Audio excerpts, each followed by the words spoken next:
Hello and welcome to The Voice of the Realm. We are your nightly radio podcast, Frostivus edition, that brings you the best NASA data that we can learn. And tonight, we are going to be going up and above, into the upper brackets, where Infamous Gaming and 4 Zoomers will be playing in their first best of 3 of the playoffs. That's right. They've already played a best of 2, of course, all the teams having to play each other, so they had a 1-1 draw previously in the group stage. We'll see here. Can't have a draw this time, as one team will have to remain a winner. We have only had matches be played yesterday, of course. It was Thunder Predator beating Omega, and then beating For Fun. All games went to 3. All series, I want to say, the first series was a lot closer than the second one. The second one was like stomp, and then a bigger stomp by Beast Coast. Yeah, the biggest stomp at the end. I don't know if I would call that the biggest stomp. It was just a really well-timed and executed early game draft. Yeah, compared to like a well-executed mid-game draft from like in favor of For Fun. They felt much more helpless in the third one than they did in the second one, the first one. I don't think For Fun made particular mistakes in the game, except for the draft, right? Or if you can call that a mistake. Like, outdrafted, sure, but like they didn't really make any mistakes. Whereas the second game was particularly bad. I think they misread it. Well, the Battlefield Envy. No, yeah, but that's like a relatively small mistake compared to Ector farming 2 times, getting caught out 2 times, mistiming team fights. Like, I think the second match was not as much of a stomp as you painted. It was. You could even call it a comeback at some point. The first match, it was also For Fun throwing. Like, both first and second match were not really stomps, they're throwings, because they both had a chance and they just decided to throw with the lead. And then the third match was a true stomp. I don't know if I agree.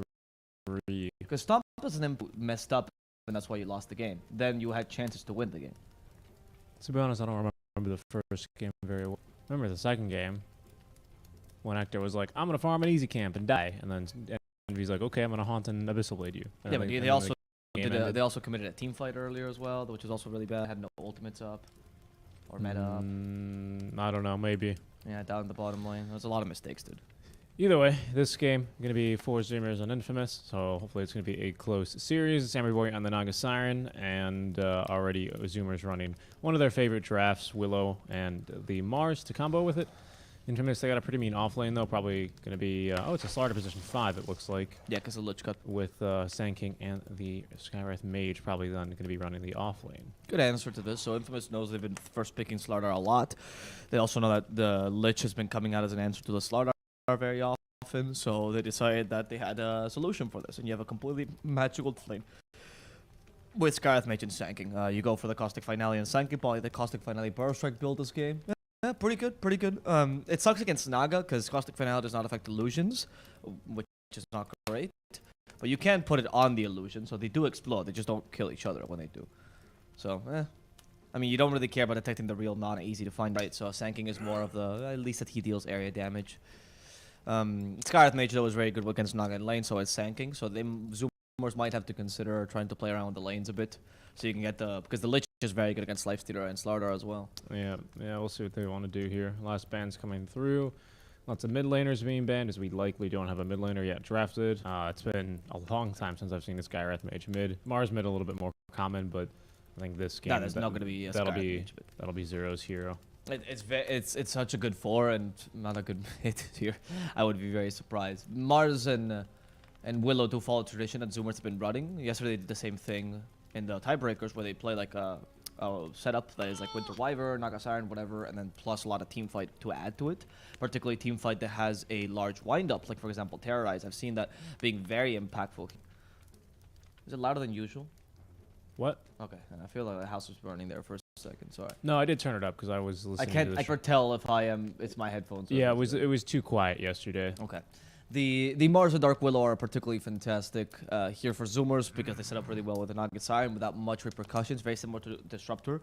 Like, getting a combo on Naga Siren, people overrate how easy it is, of course. Yeah, you can do the Meteor Hammer shenanigans and stuff like that, but the reality is things that can set up despite them being invulnerable is much more impactful. So 4 Zoomers is really, really strong mid-game draft. Lifestealer, though, is a good counter to this right after the Siren, so chance of you not getting hit by Terrorize are relatively high. We'll see what Infamous decides as their last pick. I actually like the Kunkka fair amount here. I don't know Mr. Jeans plays that too often. I know Faker did. There we go. Kunkka's great because it mitigates damage.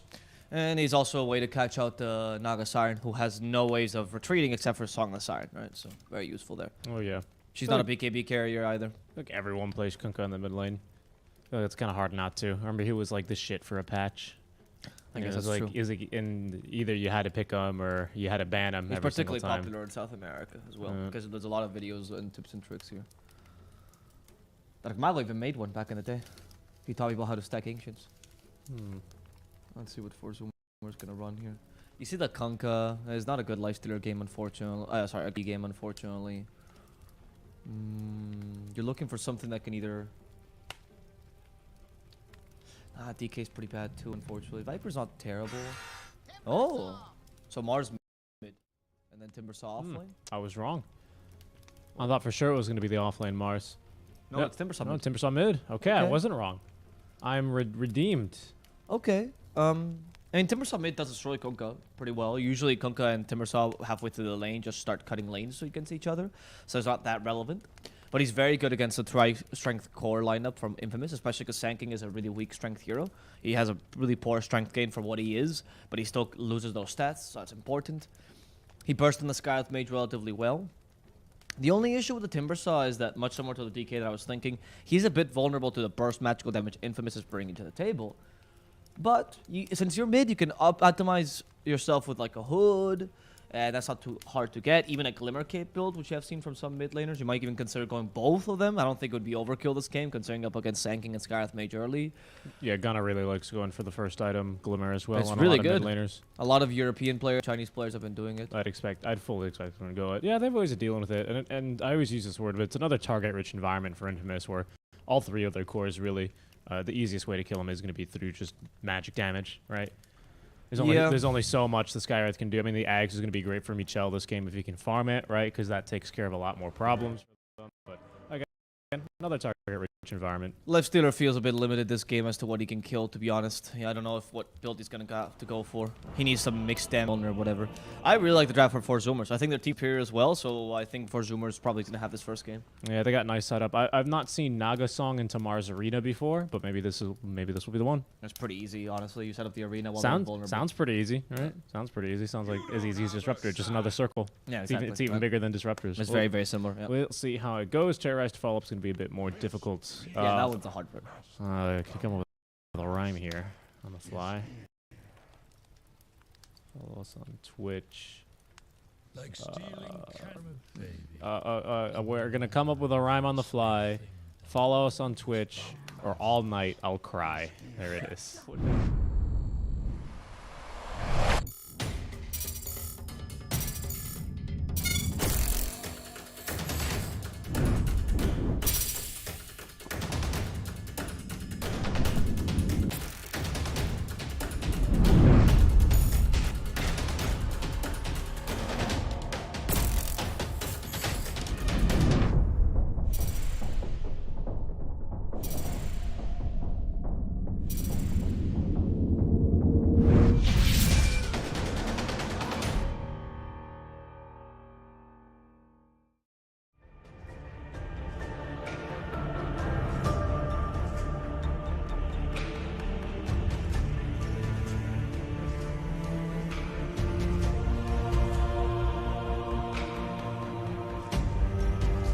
Hello, everyone.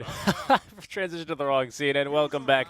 Realms Collide 2 tournament here now getting underway as we are live with playoff day number 2. Our first match is going to be between Infamous Gaming and the Zoomers here. Of course, the upper bracket, this is the 1st and 4th seed, as Zoomers were going to win that berth after they did win their series yesterday versus Omega Gaming, that tiebreaker best of 1. That was the last best of 1 we'll ever see in this tournament, and in fact the only best of 1 we're ever going to see, as we are going to be getting underway. Pepita and Sammy Boy exchanging high fives here in the top lane as he looks to be able to zone out the Naga Siren throughout the game.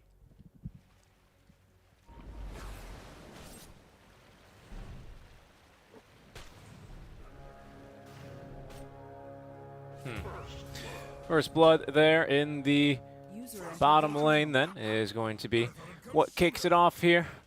Yeah, it's a big win there for the Zoomers already, getting that first blood with the aggressive tri lane that they have. Well, not probably the tri lane. I imagine our Lich is going to go top almost instantly, but sending the Lich down bottom for first blood is going to be good news here for the Zoomers no matter what. Hello, Alvaro. Well, excited for this game. I can tell that Zoomer's already starting with a really good start. I'm surprised, sorry, that Zoomer's not changing the lanes at all. I think that's one of the weaknesses of their lineup, particularly, except for the middle lane, obviously. That one, Kunkka should. I mean, at least it should be even farm, if not a complete win for Timbersaw. But the side lanes are going to be a bit tough for them. The bottom lane, I can imagine Life Studio once it gets like level 3 and has 1 point in rage, should be fine for the most part. And the top lane, I was expecting it to be a really, really good lane for Infamous anyway. So they might be able to snowball and take this away with the laning stage. We'll see. I think the mid game still favors Zoomers though. Yeah. Yeah, especially because when Timber's strong, as soon as you hit level 6 on your Skywrath Mage, you can already theoretically kill him pretty darn easily. So that shouldn't be much of a problem. It's more of a fact of will Zoomers be able to save him. Good forest staff game, Glimmer game even for the supports here of the Zoomers, as I'd imagine Gunnar might already have that Glimmer type queued up. Not yet. He's going to be going for the Bracer first, probably on a bottle, but then I imagine that's going to be in the quick buy very, very quickly.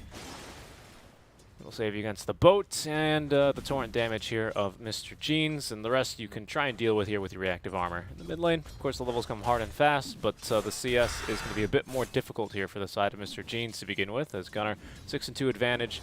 A little bit lower on HP, but the second point now will come in reactive armor. He's going to have a little bit more healing there with the Fairy Fire, and he's going to be A-okay.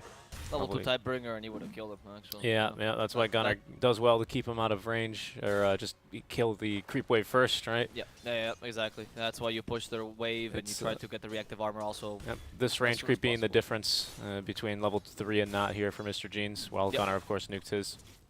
Yeah, exactly. And Gunnar has much more liberty in this lane, which he's taking advantage of. Now he has Tidebringer level 2, but it doesn't really matter because Gunnar has level 2 reactive armor with enough stacks to heal back up. In the bottom lane, Pakaz is suffering. As per usual, this lineup, or this matchup usually becomes much easier by level 3, but in the beginning it's just very, very difficult. And the top lane, of course, Naga Siren is having some troubles of her own. As expected, the Sanking Skywrath Mage is a bit too much for this Naga to take. As one of Naga's best attributes early is the armor, of course. If you nullify that because you just have magical damage, then Naga becomes a bit of a weak hero in the lane. Yeah. Especially because you can even clear the illusions with a burst strike. Yeah, Sanking is just a really darn strong laner. You can dispel the Caustic Finale, of course, but, I mean, what do you want at Fortune's End, the Creep Wave, and Naga Siren? I mean, you know, Fortune's End's pretty darn expensive at the 120 mana or something at level 1, and it's just kind of unsustainable for nothing, right, for free. Yep. I agree. For free being what it costs the Sand King to use Caustic Finale, that is. Well, so Caustic Finale doesn't affect the illusions, though, unfortunately, so it's only just for the main hero. Yeah, and the Creep Wave, right? And the Creep Wave, yeah. Husky is very close to dying. That nice Fairy Fire. Michelle is faster than him, though. You should be able to catch up with just auto attacks. He's out of mana. Oh, the South by Husky using the shadows in his favor, and that's going to keep him from dying. At this point, though, I don't know if it was not better to die, and he's like reconsidering his position. He wants to get a counter kill on the Skywrath Mage. Look at the support versus support duel. A true excitement of a Dota match. Concussive shot. Husky, one more hit. Michelle will get him, but in exchange for himself, he does get the experience out of that, though, so it's a win for Michelle overall. Yeah. He forgets the tower gives you bonus, I think, 5 armor, 3 HP regen, I believe, for the tier 2s and 3s. Yeah. And yeah, that one saving the life of Husky, so he's going to go underneath the tower and do the dirty work himself there, which is going to get him killed. Because those tier 2 towers, they buff the damage. Not that it matters this early on, because they still kicked ass early on, this early in the game anyway. Yeah. But that's going to allow then Michel to TP back. Of course, dying on a support is OP. He's going to TP back into the mid lane. Kunkka doesn't ask for a TP because he already has the Slardar rotating on over, protecting and guarding like it's his prison there in the Dark Reef, this double damager, and he's going to try and prevent Gunnar from stealing this one away. Gunnar's going to, oh yeah, he was going to try for a second, and then XL scared him away. Yeah, that moment, Gunnar's trying to propose anything, but he doesn't have much kill potential. It's more of like one mess up by Kunkka can be his death. But of course, Mr. Jesus is playing this lane extra safe, much like the Naga's playing up top, right? Both of these guys are going to recover jungle instead. Oh, Mr. Jesus, that sucked. Oh, that sucks on Kunkka. When you almost get like 4 last hits, he's asking for a high 5 to pretend like he didn't do that. Oh, that sucks. That was like a slight miscalculation. Just feels bad for him, honestly, nothing else. Naga already into the jungle, but Michel being quite fast here even without the boots. is going to be able to kind of just really annoy Sammy Boy here. Ward placed down nice and deep, very aggressive here, just to be able to make life a living hell for the Nagas. I think Sammy's then going to be booted into the jungle. 5-minute mark. Axel is going to be winning that bounty duel rather easily. Does get caught in one of the brambles, however. Sammy Boy is making haste towards this other one, and here we go. Very lore-friendly matchup there, but Axel's not ready to quite fight the Naga Siren with the level 2 Riptide yet. That's a bit more difficult. Top lane then, of course, with Sammy already in the triangle, means Husky's going to try his best to soak experience, but it's a very, very hard lane for him to even live in. As level 2 Burrow Strike and just a concussive shot, level 2 is enough for them to find that kill quite easily. Pakaz in the bottom lane also harassed, but now he has Rage, so it's not a big deal any longer. However, this bottom lane, partially because the rotations of Axel, it's been difficult to keep the Lifestealer healthy and farmed, so he had to go for the double bracer build, which is very rare on a Lifestealer, just to sustain himself in the lane, and now he's finally going to be able to build up his boots, which is not the greatest timing. It's all up to the Sanking to make this late mid-game go well for that Gunner. In the middle lane, could be in trouble. They hit him with a Ghost Ship. That Slithering Crush as well. That shield is keeping him alive, though, but not for long, as Slithering Crush will bring him down. Let's not forget Frost Shield only works on auto attacks, not on physical damage in general. So Slithering Crush goes right through that armor. Or that shield, sorry. Yep, good kill there, right at level 6. Both supports, really everyone rotating over to the mid lane. Sammy Boy then back to top as he sees actually the offlaner for Infamous. Pepita making a gank nice and early. Now he has level 6. He's saving his skill point for now. We'll see what he decides to put it into. Sammy Boy could be a nice target here for a nice epicenter. He does have the mana for it as well if he wants to put the point into it. For now, though, it's going to be the third point into the Sandstorm instead, which will trigger Sammy there to go ahead and just song and leave, as he got level 6 as well from that wave. Good timing there on Sammy. Not the biggest fan of this build. I thought the Burrow Strike and aggressive Sanking build was a bit better this game, because you need to create more space for your team. If you had won the other lanes, or you had at least tied them, then that'd be fine, but you lost both of them. So I don't know. I like the Spirit Vessel build very much. I think Babita's going for the right build this game. Spirit Vessel maybe into Veil of Discord or just train to Blink Dagger is fine. But going for full Sandstorm means you have to play a bit more passively in lane. You're looking for map control, it seems like, rather than team fights. And okay, that's fair. It's just harder to do this, especially once Timbersaw comes online completely. He already has his cloak on him. He's going for the Arcanes into, I'm assuming, Hood of Defiance here. No infused raindrops just yet. Yep, I think the Hood of Defiance a little bit stronger this game for now than the Glimmer. I think you want to go for that one first, just for the overall damage. I mean, we actually don't know what he's going to go for, but I'm just assuming it's Hood. I think it's going to be Hood as well, just because Hood is the barrier and then the overall magic mitigation, while you get the additional magic mitigation when the Glimmer Cape is active. That makes it stronger than Hood. Top lane, tried to kill the Dark Widow with Sandstorm. Does not. Dark Widow TP is just barely in time. Really low on HP. And in the middle lane, Gunner does hunt a fish. Now going for the human counterpart, but is unable to really bring down Kunkka. Doesn't have much kill potential here without the help of his supports here. So, I mean, he's God. Nobody can really touch him, but he also can't touch anyone right now. And Mr. Jeans is just here trying to push out the middle lane. However, with Zero here, they can turn this into a kill. Ghost Ship will come by, but a bit too late. Jeans is already dead. Lifestealer cancels his TP, thank God. And Axel, oh, he cuts the lane to make sure that they can't push immediately after. Really smart by Axel. Even if he dies here, it's kind of worth it. He's wasting the creep's time, so Mr. Jeans can come back online. Yeah, that's, wow. Well played. They know how important this mid-tier 1 is, and they know how the Timbersaw cannot really push it himself. He needs the creeps for it, so he just takes the creeps away. On point, Axel. That's a really good play. I think he was primarily going there to D-ward, to be honest, and then he's like, oh, the creep wave, I can do this too. I don't think so, though, because that was just a sentry. 100%, because they just placed down the sentry ward, and they had a nice little fight over it before that you missed because you were catching the top little action, and then they almost bullied him away, and they almost denied the sentry because he saw them place this observer ward that he was primarily going for there. Yeah, but he re-aggroed the creeps, though. Yeah, I know. So I'm saying you can do both. I mean, sure, but the whole reason why he was sticking around there was because he really wanted the sentry, or he really wanted this observer. Okay. I saw him. It was 100%. I believe you that wanted to deward it, but I'd be surprised if the observer is worth more than your tower. But okay, whatever you say. Well, the vision is really, really crucial this game, isn't it? Yeah. In the mid game. Yeah, I agree. Yeah. The play, regardless, is a very smart one by Infamous. Even if, as you say, the smart play was just an accidental play, and he wanted to do the ward regardless. Okay. Radiance is going to be the build from Mr. I'm not Jeans. saying it's an accidental play, dude. He didn't just, slam his hands on his keyboard and accidentally aggro the creep wave. It was a very deliberate action. Yeah, However, I'm saying that he was there primarily to do the D ward and then also found additional utility by aggroing the creep wave. Okay. Radiance is up on the Kunkka. It's going to be probably up around 15-16 minutes this game. Not a bad farm on Mr. Jeans, recovering nicely from the mid lane that was a bit difficult. Timbersaw, of course, came online, but Kunkka just farms faster than him, especially because Timbersaw was trying to take that tower instead. And Saiyan Boy is forcing to destroy a triangle already. But they can easily go into a triangle. That's an awful epicenter. Yeah, that's an epicenter. Yeah, I thought Pepita had Blink Dagger with the way he was doing that on the high ground. Not quite. He went for the Vessel first.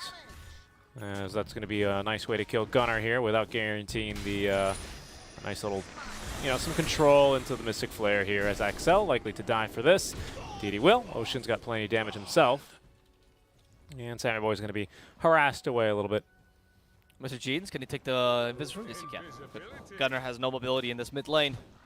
That's the whole point of it. 3K lead already for Infamous. They've really taken advantage of these lanes hard, huh? And this sanking has been such a crucial point of their lineups right now. I hope he's not going for bottle still. I hope he's still Blink Dagger straight up. And then start getting kills here. Zoomers, they're baiting him though with the Invis Rune. In comes the TP. Gonna bait the Lifestealer. Oh, that's a really good spear. Wow, he didn't even have time to rage for that. And they caught Gunnar. Can they turn this into a kill? No, not with Terrorize. The arena blood has been set up. They want to counter Natiatus, but never mind. Mystic Flare plus Goshen with so much magical damage, and the Chain Frost is also hurting them, but not sufficient. As 4 Zoomers will lose 3 heroes, perhaps a 4th one in 0. The Spirit Vessel should be able to take him down. Yep, you cannot bottle between Spirit Vessel charges any longer. So, the Spirit Vessel takes, sorry. Are you applauding the Spirit Vessel? I'm applauding the great play by Infamous. I was very surprised. I get excited. I thought you were applauding the Spirit Vessel.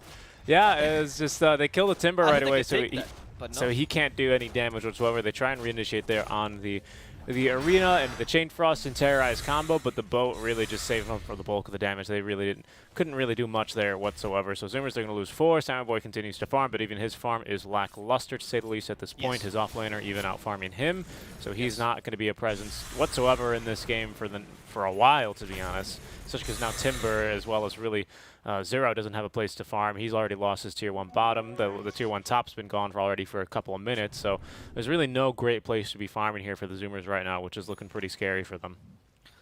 Yeah, exactly. That's why they could go into the enemy triangle so easily, right? They started the enemy off lane, which of course made it easier to go into the triangle, but it was mainly the idea that you have no map. This mid-tier 1 is protecting your jungle right now, which allows Saiyan Boy to kind of go in it, but Infamous has been always lurking in the enemy jungle to make sure that Nagasaran could not have an easy time. And Pakaz, because of his build as well, can play much more aggressive than your Naga, who's going to take at least 6 more years to get farm. You say 6 more years? Yep, 6 more years, yep. I mean, at least 16 minutes. We'll go with another 6 there. That's going to be a kill onto Gunnar in the mid lane, though. The cloak is not going to be enough there to save his life, as they have to be able to wrap around very easily. That's going to be another Chain Frost. This one will bounce harmlessly back over to Mr. Jeans twice at least, but Jeans is going to stay alive for now. Zero likely to die there as Axel diving on the Tier 2 tower. Husky's still alive. There's going to be Song, however, to save the life of Husky, as Ocean will be able to make quick work of Michel. Pepita, though, continuing to fight underneath the Tier 1 tower, as getting rooted up will be Mr. Jeans. He eventually will be freed, and there's going to be a big old cleave there onto Ocean. Again, a 1 for 3 here. Big trade in favor of Infamous, and this will be then the Tier 1 tower for them. Dude, Infamous is playing this so well. Oh my goodness. They're miles above Zoomers in their plays. The Zoomers cannot determine the tempo of this game whatsoever. The Mars has unfortunately not been really impactful this game because they counter him quite nicely. And the Timbersaw mid, which I actually thought was a decent pick here, is getting destroyed by his lack of magical resistance. He is going for the Glimmer Cape, by the way. He's not going to be going for the Huddle Defiance, just because of Shadow Amulet in his inventory, right? Which is interesting. I still disagree with that idea. I like the Hood more. In fact, I would have taken Pipe this game, if I'm honest with you. Yeah, this is something Gunnar always does. He's just, whenever he's in a losing mid-matchup or something that he feels like he's very vulnerable to, he always just builds Glimmer. I've seen him do it on Monkey King. I've seen him do it on, I don't know the other hero he's done it on, but at least the Monkey King this game. Yeah, it was Monkey King. I think maybe Pugna might have been another one as well. I'm not really sure, but that's more of a common build. But I agree with you. I mean, I know he does this. It's just that in this game, that's particularly... Like, he doesn't just do this like Envy, right? He does it more because he understands it's a really valuable item. But in this game particularly, I would find the Hood to be a bit more useful for your hero. But I guess Glimmer Cape also gives you some save for your teammates. And maybe Gunnar understands that. He's going to play more utility Timbersaw this game. It seems like he's also opting for the Greaves. What's weird to me is that if you're opting for the Greaves and you go for Aura Timbersaw, Pipe seems like a much better option. That's all I'm saying. Right? All right, so it's about to become nighttime here. Just look at the map transition from day to night. Oh, you don't No, have I the don't winter have the map. terrain. No, All right, well, the all the 500 people watching have to have the winter terrain on, so there's just no transition. Look, it's just instantly nighttime. The game doesn't care. It's like lights off, dude. It's like a freaking light switch in here. They're going to switch off the light for Ocean as well, but that means they don't have a Mystic Flare for Gunnar, though. Zero nearby, just standing here, threatening menacingly. Okay. He's going to catch one now in the arena. Pakaz in some trouble. He's going to get terrorized now, pinned to the wall. He can do absolutely nothing in the Ancients, dude. They even lay into him for a bit. Ocean buys back for that one. Mr. Jeans is like, what? Is Kill there a Naga in our is worth- triangle? Oh, yeah. Sammy Boy was in there. They pinged it, and he drew on the map. He's like, I'm going to go farm one over here real quick. He's got the Yasha now completed, already the richest on his team. But, again, I said 16 minutes. He needs about another 10 of those to be able to have some sort of relevancy in this game here. Yeah. Oh, the bottom lane, they actually kill Zero. And the final hit by Michel will guarantee the kill. But still, though, as you mentioned, there has been for Zoomers inklings of their greatness, right? They're showing off their team fight is still pretty strong, and they can get single kills if they just find the right positions. And that was a really good arena upload by Zero. The only problem, though, is after they get this team fight, they're kind of weak for the next, like, minute or so until they recharge the arena, Song of the Siren. About a minute, right? Yeah. Until they get the terrorize off, etc., right? You need to kind of have the full combo to be more efficient. Of course, though, every single time you get a team fight, Naga gets more and more time to farm, and Samboy start to recover quite nicely, as you mentioned. So he just needs a couple of 60 more minutes to be useful again. Konka did finish his Radiance, though. This is looking a bit scary, as he can now deal with the Naga a bit more effectively. And talk about Naga, they catch her, Mara Strike, Mystic Flare, and Naga's dead. Yep. As Konka also does the same thing with Gunnar. I don't know if there's going to be an easy kill. We'll see. Ghost Ship won't hit, and Gunnar, thanks to his Glimmer Cape, is going to be A-okay. Yeah, Axel looking for more, though. They have the Curse Crown applied. Bedlam as well, but a nice stun as Husky then will be the target. Gunnar needing to run as the Epicenter active, has a Timber Chain, but the X-Mark will drag him right back to where he doesn't want to be. Back on the high ground is where he wants, as Ocean will die back there. Axel simply just running him down. 15-8 then, as Infamous, of course, just getting kill after kill after kill. This poor Naga Siren just not able to farm whatsoever. Now has more money, though, than Pepita, but again, just needs way more time. I think that Infamous is... I think that the Lich there, when he Sinister Gazed the Epicenter, right? The Epicenter sanking, that's one of the most courageous things I've ever seen someone do, because he pulls him next to him, and he's like, I will die here to make sure Gunnar can survive. These supports are doing so much here for Zoomers by creating a ridiculous amount of space, but I don't think that Dark Willow wanted to be in this position to begin with. I thought Dark Willow wanted to have at least a bit of farm to be more impactful this game. Unfortunately, Zoomers are in full contingency mode right now, and as per usual, they're going to go into full 4 Protect 1. Let's see if they have enough time for Naga Siren to recover this game. Because if the guys of Infamous don't have the best push in the world... Yeah, because the Leicester did not go for this later this game. He went for Mjolnir instead. So they don't have the best push in the world, and this gives you a bit of leeway. Just stop taking team fights, try to take control of the map by having the supports always tank the ganks, and just avoid team fights as much as possible. I think that's the way that Zoomers has to play this. Cut the lanes, the Naga Siren Illusions, and with a Timber Saw, and only fight when you know someone's alone, right? And you can get an easy kill like that. Yep, they're going to go for a kill on a Sammy here. Pepita on the way in. Torrent to slow him down. They don't. Nice The Terrorize dodged by one, though, by Pakaz. Sammy's still alive as the Glimmer will let him run away from the team fight. Now Pepita in trouble. All of a sudden, they're turning this one quite well. That's going to be now only Husky dead for the life of the mid laner. Axel, though, looking to dive here, wants this kill on the Sammy Boy. We hear the Epicenter. Into the trees goes Pepita. Sammy already TPing out. They're not going to have the damage as make that Ocean will go down instead.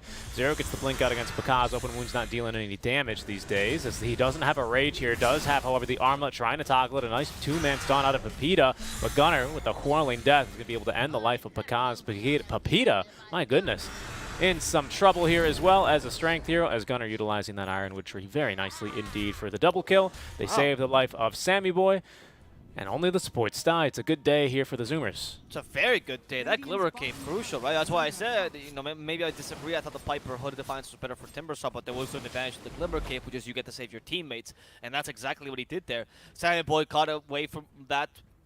Thanks to the Gunnar Glimmer Cape. The Terrorize was also a big deal there by Ocean. As per usual, Ocean and his Dark Willow absolutely amazing. And it's these small fights that can regain them the match, and the control of the tempo in this game.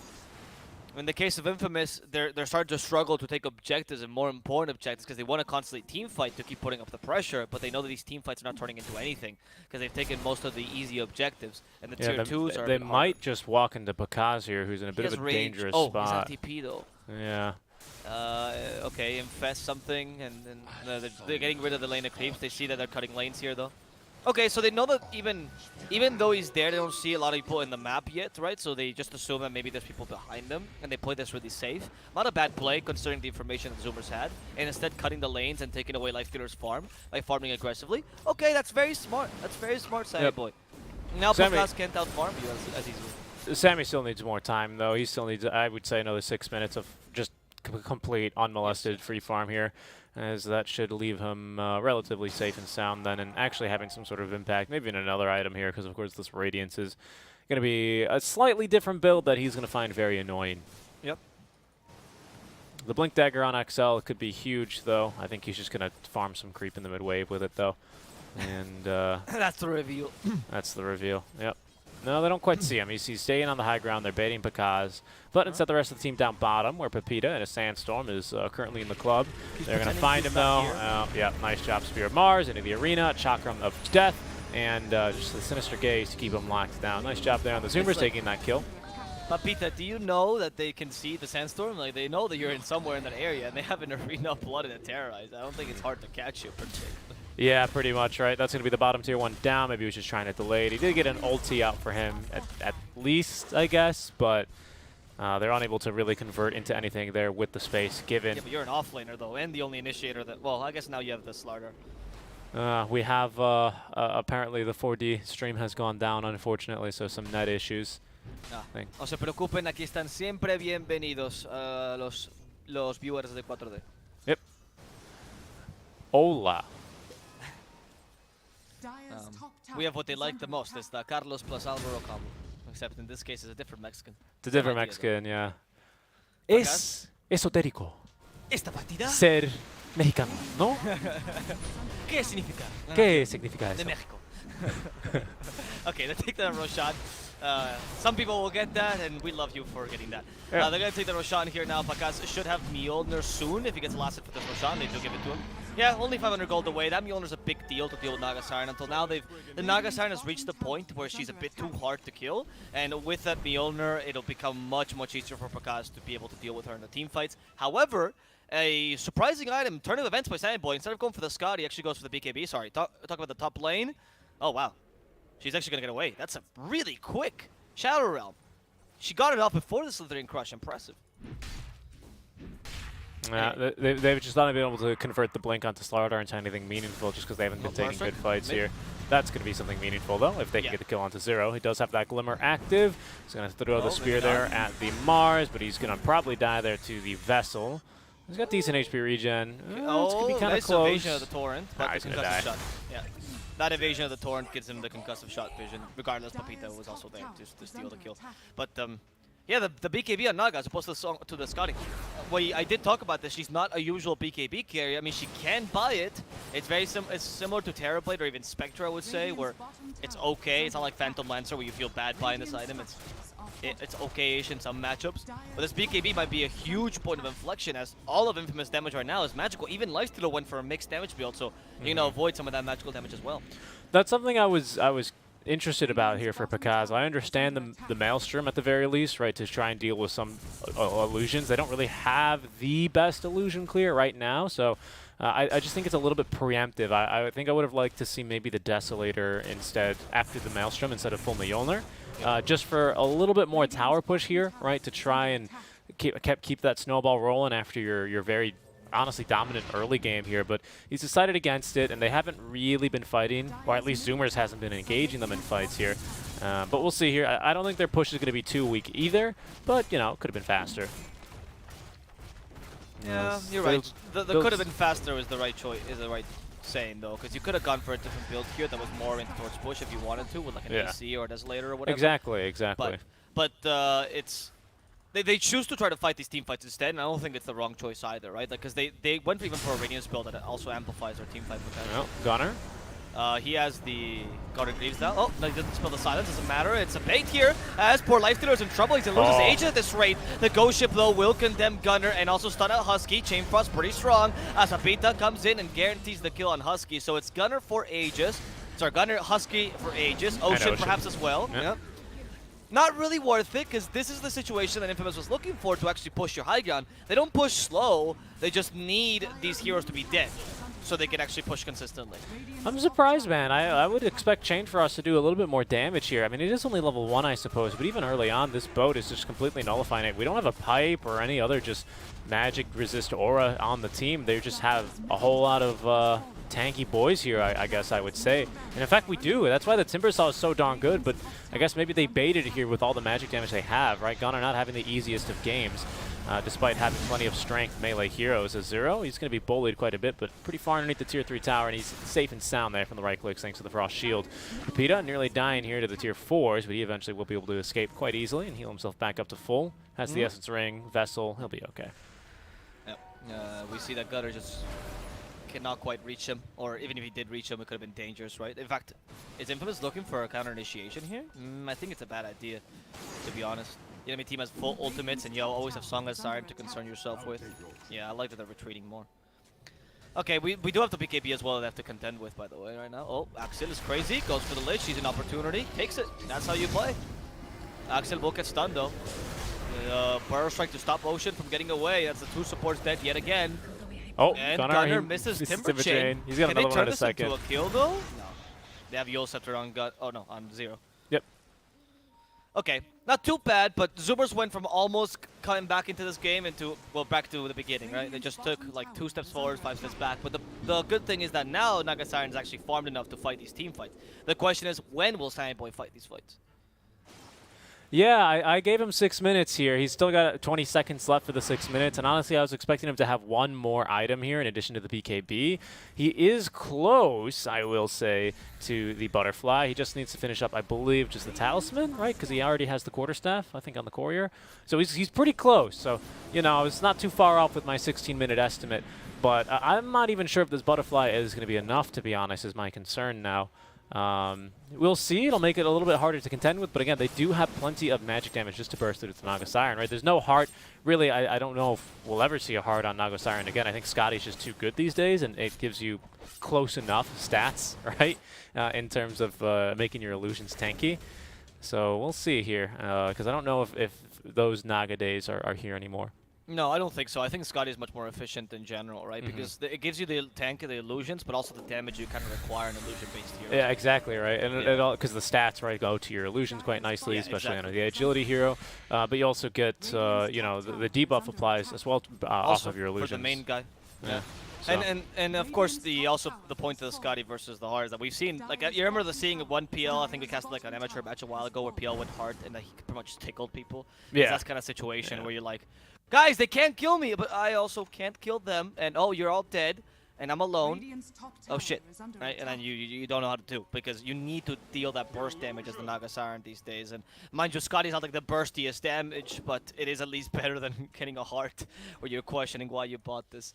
Yeah. I think only Spectre could maybe justify it in some situations. Right, just for the raw HP, which then gets turned into damage. Even then, it just feels like Scotty's almost always the right choice, right?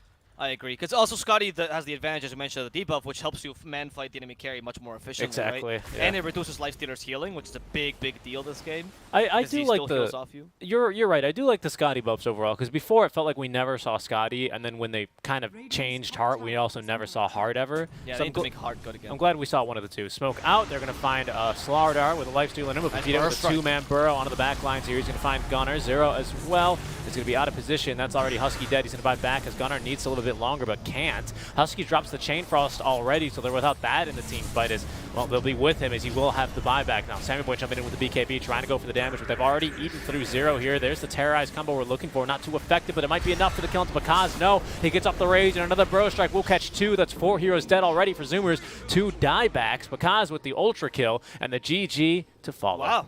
Incredible. That was just one team fight, and that team fight was won by one person alone, and his name is Papita.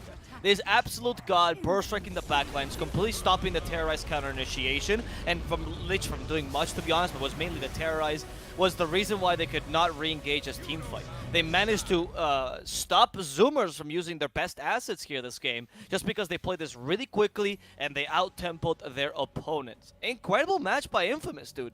I mean, I think that Zoomers did make a couple mistakes here in their execution. I think maybe Sammy Boy, as per usual, I find this Naga Siren to be a bit too slow sometimes. I'm not really sure if... Like, I understand that he's trying to play the most optimal game, but sometimes it feels like you have to kind of adapt to how the game is going and just fight a bit earlier if needed. But I will say that I'm not sure if he would still win. But it feels weak when you get a BKB of 10 seconds and you aren't able to use it effectively at any point of the match, right? However, I think it was mostly Infamous playing the lanes really well, taking advantage of the strengths of their draft, and playing the Dota they know best, which is Snowball Dota. Yep, Snowball Dota, and they played it very, very well indeed. And that's going to be Infamous taking game number 1. You said there was a threat from them out of the lanes, and they executed on that indeed. Really, Sammy Boy just having, like, no start at all to this game. He was already in the jungle in 5 minutes in, and then 6 minutes in, he was already getting booted to the triangle, which is not where you want to be that early on in the game, to say the least. So, Infamous with a very strong game 1. We'll take a 1-0 lead in the series. We're going to be going to a short break here, but you guys are watching Realms Collide 2.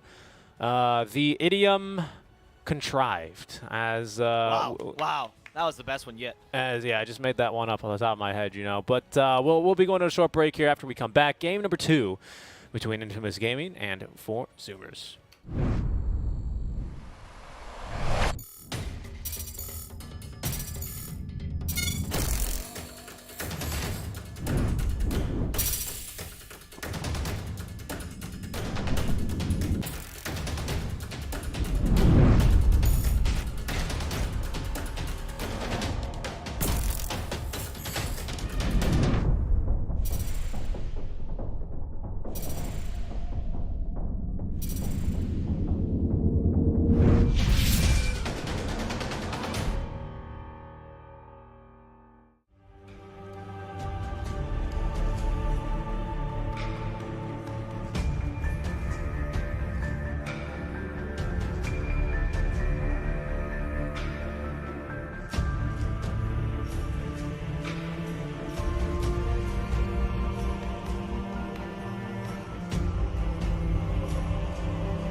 Hello, hello, and welcome back to The Voice of the Realm. We're your nightly NASA Dota podcast that brings you the best content, I think the best games. we're just podcasts now. Apparently, we got downgraded. They removed our FCC broadcast license. Unfortunately, we can no longer broadcast to you over AM FM because we Sorry, said guys. You can't watch us on TV anymore. we said a bad word. That's why Many bad words. we said heck, and then the FCC said. Also, they said one of our hosts threatened to punch you, so...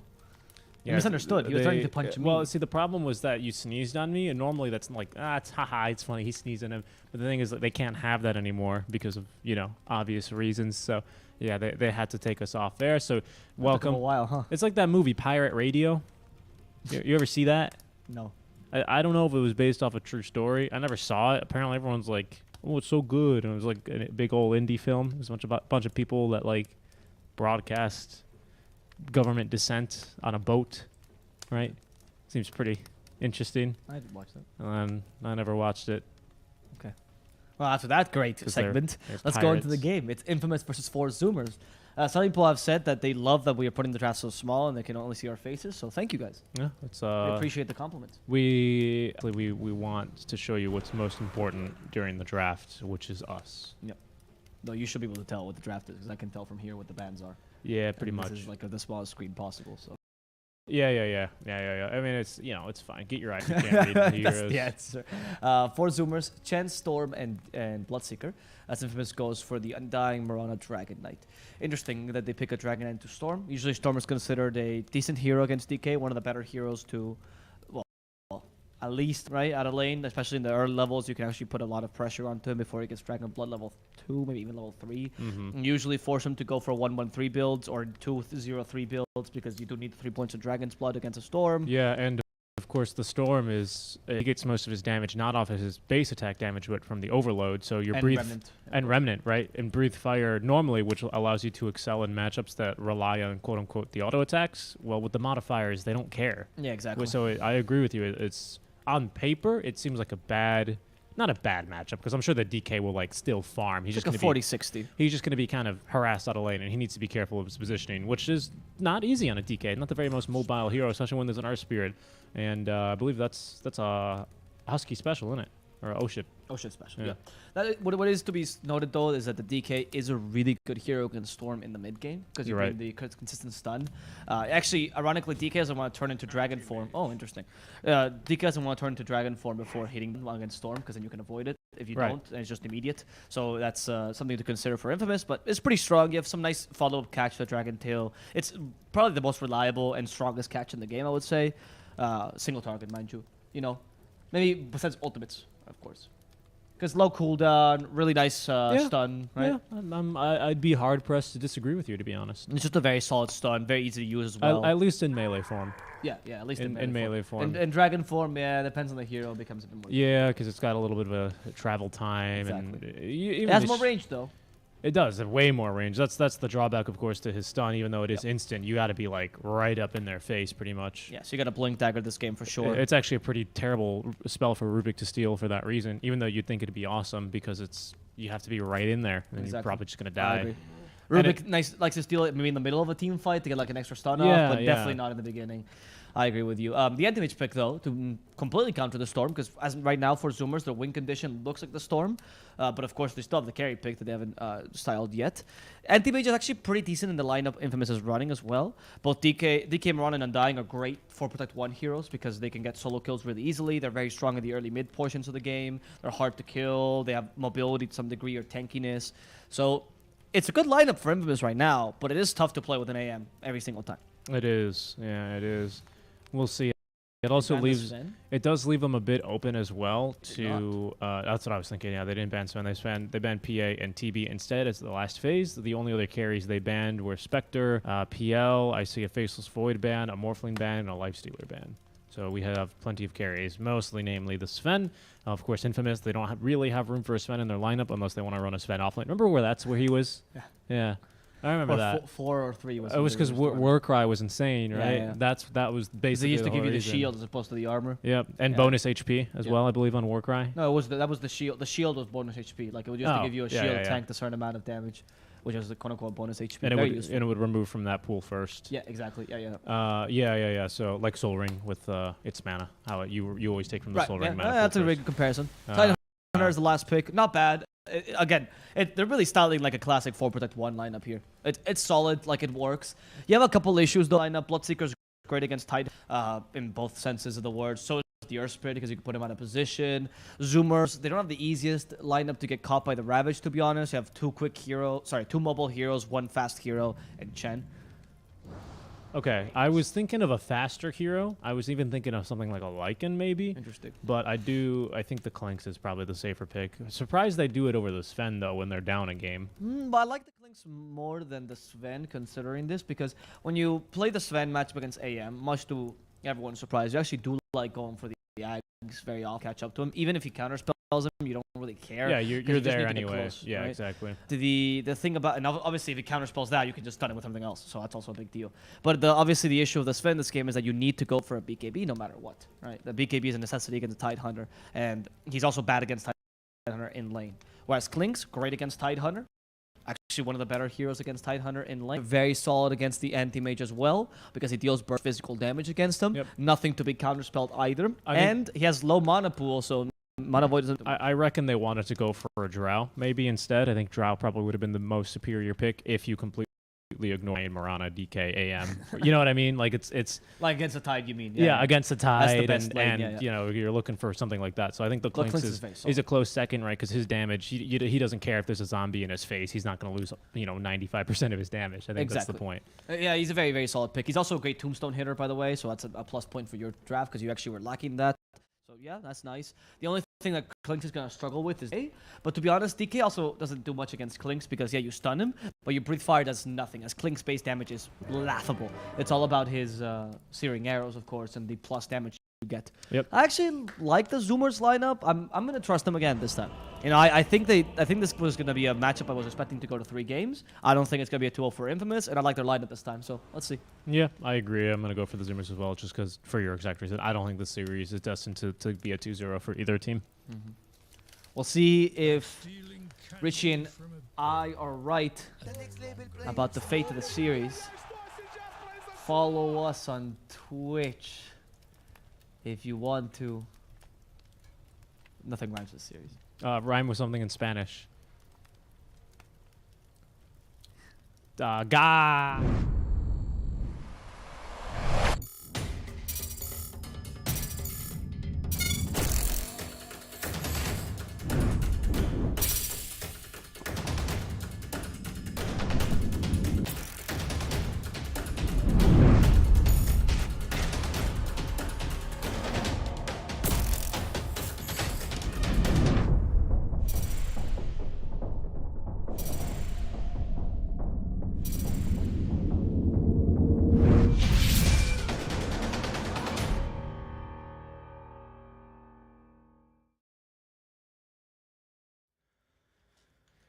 Hello everyone, welcome back. Saludos y bienvenidos. Game number 2 between Infamous and the Zoomers, as we are going to have a 1-0 lead already for Infamous, and I believe we still have our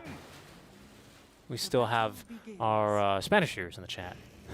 Claro que sí. Siempre fieles aquí los hispanos, apoyando el cast en inglés como tiene que ser. Cuando el cast en inglés tiene hispanos también. Sí, el gracias. mundo lo conquistamos cast a cast, amigos. Y también gracias a Robistar por nuestros viewers. Yeah, exactly. Thank you. Thank no, you. but seriously, guys, we're obviously going to be casting in English, guys. Yes. We apologize for that awful rhyme. Alvaro's brain is not working too well. So, yeah, that's his fault. But we did Ga, so that's something, We did Ga. Yeah. I'm just very excited for this game. I just want to look at the game itself, right? Because I think that this is going to be a fascinating proposition. I don't think Clinks is that bad. Bloody of course, has the Clinks pick up by Sandy Boy. I love how Papita's playing this. Sandy Boy could be in trouble. He might almost die, but they lack the extra damage here. He had the Fairy Fire. Papita level 1 Gush, best way to play against the Clinks. Just harass him out of lane. Mm-hmm. Especially because we don't have a Blightstone. I thought we were going to go for a Blightstone on Michel just to maximize the I'm going to take all your armor and poke you. I would have liked that actually, because Medallion's really good this game as well. Yeah, I agree. Especially against, Sammy Boy 4 base armor. The towers are still a bit strong. I think you get a couple base armor or bonus armor underneath the tower. I'm not sure how much it gives you. Is it +1, +3? +1.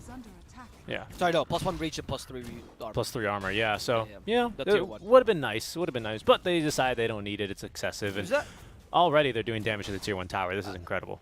But that region is buffed by the Divine Favor, though. So It that is. should be set, Yep, right? it totally is. Yeah, that's actually a pretty decent combo issue you got going on there. Husky hates Michel, though, of course, because you're Chen, and you're like, okay, I want to get my creeps, and Michel's like, arrow, buy my creeps, right? Yep. You can never collect your zoo. It kind of sucks here. Just like the War of the Boar yesterday. And poor Husky not catching a break here. Now the Chens in this tournament not catching a break. But Zero in the bottom lane, honestly, the matchup against an anti-mage is not that bad. You have to rely much more on your thirst than your blood right in this matchup. But the idea is you just lose all your mana. You usually grab a magic stick or magic wand, plus maybe a mango to try to surprise him. And then you just hit him. Look at this Usually TP go early face. from Ocean. Michel, though. Husky's dead, though. Yeah. And so is this courier. My goodness. Michel had to commit all 3 leap charges for that, and Ocean unfortunately missed and miscalculated the rolling boulder, and that's going to mean that in the bottom lane, Infamous are going to be off to a little bit of an easier start then, as XL easily able to just bully Zero a little bit more than he would otherwise be able to. Mid lane, though, is going to be going well in the favor here. Well, not in the favor too much, right? A 2 CS advantage. Not a whole lot really to write home about for Gunnar, but not too poorly either. 1 second. Keep custom Richard. But top lane, though, Sammy Boy, he is currently on the struggle bus, as is the off laner here for the Zoomers, as he does need himself to do a little bit more in terms of CSing here. He is really not been able to get too close to the group A because of this Gush build indeed. No points in the Kraken Shell yet at level 3. He does have, of course, a skill point ready to be committed, but wants to wait here a bit longer, as currently they do have Usky and Ocean all up here. Yes, I think the feedback there you're replying to is essentially just speaking to the microphone. Yeah, that's why I said we will fix it in the next game. I realized, yeah. Yeah, that's all right. That'll be an easy fix for you guys. We apologize about that. But Gunnar in the mid lane, he is going to be needing a rotation over for this 4-minute bounty. He would do well with this, 4-minute power. He'd do well with it no matter what it is, to be honest. Arcane is pretty good. Haste Rune is amazing. Illusion Rune, you never know, to dispel a little bit of something here or there. Illusion Rune exists. Illusion Rune exists. It's a bottle refill right at this stage of the game for him. His arrow's going to miss. Try to dodge that one there. Also because Ocean is protecting this lane. It's like, nope, you will not stop him. He's the Japanese version of Gunnar, of course, because Gunnar's you cute and then Ocean's kawaii, which is the same thing. Oh, I didn't notice that. And there we go. It's an Arcane Rune. Not only is it a bottle refill, but it's also maybe some kill potential here. So I imagine Gunnar's going to hold on to this, try and get level 6 ASAP here, and then... you see in the mid lane this little hill troll, by the way, sent by the Chen to help him out. Yeah. He will help you win your lane. Do not worry. I am playing StarCraft in my free time. He really is. Yeah, Husky, though, he's going to need to save himself. His arrow flying in will connect. Ocean does well to stop Pepita for a little bit, but not much he could really do there. Pepita, the slow, lumbering beast, is going to go ahead and kill him no matter what he wanted to do.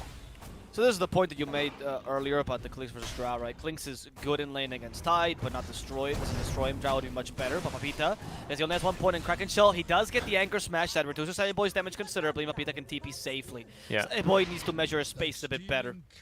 Yeah, he's going all the way home there as well, so at least he's not just going to the tier 1. So, yeah, it's a win as much as it can be for losing both of your supports in the lane, right? Sammy Boy's still alive, so in that regards, we're doing a lot better than last game at the very least, especially because on a Klinks, you do want to be off to a bit of a faster start, right? On the Naga Siren, you can afford to go into the jungle and come back, 16 minutes later or however long, but on a Klinks, you'd like to be off to that much faster of start here. The Arcane Rune has already been utilized by Gunnar, and there's the bottle refill. Again, dying on supports, OP. Dying on your offlaner, not OP though, is Ocean, or make that 0, instead will die to the hands of the Undying. He also died before they had Mana Void on him, which is surprising. Usually a Bloodseeker can tank pretty much anything until they get the Mana Void, in which case you start to struggle. I'm surprised that AM could kill him. He even went for 2 points of Mana Breaks. That's half his damage already gone. Gunnar in the mid lane also in trouble as the arrow hits. Starstorm as well. The help from Ocean. He kicks Gunnar away. Ooh, nicely done. That is a fat save, huh? Yep, nice job, Ocean. Fireman TPing on in and kicking his ally in the butt and says, hey, you silly Billy. Dragon Tail's really good against you. Don't do that again, okay? Yeah, that was yeah. You have to be a bit careful there by Gunner. Maybe even get a few raindrops. Yeah, he did. So just to make sure you can mitigate a bit of the arrow damage, if anything, right? Because they don't have that much damage against you. It's just the Dragon Tail so powerful, as you mentioned. Yep. And the DK didn't have to go for any more points of Dragon Blood. 2 has been enough, and he's already been beating the Storm. It's because you've been destroying the top lane so much, right? You've been relieving so much pressure. Husky, meanwhile, on top. What does he get to do? The poor guy cannot catch a break. That's the 3rd kill, I believe, on Husky already. Yep. Yeah, it's just tough because I think Michel is going to be, I mean, something Mirana does best right now and ever has done, rather, since they've changed Sacred Arrow to insta-killing creep, any creep in the game, actually, is she does excellently in just ruining the enemy jungle, well, especially with leap charges now. Basically, during normal games, what this means is just kind of walking in, arrowing the big creep in this camp. Well, the mud golems are kind of the exception. Arrowing the tomato creep in this camp, you know, he's just going to walk around and kill all the big creep to make it that less efficient for when you farm. And that's also incredibly annoying for a Chen, as it turns out, where he likes the jungle for a while, farm up his mechanism, build the army, you know, he's always looking for the conquerors, and that's not going to happen. And, you know, Michel's just not going to leave any of those guys alive. We do have a rotation down bottom, though. Oh, no, they missed the stun, but there's the silence, and then this should be a kill. Nice job. Very, very good electric vortex there by Gunner, guaranteeing that kill because his brother missed it. It's like, yep, you lost it there, dude. You're not going to get to eat today. But anyway. Zoomers, much like our producer, this poor Earth Spirit. Let's see what Zoomers can do based on this kill, though. Stopping the anti-mage is nice, but you really want to stop the Space Creators right now. And top lane, we're seeing Klink's also suffering a fair amount. Here comes Ocean to help out. Middle lane, they're also trying to stop Mr. Gene's push. There's just pressure coming out from all lanes for Infamous, and it's really difficult for Zoomers to deal with this. They need to reach at least one of their peaks, one big item on Sammy Boy, but he's going for Midas first. Very slow build for this game. Yeah, I mean, there's not a whole lot of pressure in the immediate sense as there is in the mid lane, right? Where the DK, of course, with, you know, Elder Dragon form active is going to knock down your tower if you let him. But it's still important to be killing the AM. Like, I just want to make that clear.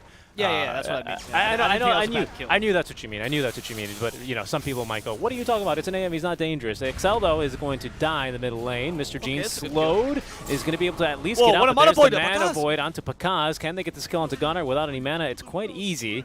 As really Zero and Ocean could only watch as his teammate gets ran down. Then Pakaz into the enemy jungle he goes, not wanting to waste any time. He's looking to farm up. They might go for one more. Michel then is going to be connected onto by Ocean with the rolling boulder. Arrow caught by Sammy, though, might save the life of Ocean. Pakaz, though, looking to end it as he's going to utilize this blink. Mr. Jeans eats a rupture. Sammy Boy then is going to try and lay in the damage, but they lack a stun here, and that means he is free to TP home. This might be in rupture. Top lane, Pepita goes, there's a fight going on. I'm trying to kill this tower, boys.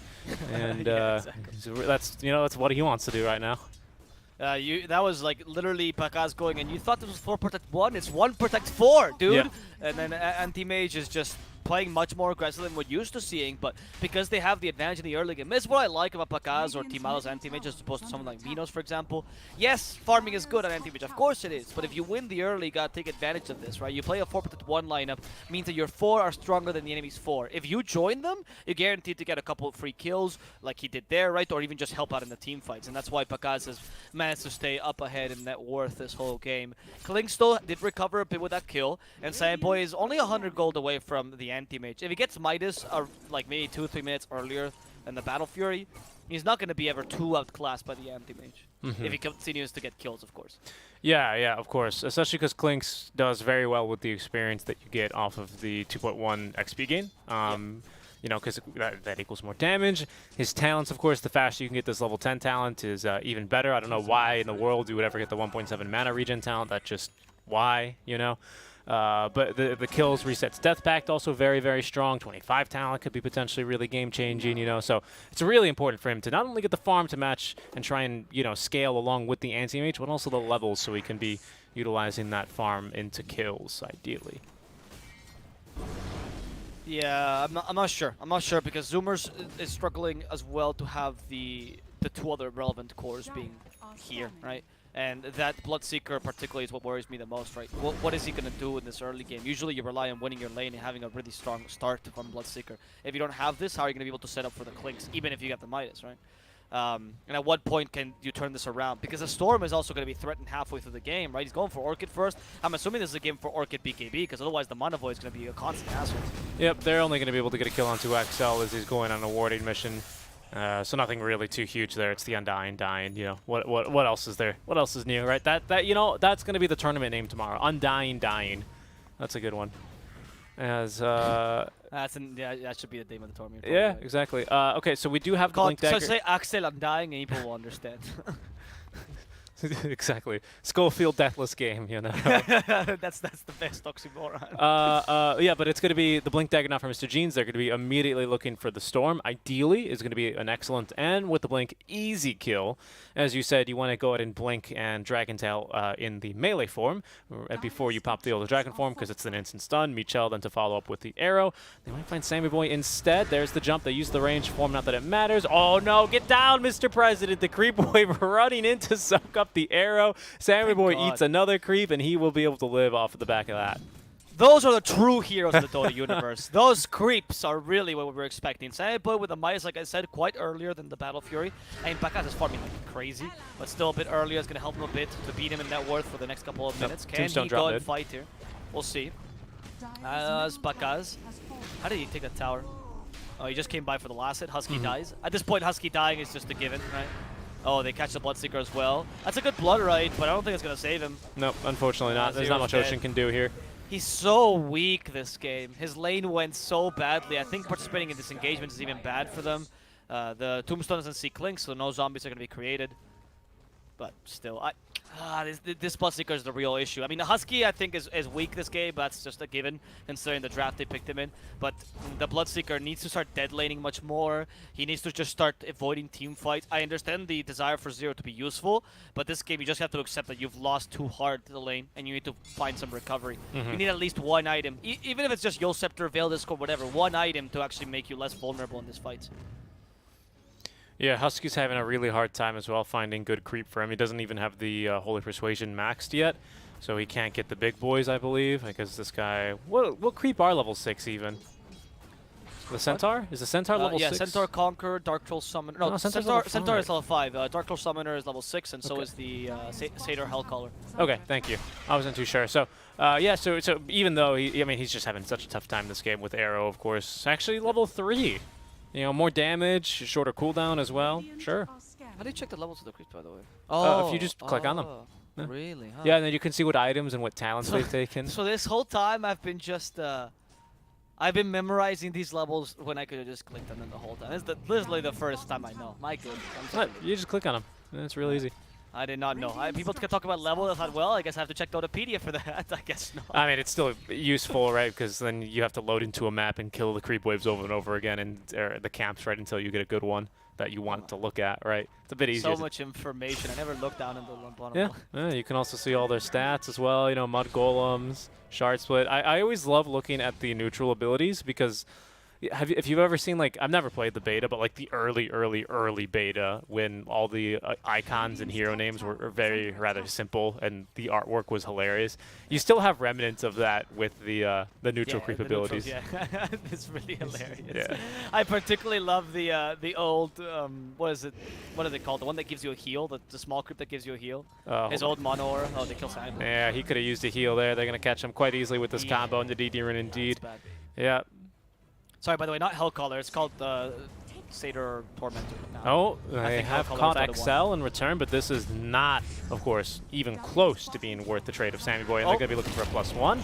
Can't quite get an arrow. Oh, they can sneak an arrow in there. The Chen army, the bodyguards, unable to find it in time. And now Creeps they're are more useful than the Zoo, dude. Yeah.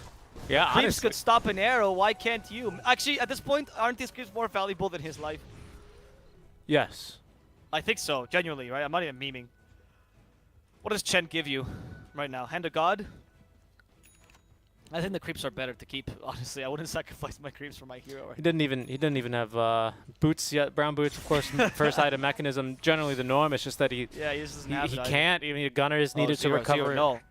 Zero. This positioning down bottom, not ideal. The utilizing. Remember what I spoke about in the draft? How easy it was to get pickoffs with DK plus Mirana? Look Yep. at this. It's happening all over. That's the And third one in a Zero, row. like you have Blood Rite, which is a huge range in addition to a really nice area, and you're getting too close to the creep wave to nuke it. You also don't have Blood Rage. You have to be very careful with your positioning here. They've caught him way too many times that Dragon Tail, unnecessarily, I would say. Yeah, now Gunnar potentially could be next. As there goes Mr. Jeans, the Orchid. What is happening? XL just baited him perfectly. I don't know. Gunnar thought he could really easily get that kill. Why? And for now, I think Ocean as well is going to suffer. He had to be close by in case they needed extra support. He's unable to provide support to save him, and that's going to be 2 kills then to Pakaz.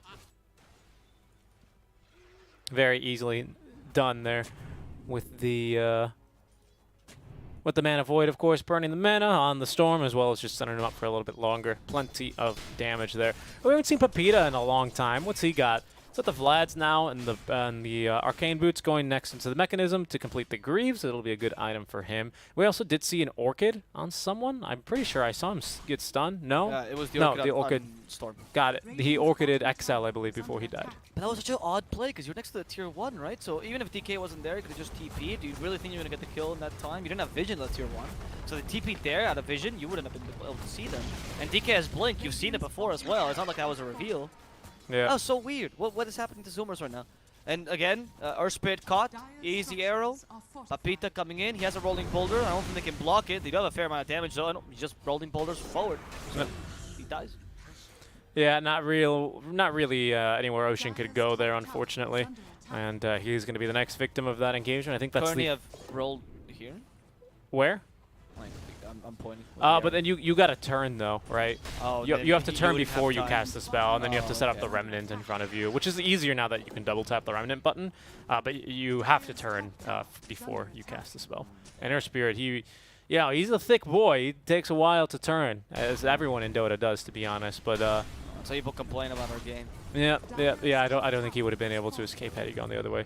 Either way, Mr. Jeans was not letting that kill go. With the blink, he would have been easily able to catch up with him. Earth Spirit, unfortunately, is still only level 7, so he doesn't quite have the talent to increase the cast range on the Rolling Boulder either. And down goes the Tier 2 tower. They have the Desolator on Clinks, by the way, just body. So Yep. This might be a turning point for them. Is this going to be I don't know, like you deal enough damage to kill the AM. The problem is the DK has actually just snowballed out of control and you have nobody to stop him because Storm has been kind of cancelled. He's going for a Bloodstone, by the way, this game, which against an AM is okay. You know, we'll see. I think the BKE might be a necessity here. They're trying to contest this Roshan. I don't know if it's going to happen in time. The Roshan seems to fall relatively early. There's the Aegis taken by Pakaz.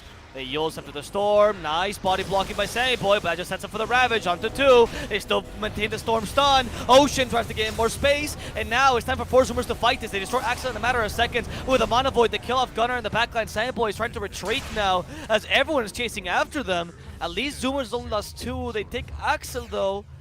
I mean, it's still not a good engagement. Yeah. Yeah, Ocean trying to save the life of Gunnar. He kicked him behind enemy lines, which messes up the blink out from Pakaz, who still has the DD rune active. Okay, they're going to try and turn again. There's going to be a nice little combo, the 2-hit. Buyback out from Gunnar as well. They have the silence on the Pakaz. Can they really fight this, though? They just immediately stun up Gunnar and kill him. Okay, nice buyback there is what they say to him. Boulder gets hurled by the Chen, trying to just do whatever he can, but they're going to continue chasing, and they find Zero now on the Tier 3 tower. There's the TP out from the Earth Spirit. And yeah, that's just a dieback immediately on the mid laner. I'm not really sure what they thought they could do. Yeah, I don't know. Maybe Zoomers is I think they're just trying to do something in this game. Because Yeah. they know this game is going to go bad for them if this goes late. Yeah, I mean, I get that, but I don't think we're quite at their ideal power spike yet this game either. I understand the reluctance to just lose another Tier 2 tower here, especially against Aegis now on Pakaz, who does have the Mantle style up and running. But I'm not sure what the idea was there, to be honest, because we had Rupture and Bloodrite, I suppose, but those aren't, instant, and he TP'd, right in front of him, not behind the Tier 2 tower, even in the Tier 3, so I'm not sure. I'm not really sure what he thought was going to be different there. I don't know. Zoomers have not been playing this match like we usually see them play, to be honest. A lot of small mistakes here, giving Infamous a lot of leeway. I think they're not respecting as well one of Infamous' strengths, which is Pakaz, which is their early game momentum playstyle, right? Mr. Jeans is playing this really well. That's why I like the Mr. Jeans change over Faker for Infamous, because Mr. Jeans plays like them, right? He dominates the lane and then proceeds to snowball from there. More the Yule Scepter. Yule Scepter on Yule Scepter, as they will be able to use one. Yep, to set up for an arrow. Sammy Boy trying to get a kill here on the way out. don't know, dude, you don't even have the skeleton walk. What was that play? They just have a Dragon Tail in 2 seconds. I think Sammy Boy can't get away. Oh, Blink, Sammy Boy, yep. He's out of mana, does not even matters. Mana Void just to clear the creep wave and be efficient in the process. Okay. Yeah. This is getting very close to GG, by the way. There is a point of no return in this draft because you were hoping to win the lanes from this. The Tidehunter lane should have gone so much better for you, but the weakness of the Chen compared to the Mirana made it impossible. Yeah, actually, really I would did. say it was the Chen pick that kind of ruined their game this time. I would say the Bloodseeker was not very effective bottom either, to be honest. I don't think the Bloodseeker lane against an AM is that difficult, but the Undying really messed that up, right? Ocean didn't really TP mid or rotate mid to get kills because it was impossible with a DK. Look at the supports here, by the way. Gather, just leeching the experience of Pepito. Pepito's like, man, I'm not getting any experience. What's going on? There's 3 heroes standing there and Fog stealing his experience. Yeah, it's a tough game for the Zoomers. I think the Chen is going to be the biggest drawback when they go back to the drawing board. I mean, he is... Oof, this Chen, right? 3,200, at least he does have one item that is the mechanism, but our boy doesn't even have brown boots yet on top of that. It has been really, really difficult, right? Our Spirit here has been playing extremely sacrificial all game, 3, 5, and 3 at the very least. It's kind of his role here early on, but they just always seem to lack the damage to follow up on anything. Samboy trying to bait out a blink there or something, but Pakaz has only got one thing in mind, and that is destroying your buildings. And he does not want the melee barracks. No, no, no. He wants the ranged barracks. Yeah, the easy ones. The easy first. ones, yeah. And there's no point though when Clinkz beats the AM in this game, even with the BKB. That's the problem. You need something to catch up to the AM. The silence, okay. Yeah, immediately look at this. 4 Zoomers. They know they're the weaker team. They can't fight the AM right now. 4 Zoomers just has to constantly retreat, trying to get pickoffs here, but Storm has really gone out. I really don't like the choice of Bloodstone this game on Gunner. I think you need the BKB. I understand that you want to win this late and Bloodstone will help you get there, but you're going to lose before you even get the Bloodstone to begin with. BKB will be much more impactful. Even if you can only use it for 1 team fight, you at least will have 1 free team fight for Storm, where he doesn't have to worry about the Mana Void. Yeah, and if you look at Michel's build here, he's just going... I don't want to say this isn't like all in, right, for Infamous in terms of ending this now, but the Mirana buying a Blink is certainly indicative that, you know, because Blink doesn't give you anything immediate. It doesn't give you stats. It's not like a Bloodstone. It's not like, what's another item Mirana's build? I don't know. It's not like an Axe that helps you farm and it gives you more damage, right? This is solely for better positioning to use with the DK's Blink, right? Yep, exactly. And this is the combo that Zoomers are just dying to over and over again. Here we go again, utilizing the Blink onto Gunner. This time they don't even need the Dragon Knight. Gunner's going to be able to live, though, so you probably could have used the Dragon Knight, but that's my point, right? But that's all Mirana, though. That's all Mirana's damage. And she Yeah. almost killed the Storm with just a simple combo like that. Yep. So I agree with you. That's why the BKB is so necessary, right? You can't keep getting caught out by this combo over and over again.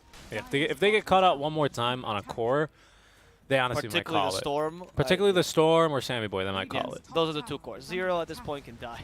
Yeah, I mean, he's an offlaner, right? He's got a bunch of armor. If they want to kill him, they can go ahead and do that. Yeah.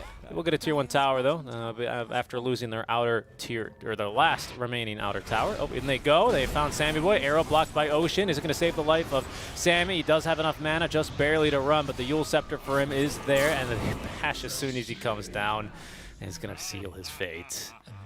Pakaz, by the way, that's not just a bash. That's an Abyssal. He did Abyssal him first. I thought I heard it, but I was like, nah, it's too early. There's no way AM already has an Abyssal Blade. Nope, he's already got an Abyssal Blade. Pakaz is absolutely insane. I think this might be the better. I actually might like this AM more than Team Malo's. Not saying a lot. Obviously, this is with a winning game. Obviously, they play their lanes incredibly well. Papita especially stands out in both these performances. What a game. And I think I can no longer say the thing I used to say about Papita, which is lose the lane, win the mid game, because honestly, his laning has improved tenfold in the last few matches. He just turns it on for the playoffs, I guess. He has been playing so well. He wants to get that invite to the summit. That's why he's so angry about it. You're totally right. You're totally right, especially about the summit. But Michel as well, I think, is not to be understated in either in the lane or the game, right? And I know that's not what you're meaning to do, but because Pepita winning the lane is actually a pretty big deal, especially because I would say the hero that I personally knew him best on before this tournament was the offlane Furion, where he would just kind of not really do much against the safe laner, but win you other lanes, right? Or like the Enigma, for example, as well, where it's like, I'll deny and I'll be okay there, but like really the strength comes in the mid game from Papita. And he's always had that. He has really good decision making in general. That's one of his strengths. But now his laning has improved a lot. The choice of going for Gush was fantastic. And of course, as you mentioned, Michel, To me, he's always been a stand-up performer, though. I know that some people in the chat didn't trust Michel a lot, but I've always thought that him and Pakaz were the two stellar players in Infamous. And Mr. Jeans as well. I think he suits the playstyle much more. He's starting to gel with the team. It's really nice to see them work. Sammy Boy, by the way, is literally living by the skin of his teeth right now. Just trying well, he was going through the jungle. Anywhere. Yeah, so the thing is, he was trying to find farm, and this is something that I have heard about the Zoomers, is that, maybe it was you, or someone said that the Zoomers, they just communicate extremely well. They're going to kill Sammy real quick. Yeah, he's dead. I'm not really sure why he thought that was a safe place to farm, considering he knew. I mean, he went through the entire jungle and saw 2 or 3 carries. And I was about to say, then he allows it. Oh, hey guys, they're all here. You can safely farm in our jungle. Zoomers go out and do that, and then Sammy dies in their triangle. Maybe he wasn't expecting them to rotate over, but yeah, that's a bit of a death as soon as I was praising their communication there. But no, he was communicating. He's like, guys, I'm dying, I'm dead. Communicating. Yeah. Now the game gets, I mean, I don't know if it's winnable even more, to be honest. I don't 21K. think it's been winnable for the last 6 minutes, if I'm honest with you. You're up against an AM, dude. What are you expected to do? You're going to have a Bloodseeker off lane. He's so farmed as well, level 21 already. He's gone for the blink cooldown, so he's just, you're never going to blood right him, basically, is what this means. He's got a pistol blade, so you can't even approach him. Sammy Boy's now back alive, but you already lost your full mid lane of barracks, and make that top lane will be next, but bottom, the creep wave is already pushing in, as if you needed any more creep in the base, because mid lane is also pushing in. Zoomers, I think they're going to give it one last hurrah. Of course, it's still the upper bracket, so this won't be elimination for them, but it will put them here versus, I believe, Thunder Predator, if they lose this game. If they lose this game, which it's looking like they are going to, but it's the last Hail Mary they have. They have Ravage available on Papita, but good PK by Sammy Boy avoids the Ravage. Mr. Jeeves, though, does perma-stun poor Ocean, and Ocean will fall.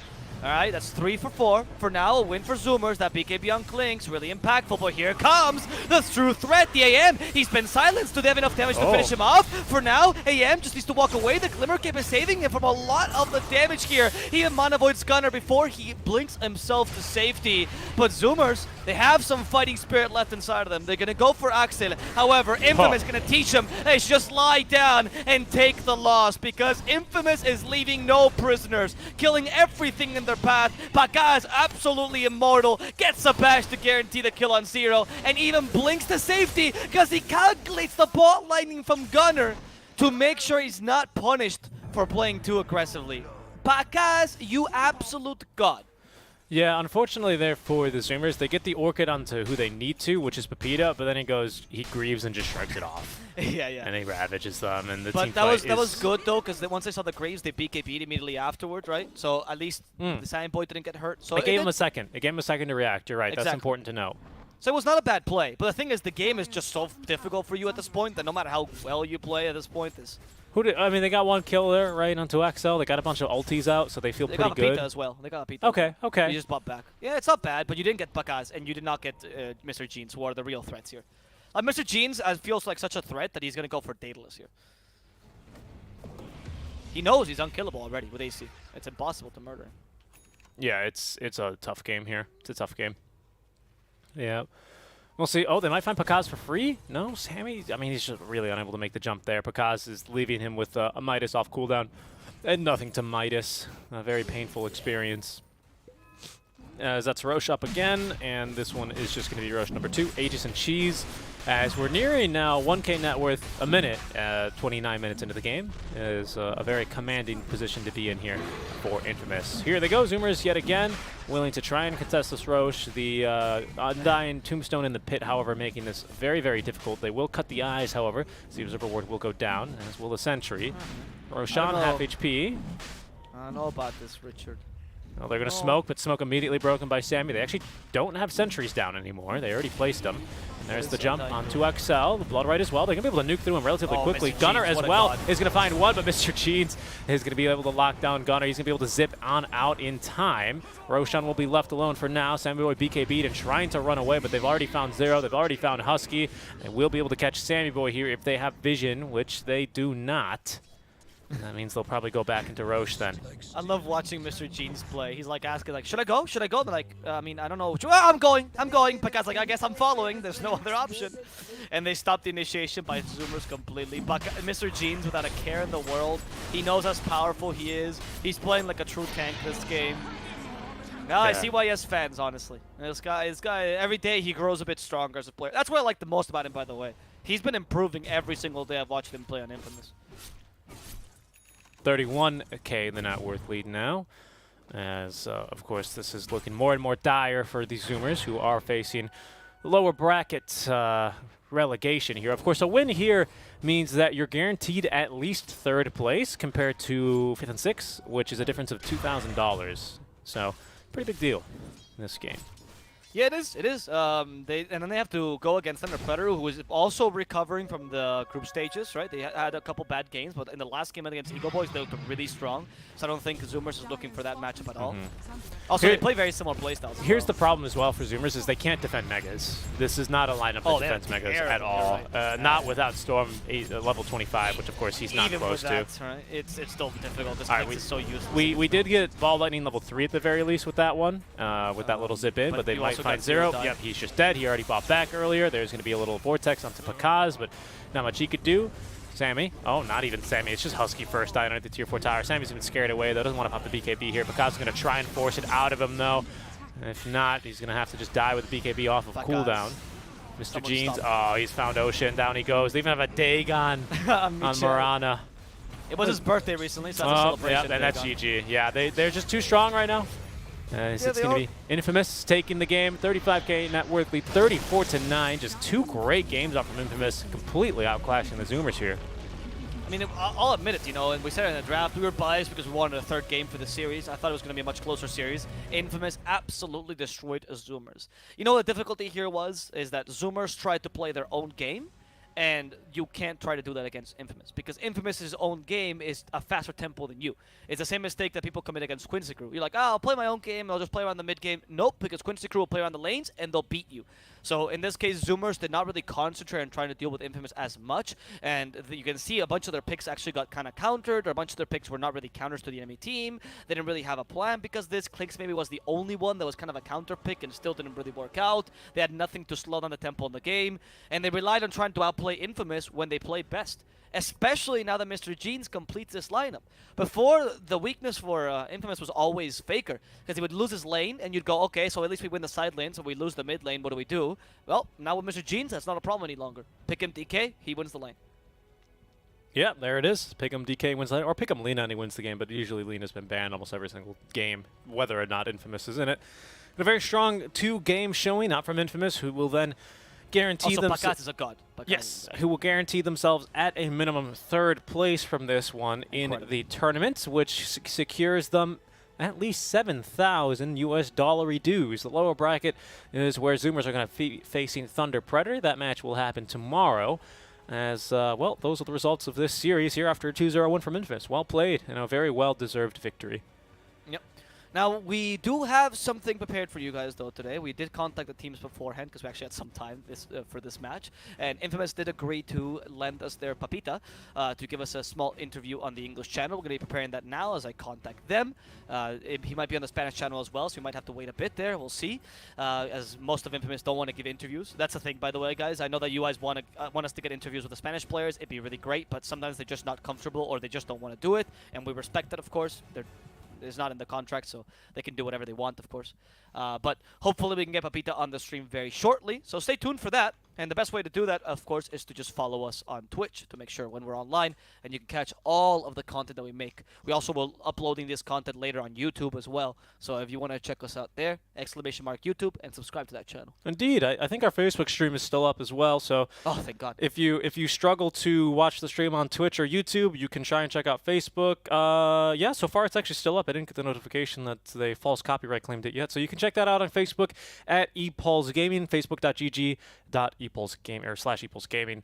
Our next, if you're just here for the Dota, totally respect that. Just as a heads up, our next series will not begin for a whole nother hour. That will be Quincy Crew versus Omega Gaming. So you got some time there, prepare a lunch. But do stick around. I encourage you to stick around here for the interview, as we will have Pepita here in a bit. For now, though, we're going to get that set up, so expect us to be back in hopefully around 5 to 10 minutes with that interview. We'll see you then.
Hello, guys, and welcome back to the realm. Today we have a very special guest. We pulled some strings. We couldn't quite get Papita because he's there in the Spanish stream, but instead we bought someone that I know you guys love very much. He goes by the name of Pantalones in Spanish, Mr. Jeans in English. We have a very big fan of him in the chat, and we're going to have an exclusive interview with this player. This interview will be conducted in Spanish, because that way he'll feel much more comfortable, and we'll just be translating the questions in English. So for now, I'm just going to greet him. Mostly Alvaro translating. Yeah. Well, for now, we're just going to greet him. Hola, Mr. Jeans. Gracias por participar en esta entrevista. Es un placer tenerte aquí. Felicidades por ganar el partido. ¿Sí? ¿Cómo te sientes ahora? Hola a todos. Me siento bien con el equipo. En realidad estoy muy feliz por haber ganado la serie de hoy día. Todo el equipo se siente bien. Y mentalizándonos para la siguiente, ¿no? Estamos bien, estamos felices. He says that Aún they're no very acaba happy. Oh, sorry. Perdón. Aún no acaba y darle con todo. Estamos bien.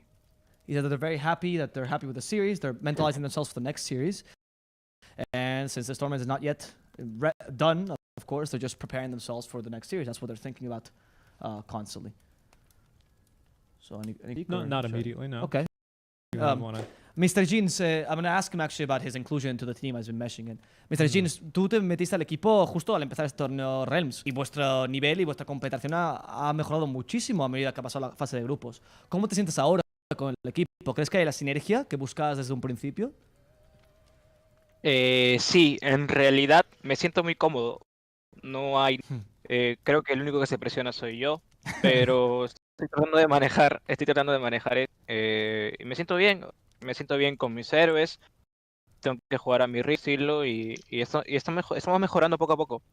Seguimos practicando y tratando de mejorar. Así que me siento bien, me siento cómodo, me siento muy cómodo. Could you ask my Spanish? Wait. I have to translate the answer. Oh, yeah, of course. He said that he is comfortable with the team. He feels no pressure. He says the only pressure he feels is from himself, and he feels like he's just practicing his. They're giving him the heroes that he likes. He's just playing his kind of Dota, and they feel like the synergy is increasing. They're getting much better by the day, and that's what they're for after all.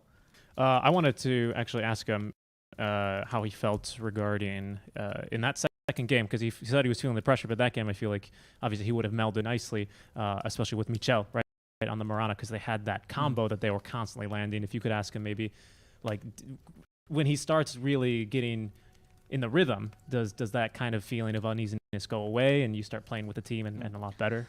Cuando esa segunda partida, señor Jeans, bueno, una partidaza, por cierto, felicidades.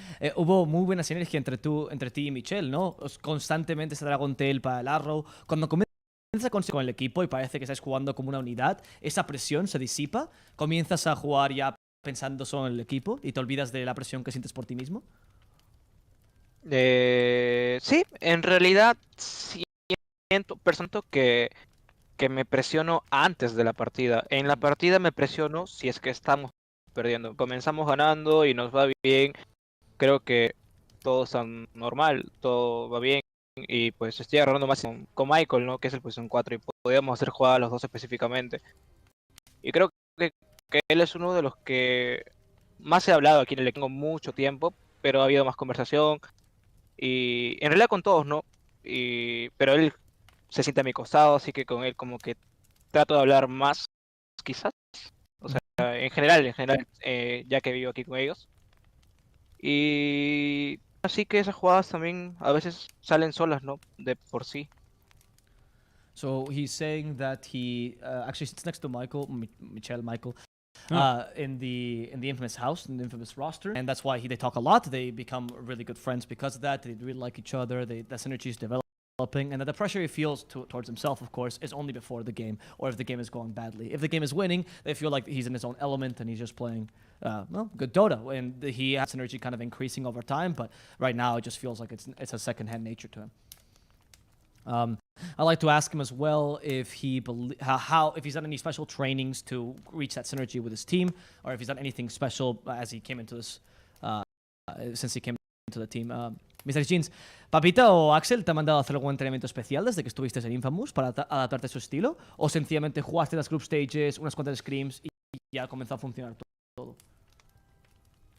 No en entrenamiento específico, solo pues creo que el equipo tiene una mentalidad de mientras nos acomodemos, el estilo del juego sale solo. O sea, no es que me hagan a mí hacer un estilo de juego específicamente, ¿no? O sea, solo juegan con mi estilo de juego, ¿me entiendes? Claro. No me fuerzan a jugar ciertos seres, solo juegan con mis seres y ellos se acomodan y yo me acomodo a ellos y nos acomodamos. So they say that they actually play around him. They don't actually force him to play any specific style. They play to his heroes. They play to his strengths. That's why the team is working out so well. That's why they had to do no special training, and the synergy just kind of came by itself. Kind of want to ask him now about his own career specifically in the competitive scene, because he comes recently from, not playing in more semi-pro stacks, and now this is finally the first. Well, he's been standing in a couple teams, but this is the first big team that It's he's a big playing name. on. It's a big name, Infamous. Yeah. How he felt when he was invited to Infamous for the first time. Mr. Jeans, este es el primer equipo, bueno, el equipo que juegas, que es como una de las orgs más importantes de Sudamérica. Cuando te invitaron por primera vez a este equipo, ¿cómo te sentiste? ¿Tu carrera profesional comenzaba a empezar ahí? Sí, en realidad sí. Lo iba a decir igual que tú, pero tú lo dijiste. Eh, o sea, los equipos anteriores que he estado, siento que han sido muy diferentes que aquí. El ambiente aquí es muy bueno, todos son chéveres, todos son muy buenas personas, desde mi perspectiva y de lo que conozco por ahora. Pero como jugadores son muy buenos y no hay nada de presión. O sea, como te digo, el que se presiona soy yo mismo y es mi personalidad. Y cuando me hablaron no pensé que era verdad, en realidad pensé que me estaban troleando, como me hablaron a Facebook, pensé que me estaban troleando y después sí vi que era el verdadero Extian, ¿no? El dueño. Y después me quedé como que, what the fuck, porque me estaba yendo, no estaba en mi mejor época, por así decirlo, ¿no? O sea, he pasado momentos difíciles en equipos de aquí de Perú, Ajá. donde me han echado, o sea, me han votado a veces también injustamente, bueno, desde mi perspectiva injustamente, y fue como que estaba un poco deprimido, me sentía un poco mal por eso, y de pronto salió esto de la oportunidad de Infamous, que volví a la vida. Qué bueno. So saying that when he first got the message from Infamous, from XDN, which is the CEO of Infamous, was one of the managers, he couldn't believe it. He thought he was getting trolled on Facebook. He thought that they were actually playing a prank on him, and turns out it was real. And he was saying that he got kicked from a couple of teams, some fairly, some unfairly, according to him, of course, and that he felt a bit depressed with his own performance. And now with Infamous, he feels like he just got a new jump start on life. He feels like his competitive career is just starting again, and that this is the position he's wanted to be in for a while. Yeah. So I wanted to ask because he just beat Gunner twice, right, and won on the Storm Spirit, right, in the early game when in a matchup that maybe is even Storm's favored. Yeah. He's moving on now to play in what could be for at least third place, but might be either Omega, might be Quincy Crew. How is his? I'm curious. Is his confidence going to be boosted by this win? Yeah. Looking forward to his next match, especially because it's he's beaten some of the big names already when it matters. Mr. Jeans, acabas de ganarle una partner dos veces en la línea, básicamente, con matches, bueno, decentes, pero quiero decir que es uno de los mejores mid laners de Norteamérica. ¿Esto incrementó tu confianza? ¿Te sientes confiado yendo contra la siguiente partida de Winners Brackets después de ganarle a Zoomers? No confiado. Okay. O sea, no creo que los equipos que están ahí o sea, ¿cómo explicarlo? O sea, confiado en mi equipo. Si nosotros hacemos las cosas bien, vamos a ganar. Contra quién vaya en realidad, o sea, creo que no tengo miedo en esa parte de quizás ver a CCNC o a Gunnar. Yo solo juego, ¿me entiendes? O sea, es como que creo que si perdemos, o al menos si mi juego va mal, es por culpa mía. Es lo que siento yo. Pero me siento igual, o sea, me siento feliz por haber ganado, pero aún en realidad, o sea, quisiera ganar el torneo con mi equipo, ¿no? No es que aún no acaba esto, o sea, solo es una serie y no estoy mentalizado para estar igual de bien de partida. So he says that he doesn't really think about the matchup in the mid lane, doesn't think who he's playing against. He just wins. He trusts his team, and usually when he loses, it's because of his fault, and when he wins, it's because of his team. So really the most humble there's no way that this guy could be confident in that or arrogant in that sense. That's true. And yeah, Mr. Jean just feels happy. He feels like they're improving a lot, and he's aiming to win the tournament. And doesn't really care who they play against because they have to beat them anyway. Yep. The winner's mentality. Now we're gonna ask him how he's feeling, going into these leagues. If that gives him a little more confidence as a player into the DPC leagues and DPC season, or if he doesn't really care, just another tournament for him. Okay. Mr. Jeans, ¿cómo te sientes sobre las ligas de PC, por cierto, que se vienen en enero? ¿Desconfiado? ¿Te da un poco más de seguridad como pro player saber que hay unas ligas establecidas por o te importa muy poco y solo quieres seguir jugando Dota? No, sí me importa mucho. Okay. Ahora el Dota va a estar mucho más estable con eso. O sea, es como que ya va a haber más seriedad, decirlo. Y en realidad es como que estoy mentalizado a llegar bien a ese momento, a ser uno de los mejores. En realidad considero que tengo poca experiencia, pero esto de lo que me está pasando ahora con el equipo y jugar más torneos me enseña mucho. Así que cuando comience la DPC ya no voy a estar igual que hace unos meses y todo esto me enseña en realidad, ¿no? Pero creo que sí, una de las principales metas es llegar bien a las ligas, porque de todos modos es lo más importante, ¿no?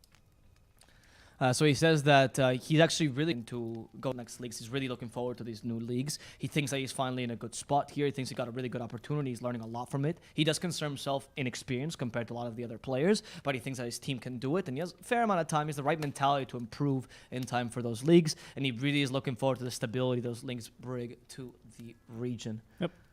Maybe one last question. Yeah. Do you have a good one? I have one that's more of a easygoing question. I mean, if you want to. I was wondering what he not what he thinks about the current patch, but what he's looking forward to maybe in the next patch to come, because we've been in this one for quite a long time, and I imagine and commentating is one thing, but playing in it, especially in the mid lane, is a whole different thing. Finalmente te queremos preguntar, Mr. Jeans, ¿hay algo que quieras se cambie en este siguiente parche?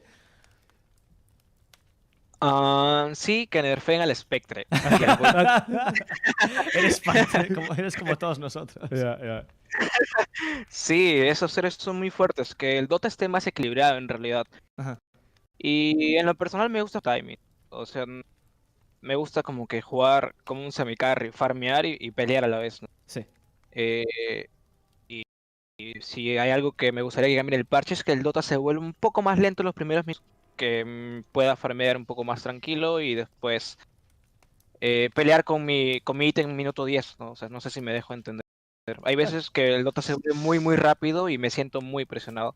Y esto lo digo ahora porque aún no sé esas cosas. Quizás más adelante cambie de opinión y diga, no, me gusta el Dota más rápido y ya. Pero siento que cuando tengo mi timing y puedo farmear mi ítem, quizás, no sé, en una línea, un EUL, siento que me siento mucho más cómodo con ese ítem que antes del ítem. No sé si me dejo entender. Claro. Yeah. So he's saying that he first of all he wants Nerf Spectre. Yep. He wants a much more even, in general, hero pool and draft. Of course, he just wants to be able to play any. That's the idea. And also, he was saying something quite interesting about the tempo of the draft. He says, "I want to be able to get my first item." I think right now Dota is kind of going between two positions. Either it's perma farming time or it's super fast, right? And what I want to be able to do is that I farm and fight at the same time. So maybe get your first item, fight around your first item timings, your basic core, usually the Yules on Lina, or say the Blink Dagger on DK, whatever it is. Fight around that item, then go back to farming, fight again. Whereas the meta right now is a bit too slow, and the meta before that was a bit too fast for him. Yeah. He doesn't like feeling pressured in the lane because of that. Yeah, exactly. I think specifically lane pressure, probably referring to, I imagine, the shenanigans around the minute 4 power rune and stuff that we always like to point out. But yeah, I think that's going to round up our interview with Mr. Jeans. Mr. Jeans, muchas gracias por venir a esta entrevista. Es un placer hablar contigo y que la comunidad inglesa te conozca. Tienes muchos fans aquí. ¿Algo que le quieras decir a tus fans americanos? Sí, me dijeron algo así.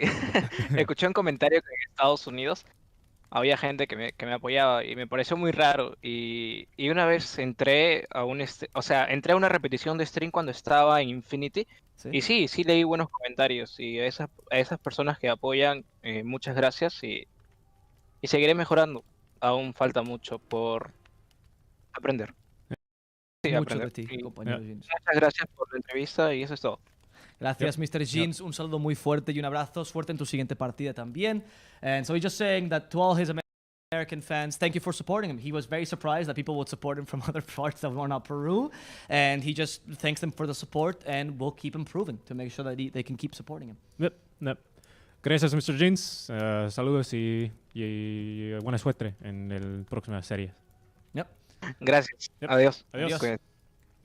All right. All right, so that's thanks to. That was also not only thanks to Mr. thanks to the infamous organization. We were contacting them privately. They gave us this player because Papita was a bit tired from doing his interview in the Spanish stream, which makes perfect sense. And we thank them, of course, particularly our social media manager, who I don't know who he is, but you're a G. Thank you very much for giving us this interview. I think it was very unique to be able to hear from one of the players that is up and coming in the scene. And as you can hear from Mr. Jeans, dude, I mean, I like him. It's hard not to like him, dude. He's super humble. He's hardworking. Yeah. He loves Dota. Yeah.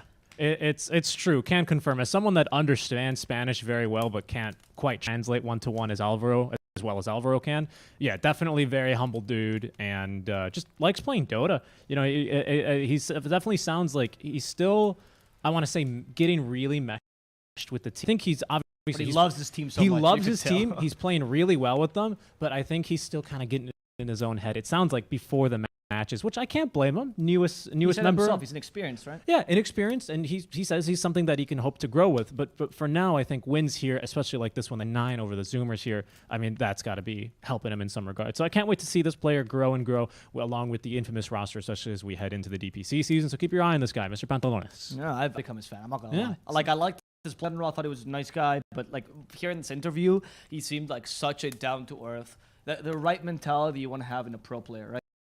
Yeah. Down to earth, working, and also loving his team. Yeah. It's hard not to like someone that whenever he talks about his victories, he always mentions his team. Right? Yeah, true. That just is it makes me fall in love with him immediately. So thank you, Mr. Jeans, for that opportunity to bring you to the American audience. We will be taking another small break, and then we have another interview lined up for you guys. That's it's not true. with a pro player, but it's with a known personality. It's true. Yes, we can't quite reveal it yet, No, but we'll be back with that here in just a bit. We're probably going to be going, I reckon, maybe a 10-minute break or so. maybe a bit longer, 15. 10, 12-minute, 15-minute break. We'll call it a 15-minute break. We'll be back with an interview, and then Yeah. we'll go straight into the draft. We'll do a bit of paneling beforehand, and then straight Right, to the a bit of draft. paneling for our next series, which is going to be not Thunder Predator. That's tomorrow. I'm getting ahead of myself. It's instead Omega versus Quincy Crew. Which is also a very exciting match, by the way. So stay tuned for that. And of course, remember to follow the channel. We're trying to do our best to bring you the most knowledge about the South American English and the North American scene. Sorry, not the English, it doesn't exist. And we really appreciate anyone that supports us with a simple follow. No, we're not asking for donations or anything like that. Just want us to just want you guys to keep watching us. Indeed. For now, we're going to go throw it over to an ad. So we'll see you in a little bit, guys.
Hello, hello, and welcome back. We are here. This is ridiculous. I put it through the phone. We are here back. Oh no, the fire. the fireplace. Oh my God! Put some more oxygen in the fireplace.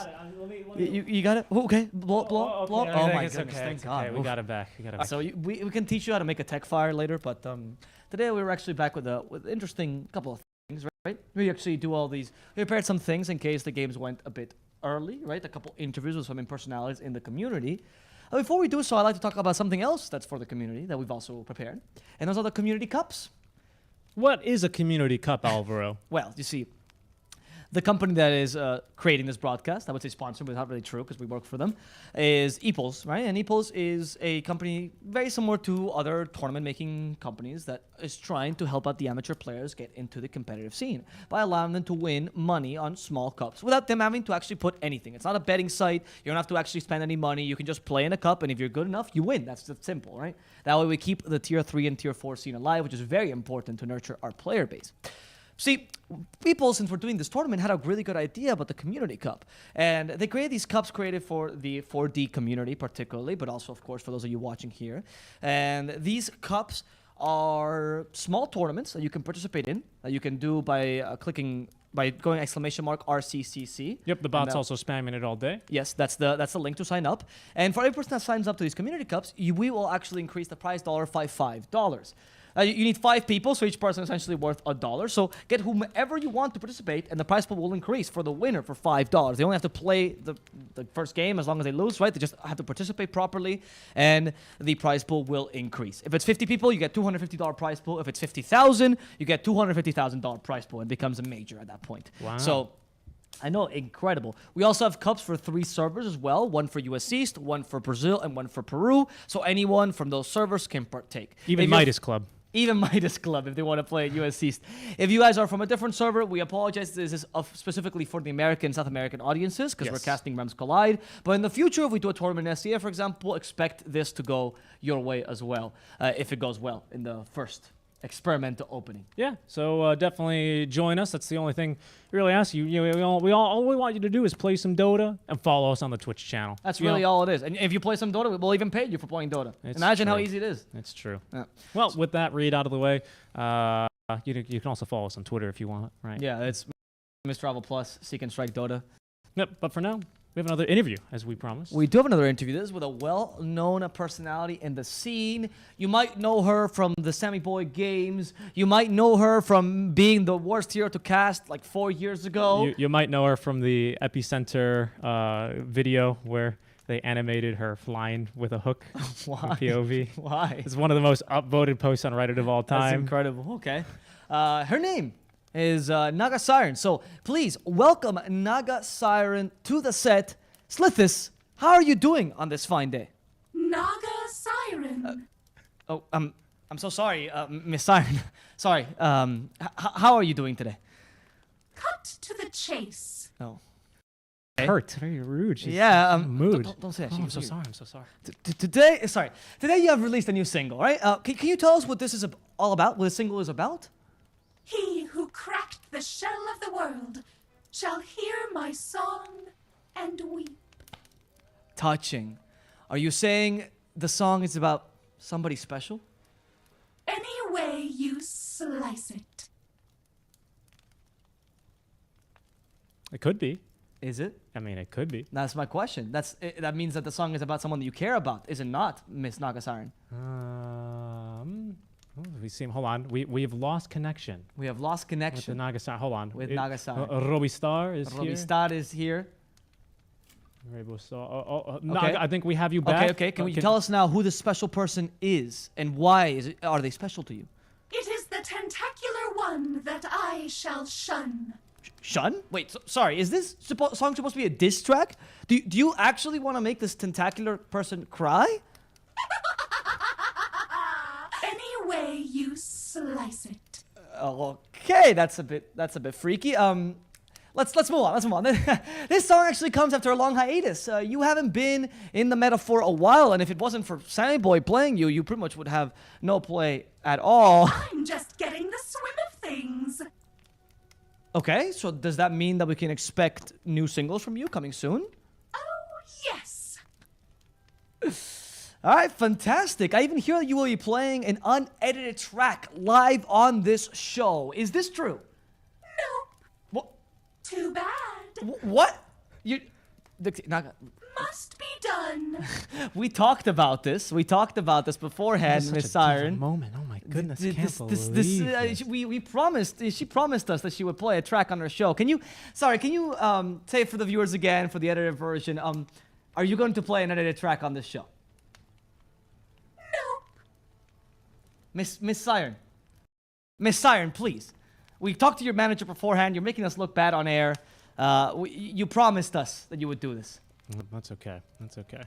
We already asked her this question. Asked and answer, Your Honor. Objection. All right. Objection. I think we should move on to maybe a new topic here. We might get something out of her. Okay, fine. All right. Siren, what is your current opinion? What is your opinion on the new patch? Can you talk to us about that a bit? What are your opinions currently on the most popular carries, Spectre and Sven? Let's make this perfectly clear. I hate you sincerely. Wow, that's some strong words, Miss Siren. What would you suggest to your fans that they do while they wait for the new patch right now? There's not enough alcohol in the world. I agree. No, agree. you don't, Oh, because I we don't are not. agree. We are in children's hours, so We are in children hours. children hours, yeah, the hour for the children. So, on that note, let's move on. Since she's not gonna sing live on air, I think we're gonna just put the new single that she released, right? So let's see how that turns out for us. Are you ready to listen to it? Yes, indeed. And yes, let's go ahead. We're gonna go ahead and cue it up. The new track, the new single from Naga Siren.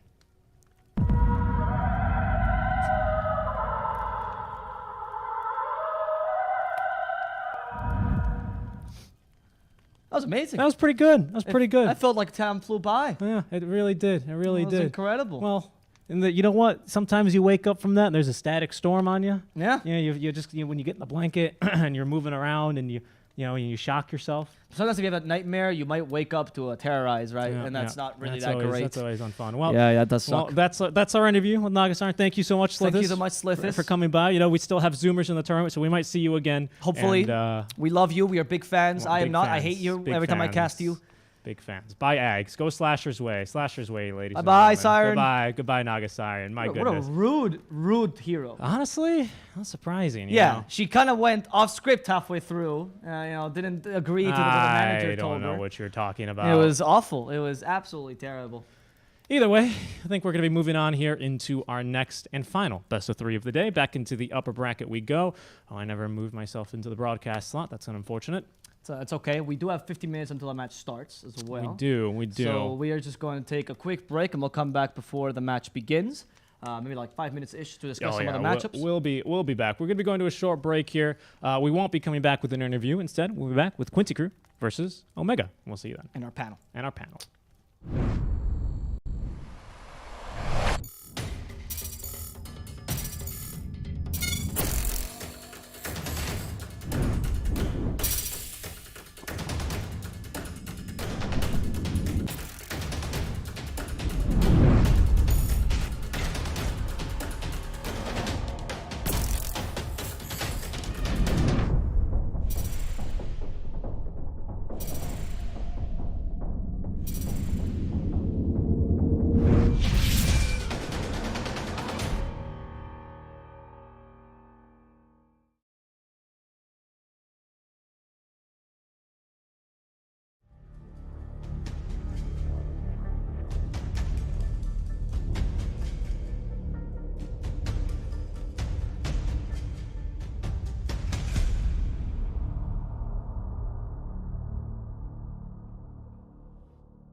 Hello, hello, back to the Voice of the Realm. We are your nightly radio show / podcast that brings you the best NA/SA Dota we can muster.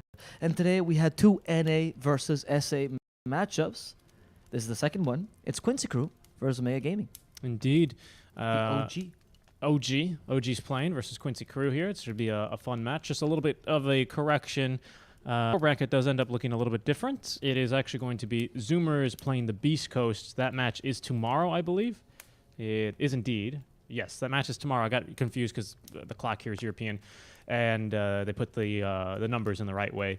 So Zoomers playing Beast Coast. The loser of this match then is going to be playing versus Thunder Predator. We have a draft underway, though. Let's go ahead and see how that one is shaking up, as we have the first pick already for Omega, the Tiny. This is very exciting, honestly. I think Quincy Crew has been showing a lot of promise in the past few matches. They're going back to their usual style and how strong they can be. Whereas Omega, quite the opposite. They've been showing promise from the start, right? They've been just a really standout performer in this group stages. I don't think anyone really expected this team to make it to winners brackets, but they did. Not only made it to winners, but almost made it to the top seed in the group stages. Play second, which is good enough, I would say, right? That's also really impressive. Yeah, I mean, as long as you're in the top half of group stage, I think you are setting yourself among the best of the rest, right? But Omega and Zoomers particularly are the only ones that actually had better points and like considerably point advantage over the rest, right? So they really do stand out. What was it, 15 wins, right? Compared to... I believe it was 16 for them, too. I don't think it was 16. Was it just 15? I think it's 15 for the lot of them. Yeah, it's 15 for them, and then Quincy Crew, but they lost the head-to-head to both of them. Yeah, Quincy, because they lost to Zoomers, right? So they were out of contention for the tiebreaker. And also Omega. I think they drew Omega, if I'm not mistaken. No, to Omega. That was remember? Yeah, they lost to both of them. That was right. the big turning point in the tournament. People are like, oh, Omega's actually good, like 2-0 Quincy. Wow. And yeah, standard performer for a variety of reasons. Their playstyle is pretty solid for the most part. They have really good drafts and incredibly mechanically skilled players. It's difficult for teams to beat them. Let's see what Quincy Crew can do. I'm expecting a 3-game series. I'm hoping, honestly, for a 3-game series because I'm hoping this is going to be a tight series. For now, Omega, they're going to start with something that they used to play out a lot, which is the Tiny. Back when Omega was still struggling through open qualifiers and stuff like that, Tiny was always their first pick, right? Because like Mago can play a really strong Tiny, but they can also play it on Dano, INS, or even we've seen it on the 3 position for Oscar. So it's a really huge flex pick for them, and they're very comfortable with the pick. And with a second comfort pick, of course, on the Crystal Maiden. Panda told me that this pick is mainly to counter the potential Beastmaster from the MA team, but on top of that, it does counter Enchantress Enchant pretty strongly. There's the Spookter pick to deal with the Maiden, right? You press R and she dies. Yeah, exactly. Late game anyway, right? Yeah, totally right. I mean, she can try and ulti to save her life, but the damage eventually will be coming from the Desolate. It's much like the Oracle just dies to Spectre, right, in the late game. Not much you can do about that, really. Yeah. You can Freezing Field as Maiden, but the problem is that your Freezing Field has to be really well positioned, because if Spectre just, say, Manta Style is on top of you, you die to to Desolate. Which is pure damage, so the Freezing Field doesn't really help against that. So you need to be next to a I've even seen, I remember watching a match of, again, amateurish teams, but Crystal Maiden built a Helm of the Dominator just to be able to have something next to her to survive Spectre. Not a bad idea, to be honest. Yeah, not a terrible idea.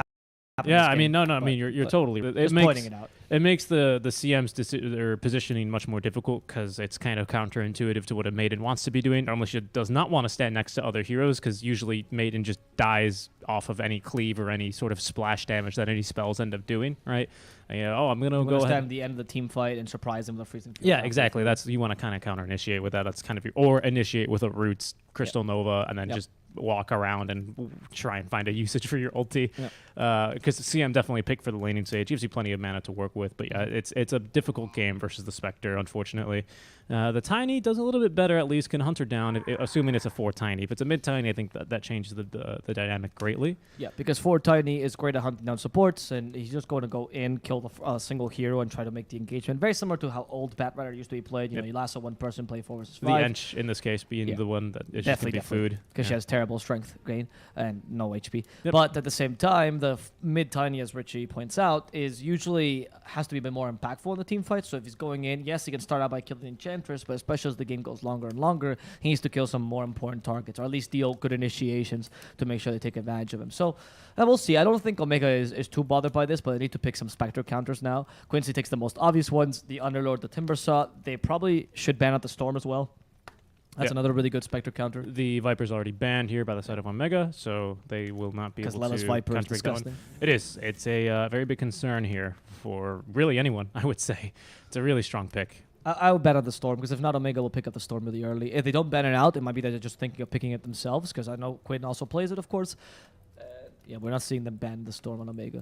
Nope, yeah, it's the Mars being the last ban. Exactly. Omega doesn't have last pick, and on top of that, they prefer first pick, first of all. They've told me they prefer playing first pick than second pick, and second of all, they also like picking Dark Magos here relatively early. So they're not too concerned about his matchup. They tend to pick him something they knows how to play, and that's a consistent mid laner. So Kunkka, of course, banned first phase always. Yep. Storm, Void Spirit, these kind of heroes that But can do well. Interestingly enough, the Lina is still in the pool, who we usually do see banned early. Oh, that could be a So pick. just keep that in mind. We might see it in this phase, because I think if Omega do not pick a mid laner in this phase, it'll likely be banned by Quincy. Because Omega, of course, again, they can flex the Tiny, but Quincy probably would rather face a Tiny mid than a Lina mid, so they'll probably go ahead and just ban mid laners rather than position 4s. I think now they're facing the choice of should I ban the Storm, should I pick the Storm, or should we just ignore him altogether? Or like, is he a big concern here?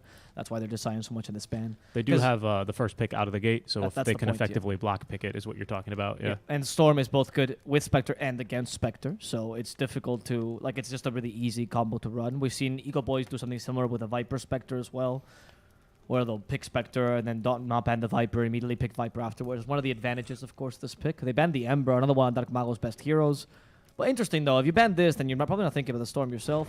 Yep, Ah, you're they're thinking of the Lina. Lina. Yep, I was thinking about that one sneaking through. So could be a position 4, could be the mid laner. Good flex here at this stage of the draft, because it's not going to leave Omega with a whole lot of information here. They do have last pick in this phase of picks, however, for 8th pick overall. So at least they're going to have a small advantage there. I would say you probably pick up your carry there, honestly, because then you can block 2 heroes that can counter your carry, and the likelihood of Quincy Crew now block picking a carry is impossible, right? 'Cause Yep. Spectre exists. I mean, yeah, I agree. My only concern is what is Dark Mago left to play then? If No, you pick up. I would pick up mid and then carry, to be honest with you. Okay, so off lane or last. Off lane or last, because then you reveal fully what lanes is gonna go. Right? I mean, you already know Spectre Enchantress lane though, so there is a chance you might pick up your off laner earlier. It depends. I think Oscar has the widest hero pool in Omega in general. He plays most heroes pretty similarly as well, so I don't think they depend too much on him. They just want to give him a decent lane. You could pick Oscar's hero here, but then, like you said, right, Dark Mago has a limited pool of heroes, so I would like to see the mid laner as soon as possible, honestly. I still really like the Storm pickup. I think they're considering it. What other stuff does Dark Mago play? Because Void Spirit's banned. Yep. Invoker is in the pool. Invoker's not too great here, though. I mean, what are the 2 bans like Quincy is likely to throw it if you don't pick the mid laner here? Probably Invoker. Storm. Yeah. Right? There's Okay, the Centaur. Interesting. That's their off laner. So like I said, sometimes they want to give Oscar a very strong lane. I would be surprised they picked Dark Mago last. Honestly, I think it would probably be their carry regardless of the next pick. But they had to decide here whether their off laner or mid laner came before. That said, though, there's one advantage to Omega, which is that they are flexing the Tiny as a potential mid laner. So they do have that. They might not even fix anything for that's Dark true. Mago. No, that's true. I mean, Quincy doing the same here with the Lina, so it's fair to race it then, of course, for But Quinn the is much Tiny. less limited as a mid laner. Yes, then Dark Mago. Yes, yeah. yes. No offense, Dark Mago is great with the heroes he plays. It's just. I mean, Quinn is very experienced as well, so. They know his hero pool is lesser, which is why they banned a fair amount of mid laners. That was a really good Ember ban. They would have picked Ember otherwise. Axe, okay. That's something we've seen Lelos play, not on this team as often, but back when he was on Beast Coast, he played it very often. Standing on Beast Coast, he played it quite a lot. He's a really, really good Axe player. He played it maybe last patch a bit more so than now, but I think Axe is back and strong. Very good against CM, because CM can't do anything against you in lane. And it might force Omega to pick up their carry here. Which they want to do, of course, because then you ban the mid laners, right? It might force Omega to go for something that can deal with Axe, like Troll, for example, because you can't really go Drow this game. No, it's a bit too dangerous with the Troll, Spectre. PA, maybe. Lifestealer are the things I'm thinking about. PA is a bit rough, though. It's a little rough in the lane for sure. It's against the Lifestealer or Axe. Troll, maybe Sven. Lifestealer or Troll Sven would be the 3 things I think about for Omega right now. Which is why they could try to avoid it.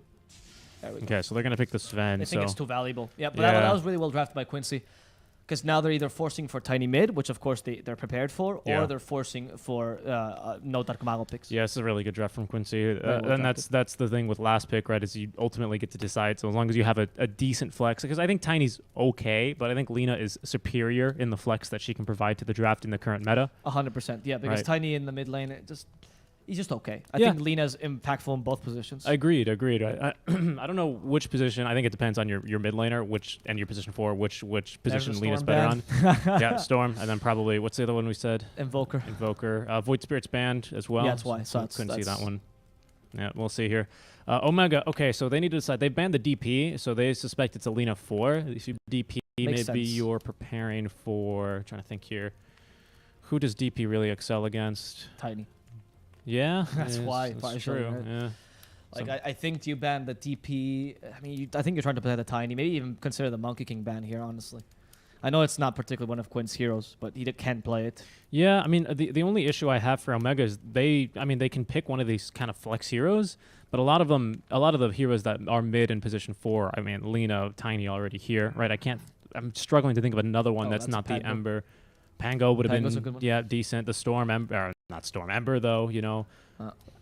Kunkka banned, of course, in the first phase. The Snap. Still get rid of the Invoker here, I think, because just that one of Dagmago's heroes is Yeah. actually kind of decent against the Axe now that you've picked that up.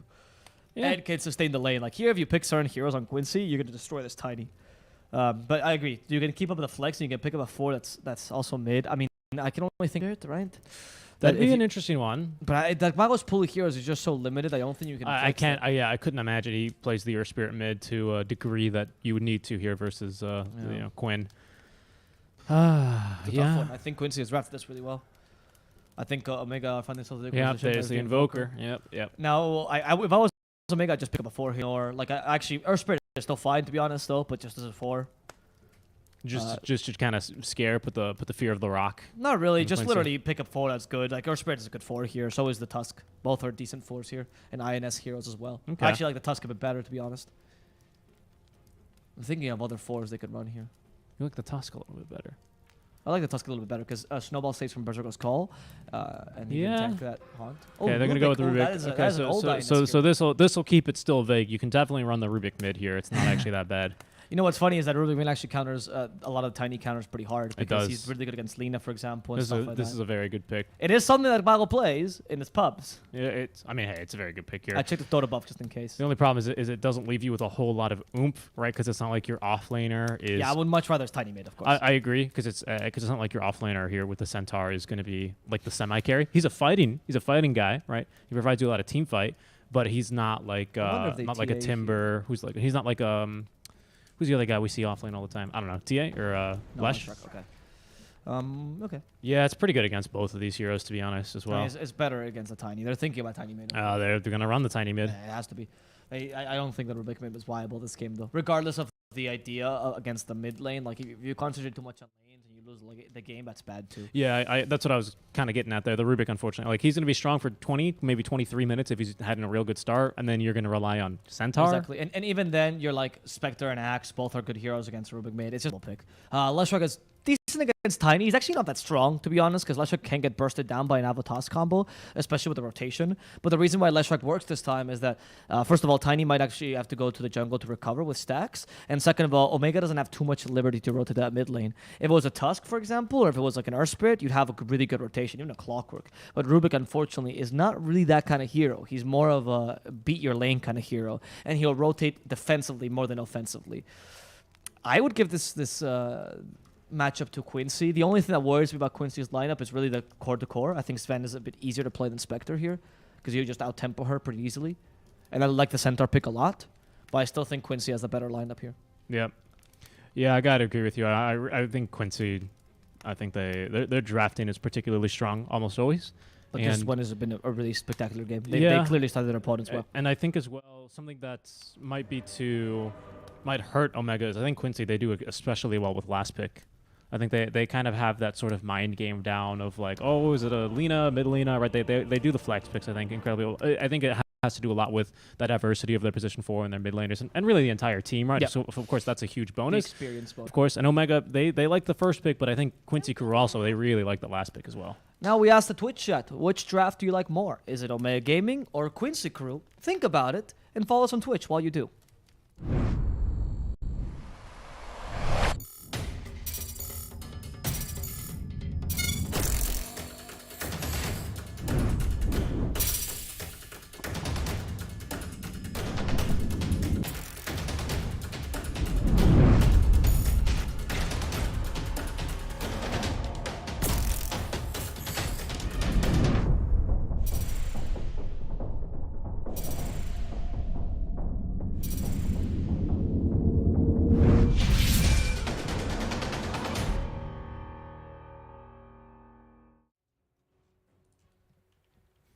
Welcome back, everyone, to our second and final best of 3 of the day.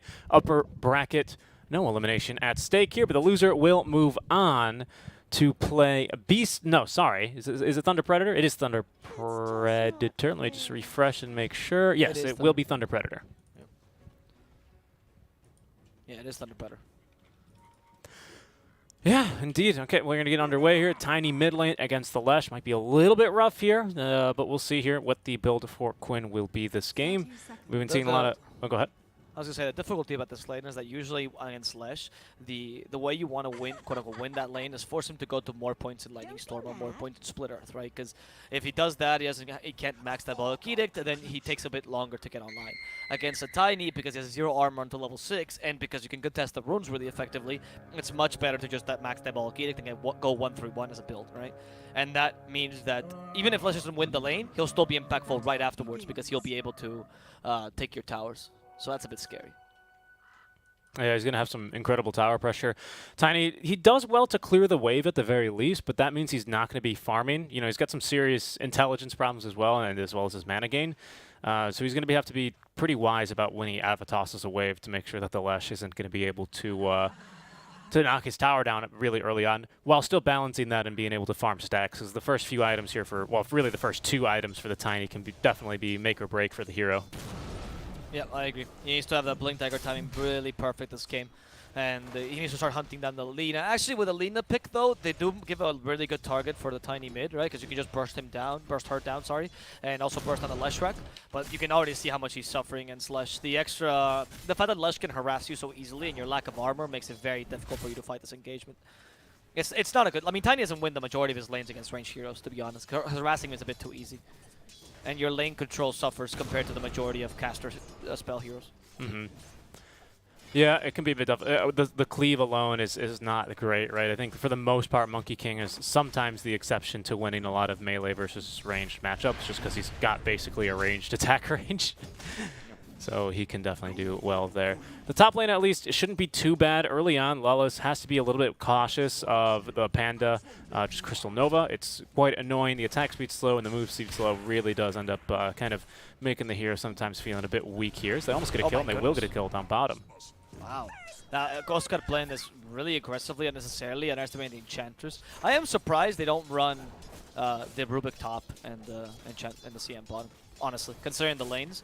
Because you could deal with the Enchantress much better with CM, because you can Frostbite her halfway through, and the Rubik can actually reduce some of the impact that Lina and Axe can do in the lane. Because Fate Bolt is a great way to make sure Lightstrike Array can't get you with like 3-4 extra hits, right? Mm-hmm. INS is also playing really aggressively here, and he is as much cannon fodder as a CM would be. Look at that impetus damage. SBG is chunking them. INS is going to fall at this rate. Nice telekinesis though. And SBG just wants the last impetus charge, but INS plays with the shadows, saving himself. Thank God for that. Fog of War, very powerful. Know your trees, ladies and gentlemen. Dark Monk in the middle lane. That should be at the bottle already for him. Indeed it is. Quinn doesn't have his quite yet, but does have 7 denies at least, so he's leading quite heavily here in terms of the denying. CS, though, not much of a lead, and this is what I was talking about. Now we've got the Avalanche toss. We actually have a tree grab, so 1-1-1 here so far on the mid lane. Tiny. Nothing too strange or substandard or anything about this really, but Dark Mago, he does have to be careful about his mana consumption, so it's very, very crucial here for the Tiny that they actually do end up looking for a rotation around the minute 4, or at least securing 1 bounty rune for that bottle refill. So the difficulty right now is that Quincy Crew is capable of winning the lanes, and we have seen what happens before when lineups play against Quincy Crew and they win the lanes, right? Like, this is a team that likes to snowball. They usually don't make any mistakes in the early mid game, and that always leads them to having a really huge lead at the enemy Panda team usually. may be dead, by the way. He is. Yes, he is. That usually ends up having a huge lead that most teams cannot contest with. However, we have seen Omega do some pretty impressive comebacks from playing from behind. They're a really good team playing from behind, so we'll see this mid game kind of favors them a bit more. But I'd be afraid about this one against Quincy Crew, because Quincy Crew's playing their style. Yeah, INS, meanwhile, down bottom, needs another impetus. There's the Hadouken. They need one more, and they're not going to find it. He's going to be alive just by the skin of his teeth. That was because of the 2 points in Hoof Stomp that Oscar committed there, huh? Yep. Yeah, they're extra stunned, but the Satyr Tormentor still looking for Oscar. One more hit will do the trick He here. doesn't have mana. And he has a salve too, so it's fine, it's fine. Alright, that was really scary though. I mean, this Enchantress is actually winning the lane alone. And the top lane, they're putting a lot of pressure into this Fen as well. They don't have any lane that is giving them a breather. Yeah, and that's a big problem, right? Because you can't afford to really rotate a support over here without losing a whole lot. There's already the rune spawning top. It will be for Quinn. Dark Mago just eating the explosions, however. They need a little bit more. We do have the Lightning Storm as well, but Dark Mago is going to be able to just outrun him here and sip on the bottle to stay alive. Nice rotation there. Unfortunately, INS is not going to be able to give him the double refill, but it's okay. He's got a salve, plenty of mana to play with here, and a nice win there. Good job, Dark Mago. Good job on the toss.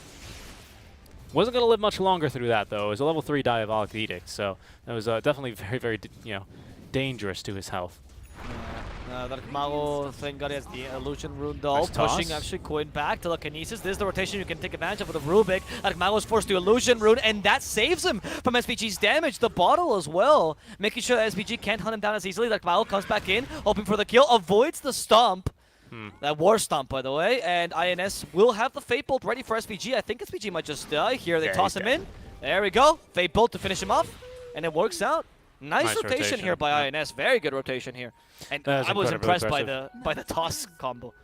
Yeah, nice job there. INS, I think, is just recognizing the strength. He is not stronger than Alina, unfortunately. Mr. Stomp's here as well for a follow-up. Panda nearby to slow the attack speed. Lelis is going to rotate on over. Wants kills on the sports, and now Quinn wants it on the action too.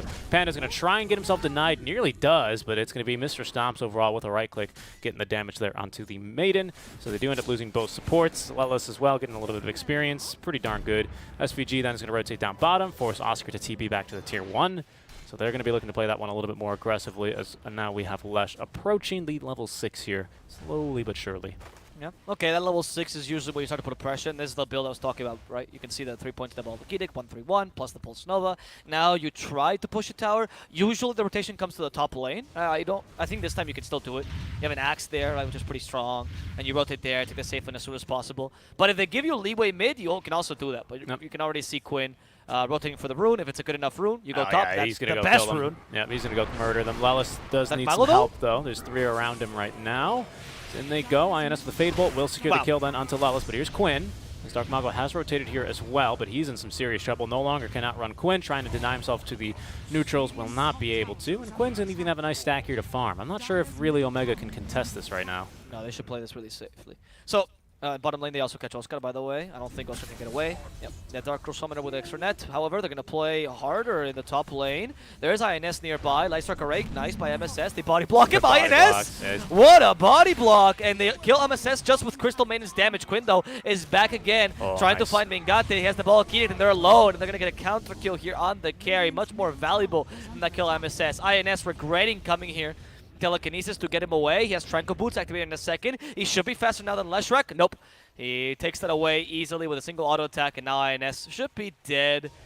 As long as Quinn keeps stopping those Tranquils from happening. He has the Pulse Nova. Oh, what? he's going to let him not. leave. He's going to let him leave. Okay, it was nighttime. I'm not sure if I didn't toggle the vision. I thought for sure he would have seen him there. I apologize, but he must have not had vision. So I will just mention that that play by Dark Mago was actually really smart. He knew the rotation that Leshrac was doing, and he tried to just play faster than him, right? Take a quick kill and make that rotation impossible. The only reason why Quinn Secret gets the advantage of that engagement is genuinely pure luck. If it had not been a haste rune, had been any other rune, he wouldn't have been able to get there on time and wouldn't have been able to get those kills or even be as threatening. So it's unfortunate because Omega gets punished that they're making the right play, but at least Quincy's also playing correctly. That's Dota for you, baby. That is Dota. Small amounts of RNG, they won't win you the game, but they'll win you these small engagements. Yep. The Quincy still needs to execute on that. They're not going to win off of that haste rune alone, unlike, Liquid winning TI7 off of a DD rune or anything like that. The runes never make an impact. Not true. Yeah, exactly. The only time I saw a game literally being won by luck was a Navi versus Liquid game, the new Liquid, where they got Apex. And that's why that forced the nerf. Oh, Quinn in trouble. Stampede will nuke him down. Dark Mago just needs to show up. The damage, actually, it's going to be Panda again with a Maiden auto attack, just murdering everyone. Nice job, Panda. All right. Well, that's pretty good. They stop Quinn. For now, though, he's going to come back with an Arcane Rune in his bottle, and I'm pretty sure without Stampede, he is just going to run at this Tier 1 tower and pretty much not care for anything. I think you go to the top lane, to be honest. I think it's much easier than taking mid. I don't think you want to take mid right now. I mean, I know Quinn obviously would love to if they can, but I think top lane is much safer and easier to take if you want to play the Leshrac more effectively, because you got to start taking objectives now on Leshrac. You're not like Pugna, of course, but I don't know. He's going to keep on farming mid. Poor SVG's courier delivered something, and now it's going to deliver death to SVG as it revealed his location. SVG just going in there, dewarding with a couple of sentries, making sure that you know, it's a bit dangerous for Quincy Crew, make that Omega to be farming in this area. They've been constantly having a little bit of a ward battle there. Oh, Quinn. I see what he's trying to do now. He's not actually trying to take towers just yet. He's starting to steal stacks from Sven. Very clever as well. Another prediction, but this time by Quincy Crew, right? They know they have stacks for Sven to recover because his lane did not go too well, and it's just Quinn trying to prevent Sven from farming. Yep.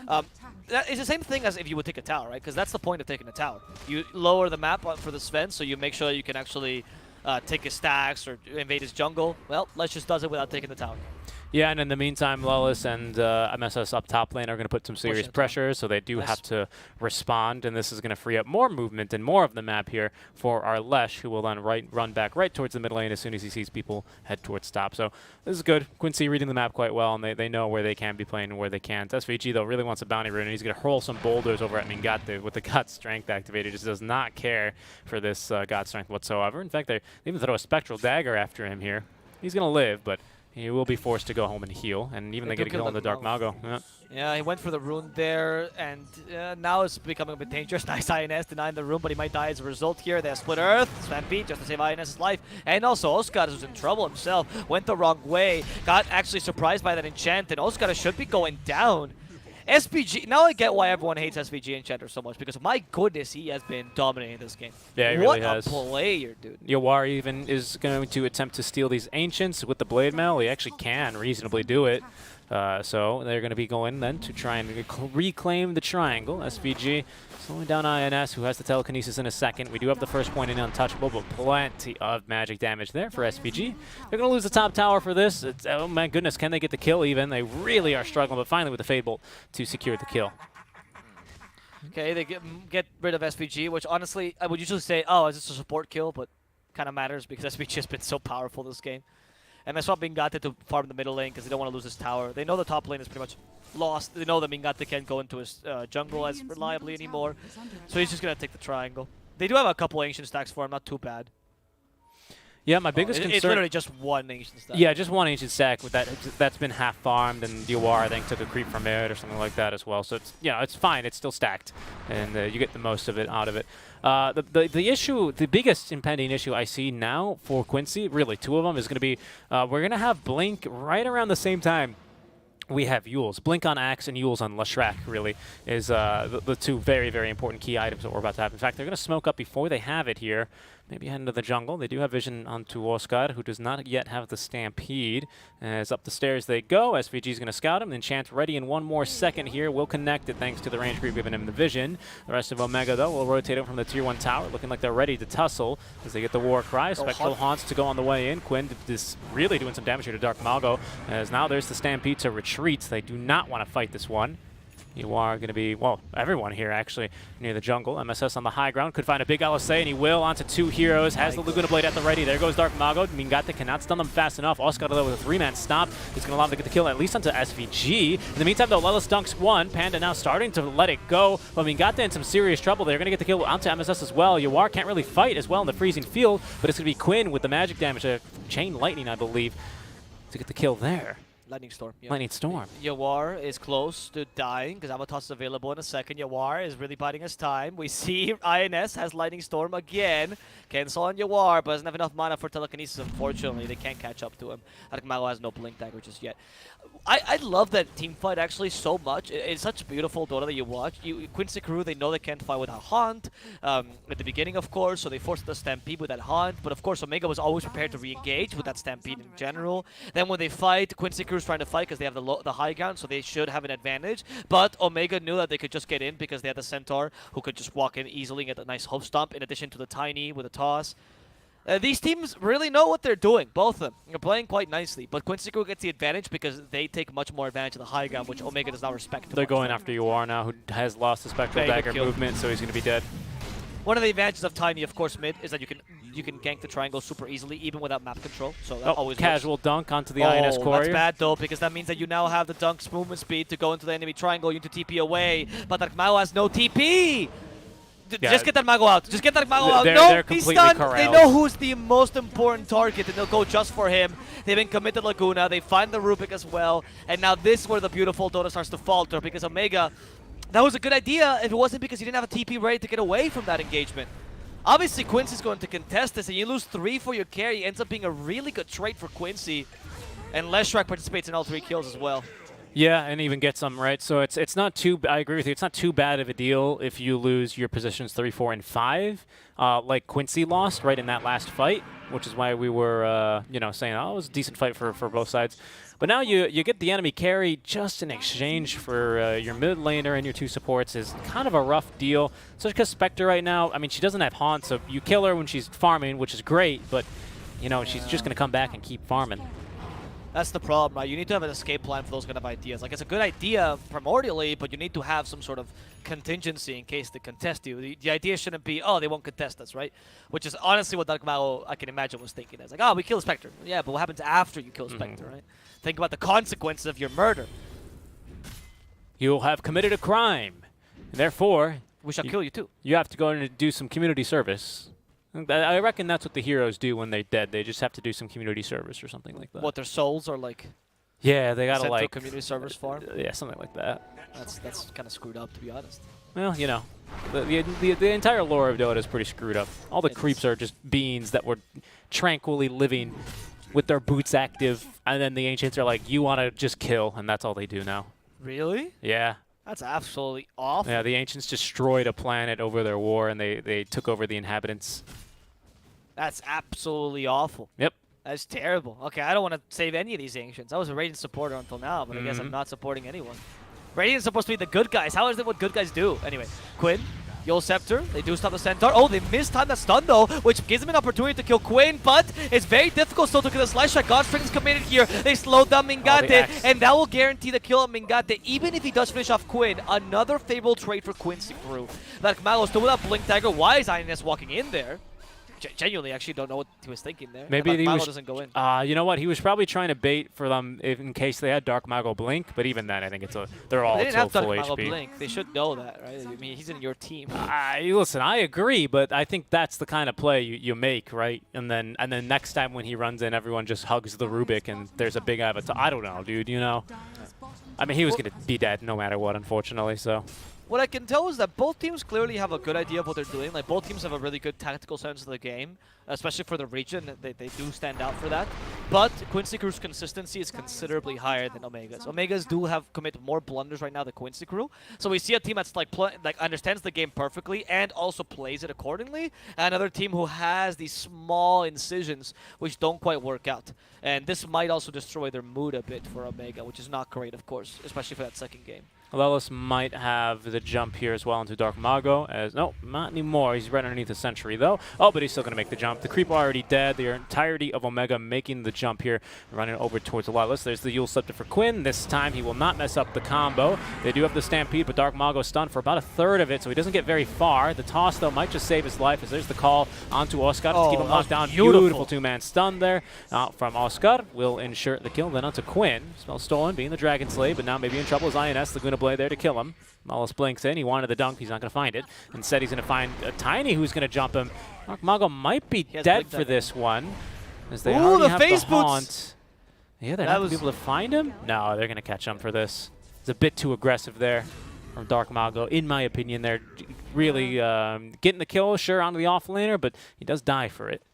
Right, I don't know. It's hard to say that one because killing the Axe is so important to slow down the enemy team's game, and you already got your Blink Dagger, so you're kind of slowing down the Axe right now. MSS. Yeah, he walked back the wrong direction. We have Double Edge. Nice. Oh, they waste the hook stop though, which means they can't continue this team fight. Well, Panda wants to though. He's like, oh, we see SVG. Ping, ping, ping. They ping all around. And they didn't commit the freezing field. They know SVG can't do anything. They don't even want him to take the ward here. As they protect the ward, now just proceeding to go for SVG. Annoying, but a possible kill with Mask of Madness. Yep, and the Echo Saber as well, guaranteeing you that second hit. A 2-for-1 special. That's the first team fight win by Omega. As finally Omega, they're going to get a, by the way, the Aether Lens on Rubik, which was killed by the courier that was dunked earlier in the match, so he finally gets that completed. Yep. Yeah, so again, that was probably the best team fight. They played around the Blink Dagger timing better this time from Dark Mao, which was very impressive. In general, you can see the mechanical for Omega is so high as well. Like, they've gone away with some plays that shouldn't be correct, but they just get away with it because they have really good timings and good synergy as a team, right? Which is even surprising Quinn Sigu, because Quinn definitely didn't want to die there. So well played by Omega for now, but they need to get the Sven up and running because they need him in the team fights. You can see the Spectres being impactful and still farming with very little items. Honda's already really useful. Sven needs his core to really be useful. And that's why he opts for BKB before the Aghanim, sorry, because the BKB will make him useful like this second. Yeah. Yeah, it's true, but he needs to have something to fall back on in case it goes south, as they've learned from their enemy triangle excursion. Sven, though, leading the game in terms of his farm. He's leading the Spectre by about 1,000 gold here, a little bit more, a little bit less sometimes. Spectre, by the way, just completed her Manta style on top of the Blade Mail, so the solo kill potential is now very, very extreme on the side of Quincy Crew, in case it wasn't already, with an Axe, Lina, and SVG on top of that. So should be, oh my god, you got to be a little bit careful here now that that item is up. Panda, of course, extremely vulnerable to this, even with just the Manta-style illusions by themselves. We'll see here as they're going to smoke up for the side of Omega. They feel strong with the BKB. Quincy, they might feel pretty strong as well. So they're just going to jump. They have found the Lesh with the Eul Scepter to buy time for the Hans on in. The stun onto Quinn is the LSA, though. Beautiful out from one, but Quinn's still dead. Panda then zapped through his ulti by his sister. SVG getting chunked by Mingate, who's not too interested in it anymore. Stolen Spell is the Laguna Blade. Still not enough for the likes of SVG, however, but it will be enough for them to kill Lelis. As Yawar now onto Oscar he goes. He's already dead. Mingate will be the final one to fall, just controlled by the supports of Quincy Crew. And Yawar, well, against these targets that are all alone, just chunks through them. It's going to be a big win for Quincy. Okay, that was a bit mistake by Omega. The original target prioritization is really good. Prioritization, sorry. Take down the Leshrac first and then go for the Axe. I think the Lina should be your next one, or Enchantress, because they deal big chunks of damage. The choice to go for Spectre there. I mean, if Sven had decided to just kill the Lina or Enchantress, he would have probably been able to kill at least one of them and gotten a better trade than trying to murder the Spectre with these two heroes annoying you in the background. It's just very difficult. But that Malo is concentrating on Leshrac instead, so who is destroying these supports? Someone needs to murder the Lina right now. They have Toss, by the way, talking about murdering Lina. They heard me and they're going to go for MSS. Oh, but Berserker's Call from Ellis might stop this from happening. Crystal Nova slowing down MSS still. Malo's committing for this kill. Light Strike Array, nope, killed by the Frostbite. As they take a Roshan, though, this is looking pretty bad. They don't know about this Roshan just yet. The Aegis goes for Yawar, but they do murder SBG in the process. The toss is not going to be good enough. They do catch Quinn, though, and they put him back in the pit. Perfect telekinesis. As with this, they should be able to get 3 easy kills off Omega. Hopefully nobody dying here. Finally, a bit of a turning point for this team. Yeah, that's a good little counter engagement there. They get the free kill onto the Lina. They follow up with one as well onto the Ench. So both Redheads dead. Means that they are really out for blood, and the kill onto the Lesh is a real big one there as well. He really does need the second Scepter. Right now, the Eggs, oh, he's going to switch it up. I think he's going to then, yep, he's just going to stop it. Go for the BKB instead. Can't disagree with that one either, to be honest. In C, you see way more of a rush for the Aghanim Scepter immediately after the Euls, just so, you know, how many times have we seen Quinn get jumped and then he Euls himself and lives a bit longer. You get an extra Lightning Storm here or there, and that maybe can make the difference in between you winning or losing the team fight. Slowing down your enemies is a good way to allow the Spectre to just kind of kill everyone is the idea. But BKB first, so we can even live in these engagements. Is, for now, he's not even getting through like a third of his mana pool before he dies, which is, I think, the better sign that you need to go for the BKB. Right, I agree. And on top of this, I would say that Vega has been kind of prioritizing the Leshrac a lot, but this has allowed Spectre to farm up and become a real threat. And now what do you do against Spectre? You really are lacking the damage against her. Stampede is using the top lane to make sure Oscar doesn't die. Nice playing with the trees, by the way, so he can't get Eul Scepter there. But in comes Yawar. They want to fight this. There's nobody here ready. And this could actually be a really good kill. Can they murder Oscar with Berserker's Call? Seems quite easy. They have so many stuns. They even stun Panda by accident, but they don't know about this. The Enchantress gets sent back from behind Mingate. Going for Quinn. Can he die? Yes, they do it. As Mingate is trying to take the kill on Yawar as well. They're trying to take this death on their offlaner into a couple kills. They do murder MSS as well, going for Lelis, but again, Yawar is the problem, and he hasn't been stopped. Mingate murders everyone here but Yawar, as Mago's searching after the Spectre. He's been slowed down, can't toss anything to him, and they just want to take away that Aegis. Blink Dagger's ready in 4 seconds. Can Yawar make it out of here with both lives? We'll see in a second as Mago throws a tree, guesses he's not in the lane, and immediately Yawar goes into the lane, but now they see him with a toss, and that should be... Oh, what is that Eul Scepter dude? That should be his first life. Yep. First life down, no one really to support him. It's going to be hard to get the second one. They can set up for the toss, but they're not confident. Because bottom SVG is putting pressure, and they're forced to back out here. Yeah, they don't know where the enemy team is going to be, and SPG is trying to kill the Rubik as Leshrac is coming in with his Boots of Travel. Dark Mago's been left alone. They're feeding off Omega's coordination, and Quinn might be able to finish off Dark Mago, but here comes Mingatek, and was it a bait? We'll never know, as Omega doesn't want to fight this any longer. INS survives SPG's murdering spree, and even gets the massive kill against them. No, I mean, it's not that big of a kill right against the It's big because position you four see Ench. this SVG? You see this Enchantress? She alone forced the Centaur TP. That's huge. It was a good fight from Omega overall, as Quincy, they do overextend quite a bit there. Not a mistake I see from them too often. They thought they could get just a quick little kill there onto the Centaur that turned into a much longer engagement than they were hoping for. Even Yawar getting chunked by the God Strength of the Sven. The Tiny Airlines as well is huge throughout the entire fight there for Dark Mago. And now Mingate might not even need Tiny Airlines for the next one because he's about to have the Aghanim Scepter completed, I believe. I think. Where's his courier?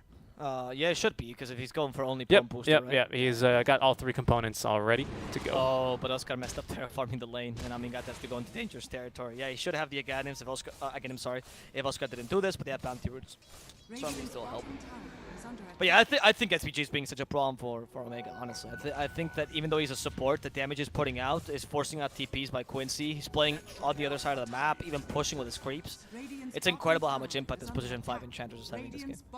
All right, 2 big items. Blink Dagger for the Rubik, Aghanim Scepter for Clark's Vent. Oh, that's big, that's big. Blink Dagger and Rubik, actually. Wow, that's pretty farm. That's pretty good farm on the Rubik, despite having a really bad lane.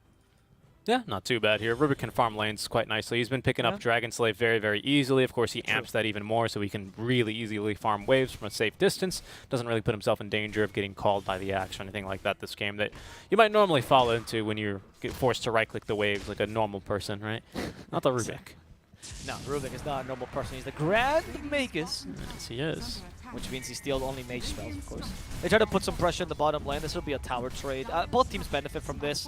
It's Quincy, it looks like it's an easier trade, to be honest. They might be able to TP and defend, because the tier 2 tower up top is done. But look at where the Rubik courier is. That's very smart to catch any surprising TPs. But they're not going to do that. I don't know if they saw the courier go in there, because if the courier wasn't there, they could fight this, but with the courier there, it gives Omega too much advantage. Interesting decision. Yule's on the Tiny here, then into the BKB as they will scout him. They're going to smoke behind Quincy. They smell bait. They know what bait. They've been fishing before, and they don't want to get gone on. MSS trying to wrap around here, likely to be caught. However, gets a stun off, but yeah, he's not going to live. Nope. Luckily, he was alone there. Like, if there was people around, they might have been able to turn that around, but it has to be Lilith has to initiate, right? That's LSA stolen as well here for our Rubik, so keep that in mind if you see a second one in the fight. The best spell you can steal from Lina, I would argue, besides Laguna. It's even better than Dragon Slave. That stun is so valuable. And he has Aether Lens as well, so he's pretty much building like a support Lina as well. I mean, they build very similarly, but you get my point. Yeah. It's scary. The second best spell, then you could steal from the Lina. Yeah. I'd even say sometimes LSA is better, but we'll see, we'll see. No, I disagree. I mean, it's a huge nuke with damage amp and with Rubik's cast range as well that he gets. Yeah, it's so much damage. I don't think you can really ignore it, even without the Ags. I just love the stun so much. Dark Mago is just going to run right into Yawar. Easy Avatos for him. Gets the blink out for free. Oh yeah, you also Dark Mago. The reason I like it a lot is because they need to ignore the Spectre in these fights to deal with Quinn, of course, and the Yulster is perfect for doing that, right? So you can't really stand resistance against the Yules. If you BKB on Spectre for a Yule, that's stupid. So it's a really good way of just making sure that they don't have to deal with Spectre. We do have BKB on Quinn though. Yeah, so we're about to have one on Lawless actually too, is what I was going to point out here. Huge, huge. Yeah. Is this going to be enough to win a team fight? I think so. I think this should be a big enough turning point. Roche is going to be up in maybe 80 seconds here. 80 seconds to 3 minutes plus 80 seconds. So that might be the next point of conflict here between the two teams. As Quincy Crew for now, they don't feel too confident. Even with the BKBs, they want to get the one onto Lelis delivered.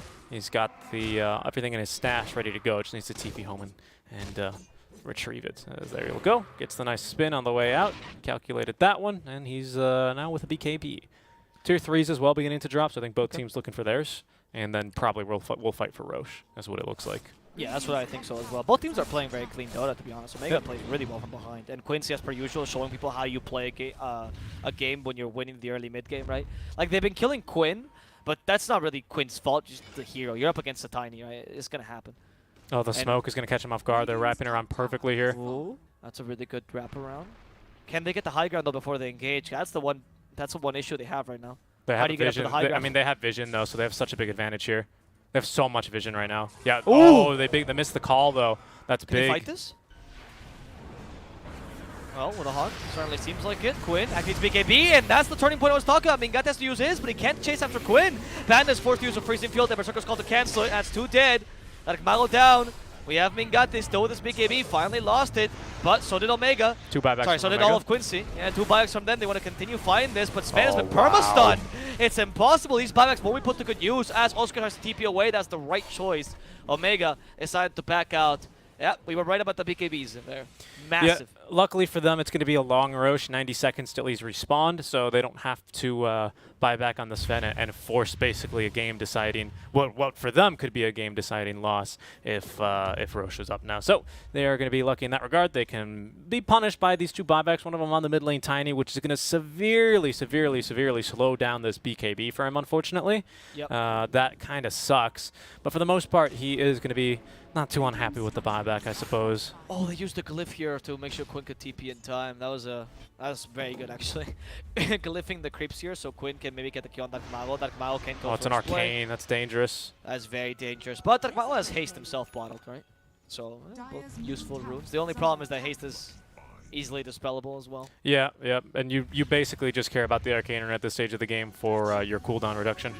Exactly. And you can't purge that off once your cooldowns are set. They're set. Except for, I guess, time dilation. Yeah, of course. Yeah. And of course, Impulse Nova, you don't even need it for the cooldown there. Yep. But the BKB cooldown is probably the biggest asset here, actually. That's the Mhm. biggest cooldown he has. And Diabolic BKB. You activate those 2, and then you can purge it off if you want to. And of course, lack of Tiny BKB also makes it so that he can't. He's in trouble. Yep. He's dead. He's That's so far away from very his team. easy. Yeah, Darkmago shouldn't be doing this even if he's cutting lanes. He's going to go down. He needs to calm down. He needs to cut lanes, but not cut lanes like that. There's no point in doing that. That's way too far. He was basically outside the tier 2 range. And even then, I mean, Yeah. Quinn with Boots of Travel can always just purge off your haste rune. He knows that too. So it's a bit unfortunate there. Just kind of maybe feeling the pressure. It's a dieback as well with the death timer penalty applied. So he's dead for 80, and that is more than enough time for Quincy to take this Roshan with Aegis and Cheese. It's a very unfortunately timed death for them. Roshan now just deciding, no, I'm going to respawn. And he does. And now a big item as well for our Lesh, who does have the Aghanim Scepter at the ready. Taking the 20 talents of the Pulse Nova damage, however, not the slow duration. So he is looking to just pump out as much damage. I wonder which DPS is higher. Probably Pulse Nova there with the 20 talent. What do you mean? I'd be curious if you had someone running away from you, like at what move speed that the enemies have does the +1 second slow actually become relevant for you? Because I'd imagine that's the deciding factor between the Pulse Nova damage and the slow, right? Well, I mean, that's a difficult calculation to make, because I think the slow is much more dependent on what items the enemy team has. Like, do they have any spells to get rid of that slow? Do they have any BKBs to get rid of that slow? And therefore, is it useful in that sense? Because just calculating like pure DPS, that's so hard to do, because the weakness of Lightning Storm is always that late game with the BKBs. It becomes really useless to have a 2-second slow if they're both going to be purged off, right? Yeah, I mean, I get that still, but we had some fast years. Oh, you know what? It's because Stampede. Yeah, see you later. That's, Yeah, that's the calculation he's making, though. Or is there any way to make that slow useless? Force staffs, dispels, the Stampede you mentioned. Yeah. That's the calculation. It's not so much about the DPS directly against movement speed, because it's too big a slow. If nobody had anything to purge that off, it would always be better. Oh, he gets the blink out just in time there. Breaks the smoke. Spell stolen is going to be... That was a good blink. Pulse Nova. Oh, that's a pretty good spell to steal, Nah, actually. not really, unfortunately. Oh, no, because he can't get in the middle of the team. Yeah, he just dies if he's in the middle of team fights. The AoE is not increased by Aether Lens either, so... No, of course not. Yeah, unfortunately, it's... Yeah, he'll take it. He'll take it. You never know if it's Like, useful. it's good I for mean, pushing lanes. That's yeah, the it's one good for thing. pushing. He cut can lanes. farm. That's about it. Yeah. But as far as They- the team fight spell, he's going to looking to steal a different one here as soon as it kicks off. They want to fight near the triangle, but they haven't dewarded this ward that it's kind of freshish. Oh no, what? Okay, they put the sentry, but they didn't check this area. So they can't really find their triangle reliably right now. They should have Crystal Nova that area. That ward is giving them a lot of advantage here. Because they know that, since they know they don't have extra vision in this triangle, Quincy can just invade their triangle, and that shouldn't be happening. But this puts Quincy in a really strong position, because now they can push bottom, they can push mid from the triangle, they preserve this high ground, and there's not much Omega can do to contest them. They need to go for a smoke wraparound, and they really think they're confident in their team fight, but not like this, as Darkmao gets caught out. There's the Honda as well. They want to murder Darkmao easily. Stampede is not going to help him. Doesn't seem like it. Yo Scepter just to gain more time for Darkmao, but at this point, Darkmao I mean, he's been surrounded Yeah. and finally destroyed. So easy. Panda There's in no trouble support, himself. because Yawar's Another doing one? this. Aegis. Not going to be taken from Yawar yet, and the stuns are Good too good. force. Offensive force staff to make sure Oscar goes down as well. Mingate doesn't get stunned by Ice Strike Array, but he also doesn't activate the BKB or the God Strength, so at least he's alive. Yep, LSA stole a much better spell for INS there. Unfortunately, the team fight, I mean, the Haunt is just, yeah, they have to leave at this point in the game. The Spectre's just too strong with the Basher and now the Eye of Scotty that they had in the fight, and Aegis. The Spectre is getting really, really freaking scary for them here. Nice job, though. Nice haunts. Good target prioritization. Quinn has to use the cheese there to eat, to eat. He's got to eat the cheese there to kill Dark Mago. That's a pretty good trade. It was a really good job by Panda, who decides to sacrifice himself just to apply the Glimmer Cape to force the cheese to be eaten. It's a very, very good trade overall, because, of course, that 40% magic resist is absolutely massive. And now, it's Quincy going to go high ground without cheese, but still Aegis. Well, the tower will now fall, it should fall relatively easily at the block edict, and you have still on Aegis, as you mentioned. What are you meant to do here as Omega to defend this? I think it's best if they just let it fall. They can still take a future team fight. This game is not over for Omega as long as Sven is farmed, but it becomes much, much more difficult. Yep. The Tiny, unfortunately, is just not that useful this game. Yeah, Quincy, they don't want to lose Aegis yet. They still have a full minute and a half on it, basically, so I imagine they're just going to heal up on Yawar. Will they have another Haunt with this Aegis? They will, so that's going to be pretty big for them. Yeah, I think that's wise. That's a really wise decision. Yep. And the smoke here from Omega. Yeah, seeing Omega, if they can catch someone. don't want to fight with another Haunt Aegis. No. They know they can take this next fight with God's Strength still available. And this could turn things around, but as per usual, Dark Mago, he divides him, he separates from his team, and that shows that there's smoke.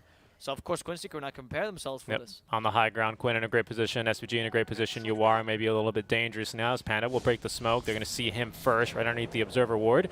Invulnerable for now, but Mingate does not want to go immediately for the Sven. Panda's about to be eaten alive. He's got the ulti active. That's not going to save him for much longer, but they're going for the backliners now. Lettle's in some trouble. Does not get the call off. Gets eaten by Mingate, who's going to get the Aghanim Scepter version of the Laguna Blade out from the Lina from very far away. But now Mingate, his BKB is expired, and he is just absolutely murder. Oscar trying to do his best here, but Quinn easily able to kill him during the TP duration. And Dark Mago, the lone survivor now of the team, who will be used up into the LSA combo and most likely killed here by the likes of UR, SVG, and MSS. You don't have something to do with the Spectre. You need a Silver Edge. You need to either do that or like the only ways to beat Spectre with Sven is Silver Edge or out tempo her. You're not gonna beat her like this. Despite you dealing a fair amount of damage towards Lelis, if Dark Mago reveals your smoke, it's just so difficult to take advantage of this. He shouldn't have done that at all in the middle lane. I get that you're pushing the middle lane for more vision, and that like I get the idea behind it, but revealing the smoke kind of betrays your team completely. You have to acknowledge the position you're in, which is a Hail Mary smoke, pretty much. Yep. And now we have Spectre after that fight with the level 25 talent. I should make that. +5 Dispersion, full Abyssal Blade on the Courier. We still do not have Aegis. That has been reclaimed 30 seconds ago. And but now we do have Haunt with Abyssal, and that's terrifying. Yeah, they can take towers relatively easy as well with Flash Shock. I think this is the game where even if we have Ags, you go for the ball getting explosions because you can push so quickly with that, right? Yeah, we'll see what they Pushing decide to 3 go lanes for. at the same time. Neutrals are available, of course, for the next tier of items. So I think we're going to get two lanes of barracks here. And then I imagine they're going to go farm tier 4s and look to end the game here.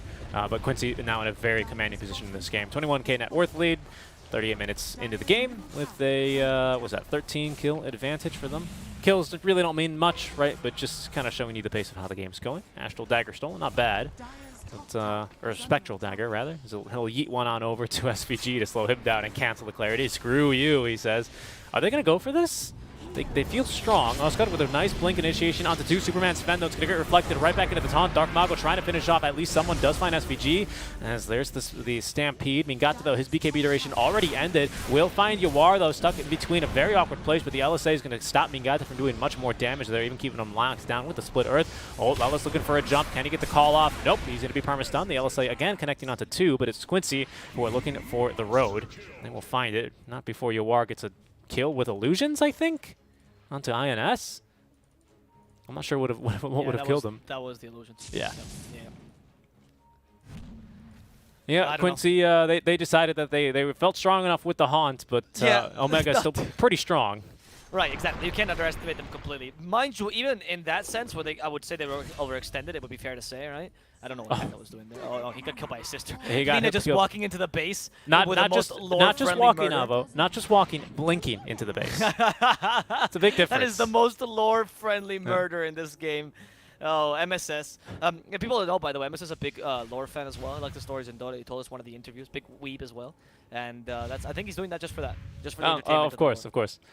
Yeah, he's making great use of the Aghanim Scepter, though, as he zapped the Sven in that last fight. Sven, very tanky, though, kind of just shrugs it off and dies then to the match damage of Quinn, who is approaching this level 25 talent with the BKB duration running a little bit shorter now, 6 seconds long only. But the good news is that's about as long as Sven's BKB is. In fact, it's 1 second shorter there at the 5-second mark already. Dark Mago has a 10-second BKB here to play with at the very least, so he can be looking to survive a bit longer here, so long as he does not get chain stunned to open up that initiation, as he does not have buyback quite crucially. Quinn, I really want to see what he takes for the 25 talent. 14 Bloodstone charges. I think he see Oscar. Oh, no, he didn't. He did not. Yeah, I'm curious as well, because the Lightning Storm, I think, shows less confidence. Oh, they found Dark Mago, though. Dark Mago this They time. have Abyssal. Oh, he's going to die. This is the one play, though, that is kind of correct, I will say. Like, he was trying to cut the lanes. That was not the wrong play. The problem is that if you were cutting the lanes, if you're doing this kind of plays earlier and you die once or twice because they find you, it's fine. These things happen. But you haven't been doing that, right? You've been dying because you've been away from your team and overextending. Quinn did go for Lightning Storm damage. Right. Yep, and he's He going just to wants murder fight INS this with one. it. Yeah, so easily. Panda also in trouble. Stampede almost cancelled here. Mingate comes by. Great Quinn. stun. He ended up BKB. That is a beautiful, I'll say. Yep. SPG has so much attack speed. He went for the Hurricane Pike. This Enchantress. Mingate eating the Abyssal Blade then. Yuar beginning to pump the damage. He's all alone through the BKB, getting dunked as Lelis either is going to dunk a second. The GG's been dropped before he can dunk a third, but it will be Quincy taking game number 1 here. Nicely executed there on this draft. Few mistakes here, notably the tier 3 dive, but nice recovery there from Quincy as they stabilize, get a few pickups there onto the Tiny that proved to be crucial and win the game. I think the point is not so much like there were some mistakes, or like there were very few mistakes, as you mentioned, right? It's the fact that there were so little mistakes that was impressive by Quincy crew in general. It's okay to make 1 or 2 mistakes in a game. That's gonna happen. You are humans, right? Even the AI made a lot of mistakes. So congratulations to Quincy crew. An incredible game as per usual. Their performance is back to being top notch against Omega. But I will say that in Omega, I feel like there's a bit of a fissure between the 4 players in Omega and Dark Mago. It's clear that Dark Mago is playing a completely different game. He's going against their smokes, he's going against their map pressure, map control. He's not always in sync with them. He's playing overly aggressive with like almost all the misplays here in Omega were pretty much Dark Mago initiating them. It's hard to say if it was him that was calling those shots, but it seems like it because his team was doing something different, right? Not ideal. They need to get these things in order. You're playing against a top-tier team against Quincy crew. You played really well tactically, but these small mistakes completely cost you the game. Yeah. We're going to have to see here if they can maybe rally for game number 2, perhaps go for a little bit of a different draft, a different tempo in the mid lane perhaps, or just have a nice little team talk in between and come back strong for game number 2. As we shall see, Quincy crew with a comfortable lead then, going 1-0 into our best of 3 series to try and avoid that lower bracket, as Zoomers were relegated to the lower bracket earlier today versus, who the heck did they play even? I'm completely... Infamous. Yes, 2-0.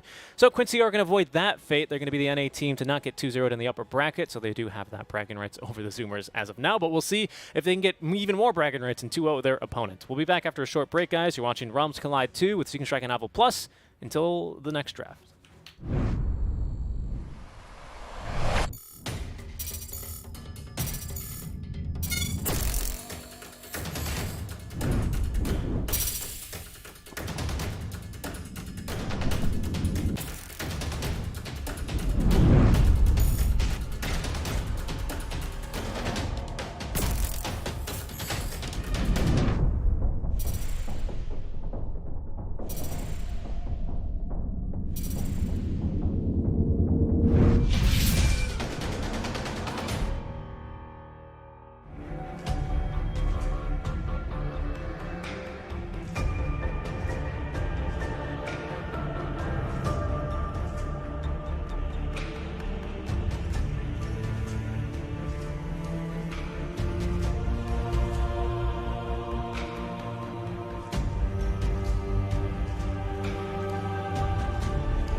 Hello, and welcome back to The Voice of the Red, your daily, nightly, 24-hour radio podcast that brings you the best NASA Dota that we can find. And currently, there is a match going on between Quincy Crew and Omega Gaming. This is match number 2. The first win did go to Quincy Crew. Whatever our production says, it does not matter. Do not believe them. He is a liar, and he is not going to eat this week. Yeah, the script was wrong apparently, so we got to update that.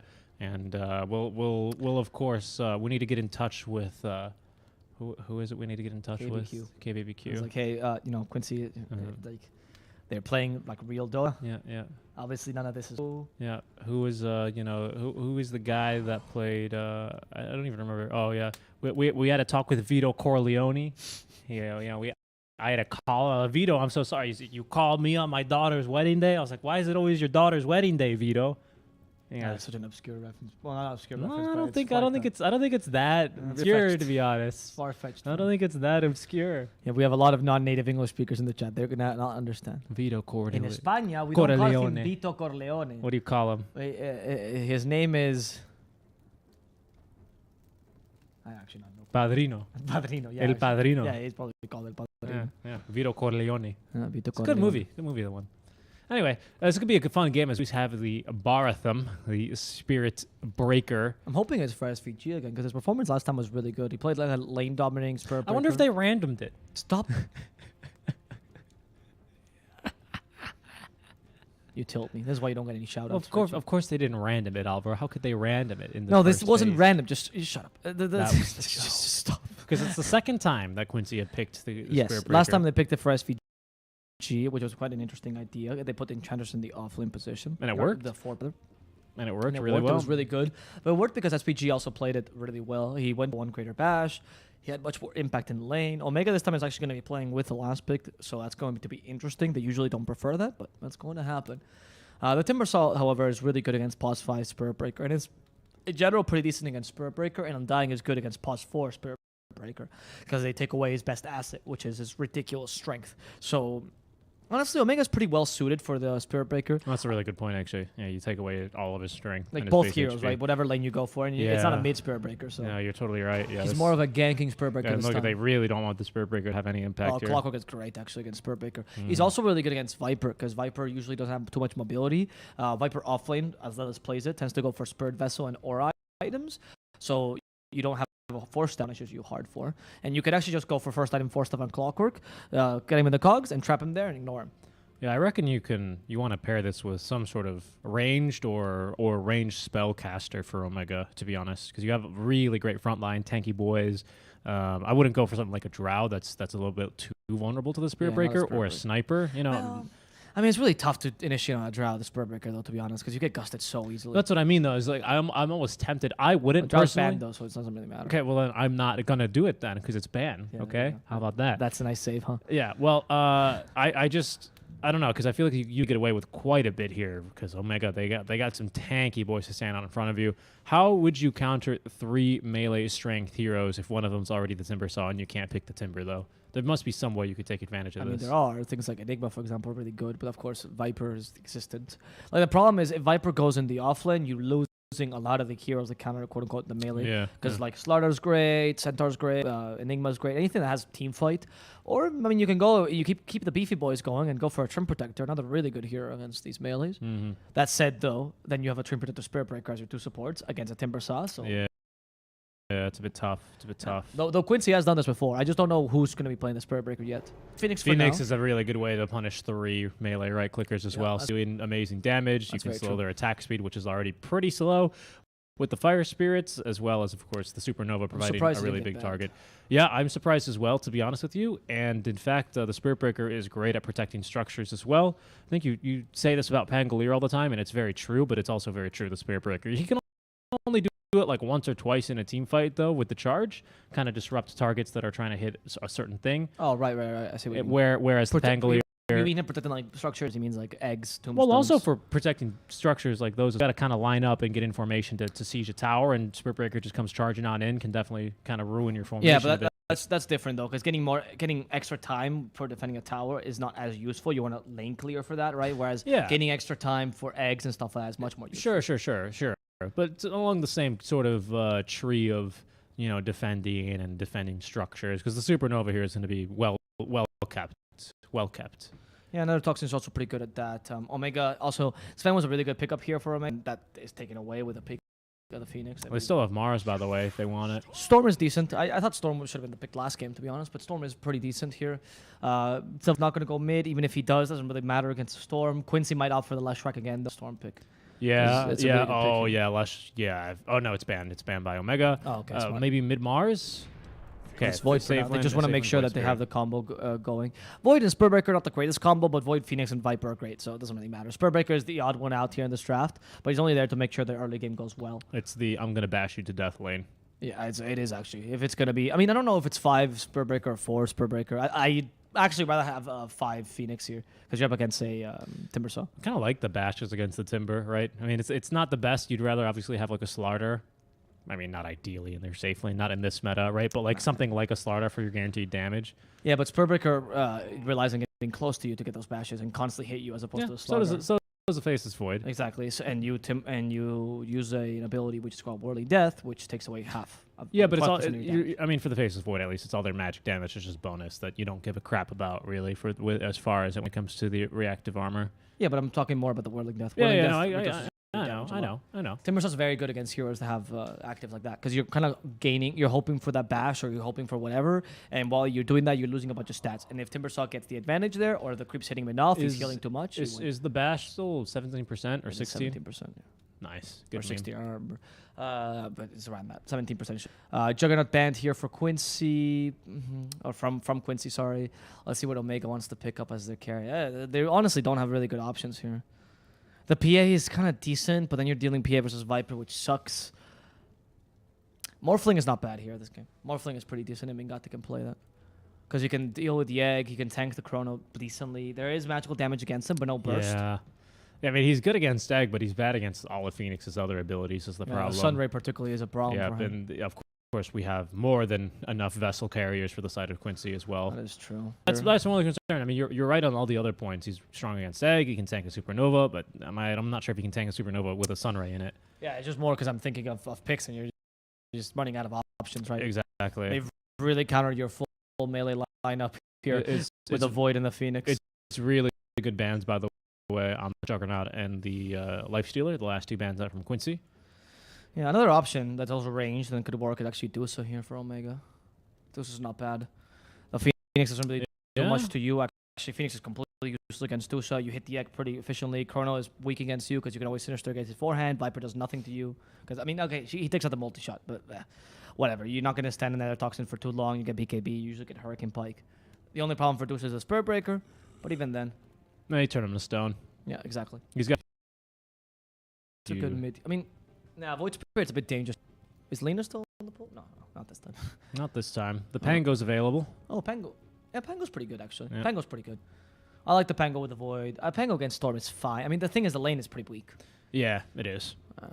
But if you can beat him to level 6, you kill him almost 100%. That's true. DK is also not too... No, because you're up against Undying. Puck. Oh, okay, yeah. Puck is pretty decent.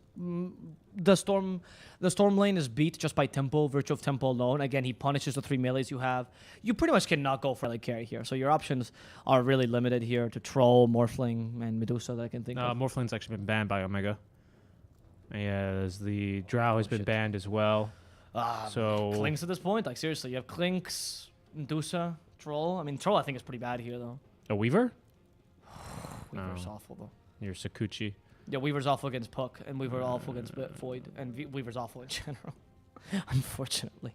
Maybe you go for a carry Abba. No, they're going to go for the Dusa. I think Dusa's the only pick that's viable here. That's why I suggested it earlier. It's actually a pretty good pick, though. Dusa fixes a lot of the draft, but this makes the draft go really slowly. I'm afraid to predict it against for Quincy, but I really do think that Quincy might just take this game again, honestly. The only thing for Quincy is their team fight's a little bit hard to put together right now. They don't have such a great way. I mean, I guess MSS to charge in and Yawar to Chrono the Remnants. But even then, that's kind of anti-synergistic because you're probably going to bash people in all sorts of different directions that you can't predictably line up with a You Chrono. have Chrono Egg, though. How difficult is that to execute with Dream Coil on top of that to set up? Like you have Initiator and Quinn. MLS can just be the straggler killer, you know? Oh, where the game is ended or the team fight is ended and Yeah. they kill whatever's left. I think they have a really easy It's team just fight. it's a bit more difficult than something like a Naga, Mars, Phoenix, right? It's not it doesn't click quite as well together. I'm sure a team like Quincy, they can make it work, but that's where Omega can kind of come in and try and slip in between the cracks. You know, a hook shot there in the middle of a Yawar Chronosphere, which will stun him, for example. Stuff like this. I don't know. There's a few options to counterplay it. Dusa gets nice and tanky. She's got really tanky boys there. In fact, the entirety of Omega is incredibly tanky, with the exception of Dark Mago.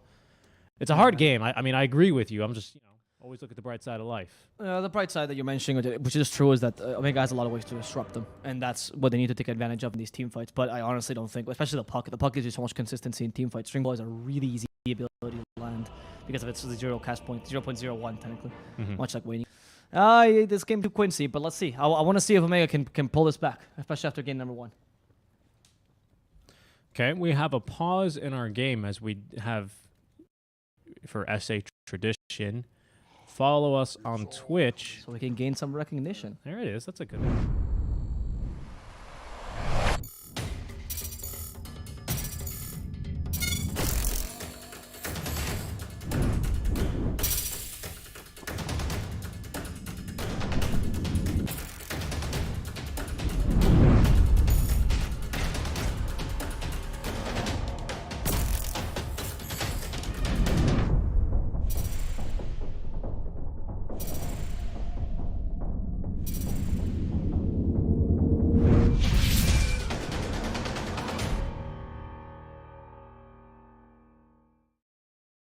Oh, I am getting lag in the stream though this time. Welcome back, everyone. We are now live with game number 2 of our series. Quincy taking a 1-0 lead. I apologize about any audio delays. My the streaming PC we're on currently was having some blue screen errors yesterday, so having to update drivers and fix that on the fly yesterday is honestly, so far so good. It's better than the screen crashing every 16 minutes like it was before, but we will try and get that fixed for you. So we apologize about that, and we'll look into fixes for tomorrow's stream.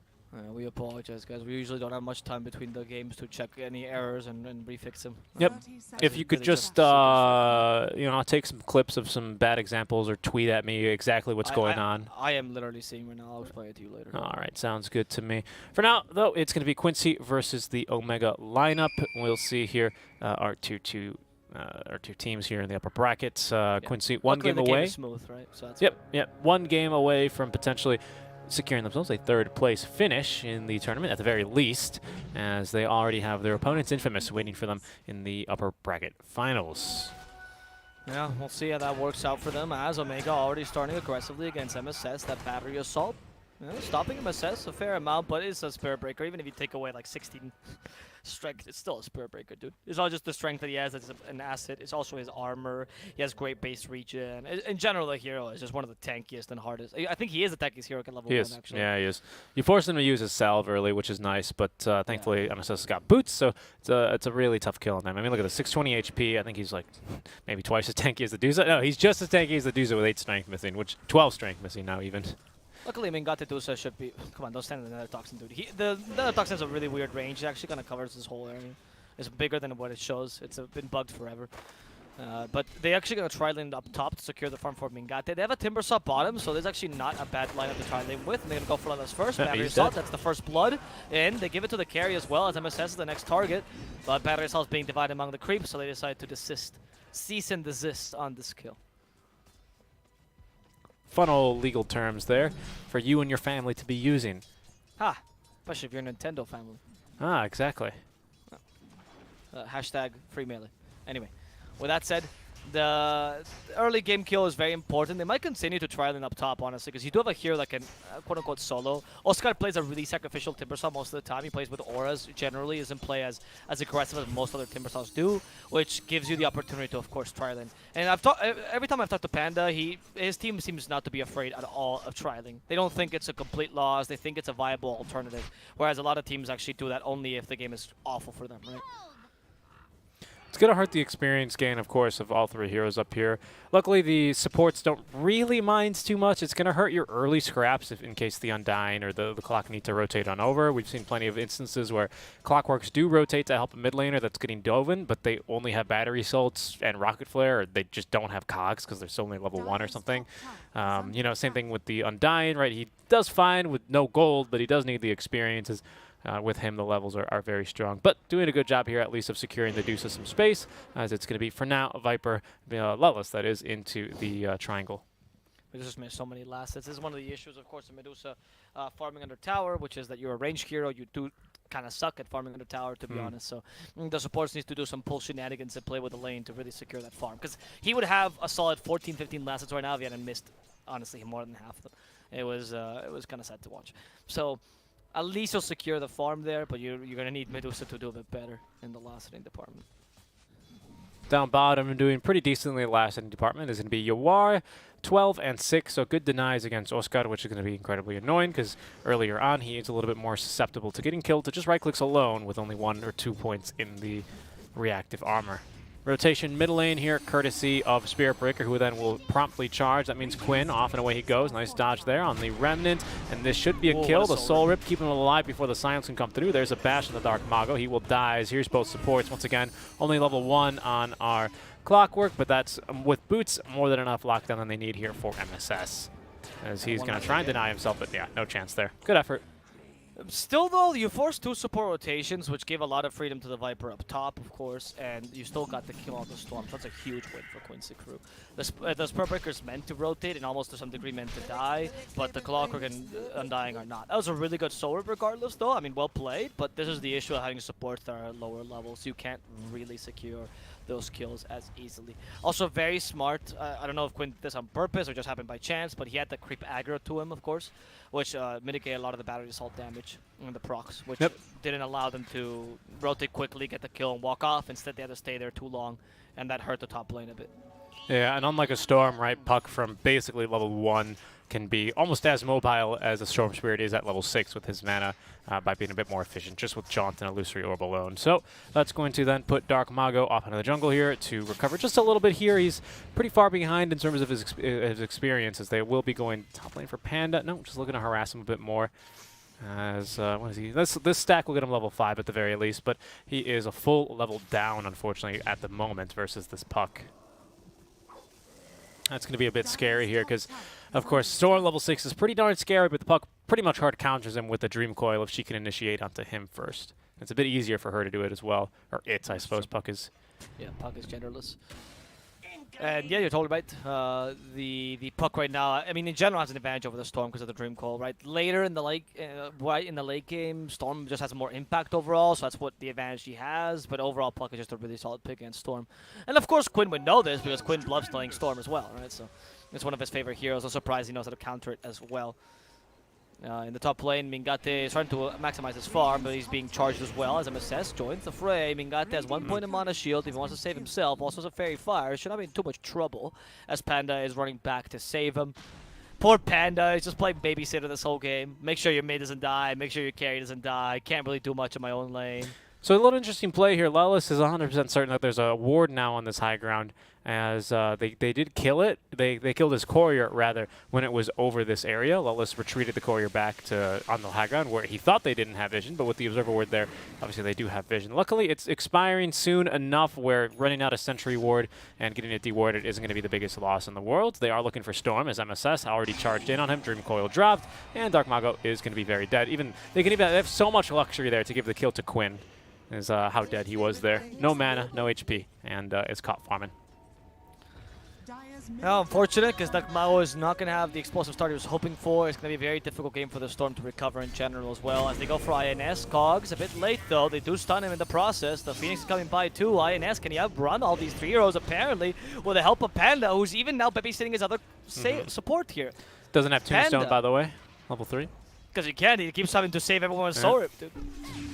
What are you doing, Dark Mago? What are you doing? He goes in, he eats a Waning Rift, eats a Spirit, and now is down to half HP for no reason other than he wanted a creep. Yeah, well, he's got the bottle sips, but yeah, definitely it's not the most efficient usage of UT being back with the Fountain buff. There's level 6, finally. So maybe now he can look to be aggressive in one of the side lanes. The kill down bottom is not too difficult, actually, because UR is against Oscar and he's been able to keep his distance quite easily. He only has 1 point into the time walk. I'm curious as if to whether or not they know or not, because that can be very, very easily abused. 24-second cooldown. Oh, Oscar, careful there. There's only 1 point in the timber chain for sure. He wasn't able to reach the tree. He thought he could. But yeah, 24-second cooldown on the time walk as UR is going to go ahead and pull this big old creep wave along safely, take him for a little bit of a trip underneath the tier 2 tower, and or rather in between the tier 1, tier 2, and look to farm. Or I'll just do it here. Why not? Why not? Exactly. As Oscar is recovering at least without the space they're making mid, right? Somewhat, as much as the Timbersaw can recover after having a really tough lane. So that's good. At least he can maybe take the role that Akmago's supposed to have. Akmago's going for a simple Kaya build. I kind of like this actually when the Storm is losing his lane by a lot, because you're not going to get a good timing on Orchid unless he dies again. There's a ward here which Akmago doesn't realize. Take the item before you die. You can ball lightning. MS is going to commit to this though. Yeah, he is. It's worth it. It's 100% worth Yeah, it, even if you die. Infuse rained up saving you. Can he get a bash? Oh, MSS, no. Yep, They had coil. to. Yeah, good play by Quinn. Very good play. And they didn't even rotate that many people, so MSS might actually be able to TP back home. Well, he's going to eat a lot of hits on the tier 4 tower. He does have a healing salve. I mean, he's wasting good amounts of time here. He might be able to Oh, he snipe a just courier. charged. Oh, My yeah, he just goodness, charge. Yeah, see He you just later. charged. Wait, where is Wow. he? Oh, no, Oh he no, charged. Mingate! He Oh, charged on Mingate Mingate. TP'd! You get the courier at least. The next level Oh. play. Oh, MSS had a TP in 3 seconds. He's still not going to die though. No, he's going to die. Yeah, Oh, I mean, now he's gonna die. He's been here so long that Dark Mago knows exactly He got where he baited is. by Mingate's TP. That's why you gotta charge to the creeps, MSS. That was very funny. It just abruptly 180'd. Started charging it right back. That was like a comedy movie. As soon as he's safe, he's about to be safe, and then boom, just right back into the little bout of very trouble he funny. was in. Still a good play, by the way, even if he dies there, because Yeah, he got the storm, so it doesn't really matter. But it is funny to watch that regardless. At least Mingate has good farm for Omega, so they're not too sad about how this game is going, because with a Medusa, you really can play full forward at 1. With the Sven versus Spectre a bit harder, Medusa versus Void, that's a really good matchup for Dusa, so it's not too much of a concern for you. Yawar's Panda? not built boots yet. I think he might just go a full naked Mask of Madness Midas at the rate he's currently Panda's going to procuring die items. here, though, top lane. They took away his Tombstone. That was a useless point of Tombstone. Yeah, level 1 is rough. I mean, you got to Just get don't the first drop point. it, dude. You Don't got to get the first drop point it. eventually. Yeah, I agree. I agree with you. It's just, what, 100 gold for the Yeah, enemies? 125, I want to say. Yeah, it's too Yeah, much. 125. Oh, rotations here. We don't have any points in the Sunray, but we do have quite a few now in other abilities. Hood. The barrier will come through from the Hood, but I think there's just way too much magic damage now broken. He is not going to be able to get any more stacks of the armor, loses the Get armor. full stacks anyway, though. Yeah, So yeah. it didn't really matter. They just have so much damage against them. Like, Viper's good against Timbersaw, not because of the break. The break is overstated, because as Richie mentioned, you still get stacks beforehand. You don't lose the stacks, you just don't gain any more. Yep. Viper's good because he deals a ridiculous amount of magical damage, right? Yeah, and the slow is amazing as well against the Timbersaw. Oh, they're going to be able to catch one again in the mid lane. Dark that Mago, they might Mao. even snap the coil if they get a bash. They're not going to, but they have plenty of magic damage anyway. Great kill there by Quincy as they're just going to rack him up now onto this puck. 4-0-1 here on Quinn, off to a fantastic start. Haste Rune on INS. Good luck trying to catch a puck, though. So instead, he says, yeah, you're right, Seek. I'm going to go for MSS instead because they do have an Observer Ward here. They might be able to catch him. Charge being canceled. He does have the Nether Strike, yeah, but good luck against the Clockwork. I think he's going to die on the Tier 2 tower. He's got some bonus armor. Does have no bits of regen as INS getting the kill there. He's going to lose the haste and even uses the hook shot there to try to escape, but kind of a costly death for him there, I'm not going to lie. Without the hook shot, I go, okay, you come back, you TP in, you hook shot maybe bottom, go for a kill, but with the hook shot used there, I'm a bit hesitant to call that a good kill. Especially because it goes onto the puck. That's now 5-0-1. Yeah. And the puck is so dominant, right? You can't underestimate the snowball potential of puck either, which is why he's so good against the Storm, right? He plays good tempo. He doesn't push towers early, but he can get so many kills relatively easily. And Dark Mao, he's hell-bent, dude. He's like, I'm going to take this mid lane until you kill me for the 15th time. Yeah. And there you go. We'll grant you this wish, Dark Mao. You want to die again? Die again, dude. Come on. More times. Yeah, Panda trying to do whatever he can here with level 3 Soul Rip. Again, the 1 point in the Tombstone quickly dispatched of as they will at least get another kill here in MSS. INS, he has eyes only for one man, and that's MSS. Yeah. At least he's killing him, so that's not bad. So, okay. I will point out for the Storm that it's not too bad that he's going to the mid lane. The problem is how far forward he's going. Because now they can't say him with DP. Look at Panda's positioning. Panda will die here. And that's bad. But Oscar can come and help him. If that was a Storm Spirit, they would also be able to last long enough to get these TPs, and of course more TPs would come by because they're more valuable. Like, the choice tactically by Dark Mago is correct. He should be in the middle lane defending it so Oscar can recover farm and become your space creator as the Medusa keeps on free farming the triangle. They're not wrong tactically. The misplay is rather his positioning in the lane, right? Where he's being a bit too greedy, trying to still go for last hits. Yeah, I think after the game ended, I said, oh, he was doing the right idea, just in the wrong places. Exactly. Right? I think that, yeah, it told me that was a really accurate description of his playstyle in general. So, thank you for that. Seeking straight. It's what Universe used to say, right? In the offlane, the way you learn how to play offlane is you gotta really be aggressive and die a bunch of times, and then do a little bit less every single time until you find the line, right? People don't know that's Richie's favorite player, which is why he's quoting him. Oh, I have some severe server lag here, so jumping on a Quinn. There we go. They're going to find him with the Vortex and finally get a kill. Kill spree gold. Going to INS, however. Another strike there. We'll find INS as they push him right back through to the Cogs. But now we have the Phoenix Sundown on top of a beautiful Chronosphere, courtesy of Yawar. They're going to get the kill easily onto the Storm Spirit. The Tombstone will drop next. And finally, the Sunray for Oscar. Might even get Panda here. What do you reckon? No, well, actually, maybe Mingate still has a Stone Gaze, though. So I was expecting Mingate to just Stone Gaze here. There we go. Stone Gaze. I mean, I don't know if you can fight. Clockwork wants to, apparently. And it's not a bad usage of the Stone Gaze, at least. Try to stop his initiation. Mingate is still in trouble. Has the Mana Shields only level 1, though, because he's been maxing Split Shot try to farm more effectively. The Clock stops the Void, and in fact, Clock almost kills Yawar alone. But the bashes save his life. As MSS has to TP, they kill him with a Soul, and Panda at least gets the counter kill. But Medusa needs to back off as they're going here for Panda. But Panda is stronger than the Phoenix, shows him, and the Storm will end up finishing him off with a Vortex. Nice stacking Redmond to make sure that SVG cannot get away alive. And this tier 1 tower, much to the surprise of actually Quincy Crew themselves, is still alive. Yeah, there you go. That was a disaster. The TF5 line there being used. Yeah, I mean, that wasn't that bad. They do lose both their supports. The Puck gets involved on another kill when she respawns. And a beautiful Chrono Egg right there, beautifully executed by the side of Quincy Crew. That's some nice team fight there, if I do say so myself.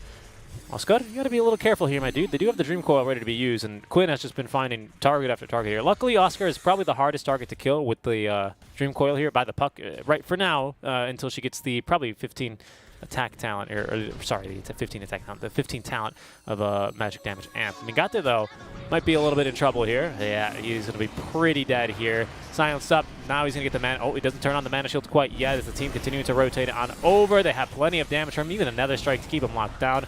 SVG staying alive, but the Tombstone Zombies, so close to finishing him off. In the meantime, Panda getting dove in the hook shot that's going to connect onto him instead. Panda still alive, though, as there's a Supernova to stop Oscar from killing him. They force that one out, but that's going to stun up INS now, as Oscar in a lot of trouble here, rooted up by the Radovitos of Lelis, has nowhere to go. And now Omega here could potentially be in some more trouble. We have the power cogs at the ready to hold them back. Will that actually stop them? No, it will not, unfortunately. Yawar even jumping right in, was looking to farm them. And that's going to be 3 heroes dead for the side of Omega. 1 dieback as well. Not that that matters, but just noteworthy because it's going to make his respawn a bit longer. Can they even catch Dark Margo here? Unlikely. I think MSS was going a bit too far. Decent magic damage. There's a silence. Coils up in 13. Oh, wow. Quinn Okay. is such a god there. My goodness. How do you beat Quinn Callahan? Oh, Panda's gonna die to the Sunray alone. Soul Rip with 1 unit is really, really laughable. Yeah. And he's gonna get him with a aerial bombing there towards the end. Nice play. It's starting to now become really difficult for Omega. They lost some of their advantage, and now they're reducing the Tusa. Mingate was hitting the tower. He has Stone Gaze, he's inactivating abilities, though. That's the advantage of a Tusa. You only have really 2 actives here. He was looking to force it out there. He didn't have enough mana without using the stick there on Yawar, but he could have if he wanted to. INS, you absolute thief, dude. He just went and stole the enemy bounty. That's actually a nice point of recovery. Not bad, INS. Charge. He plays Oh, they're going to kill Oscar. Yeah, he can't gain any charge. Well, I mean, he has 24 He has charges. 24. Not that it matters, though.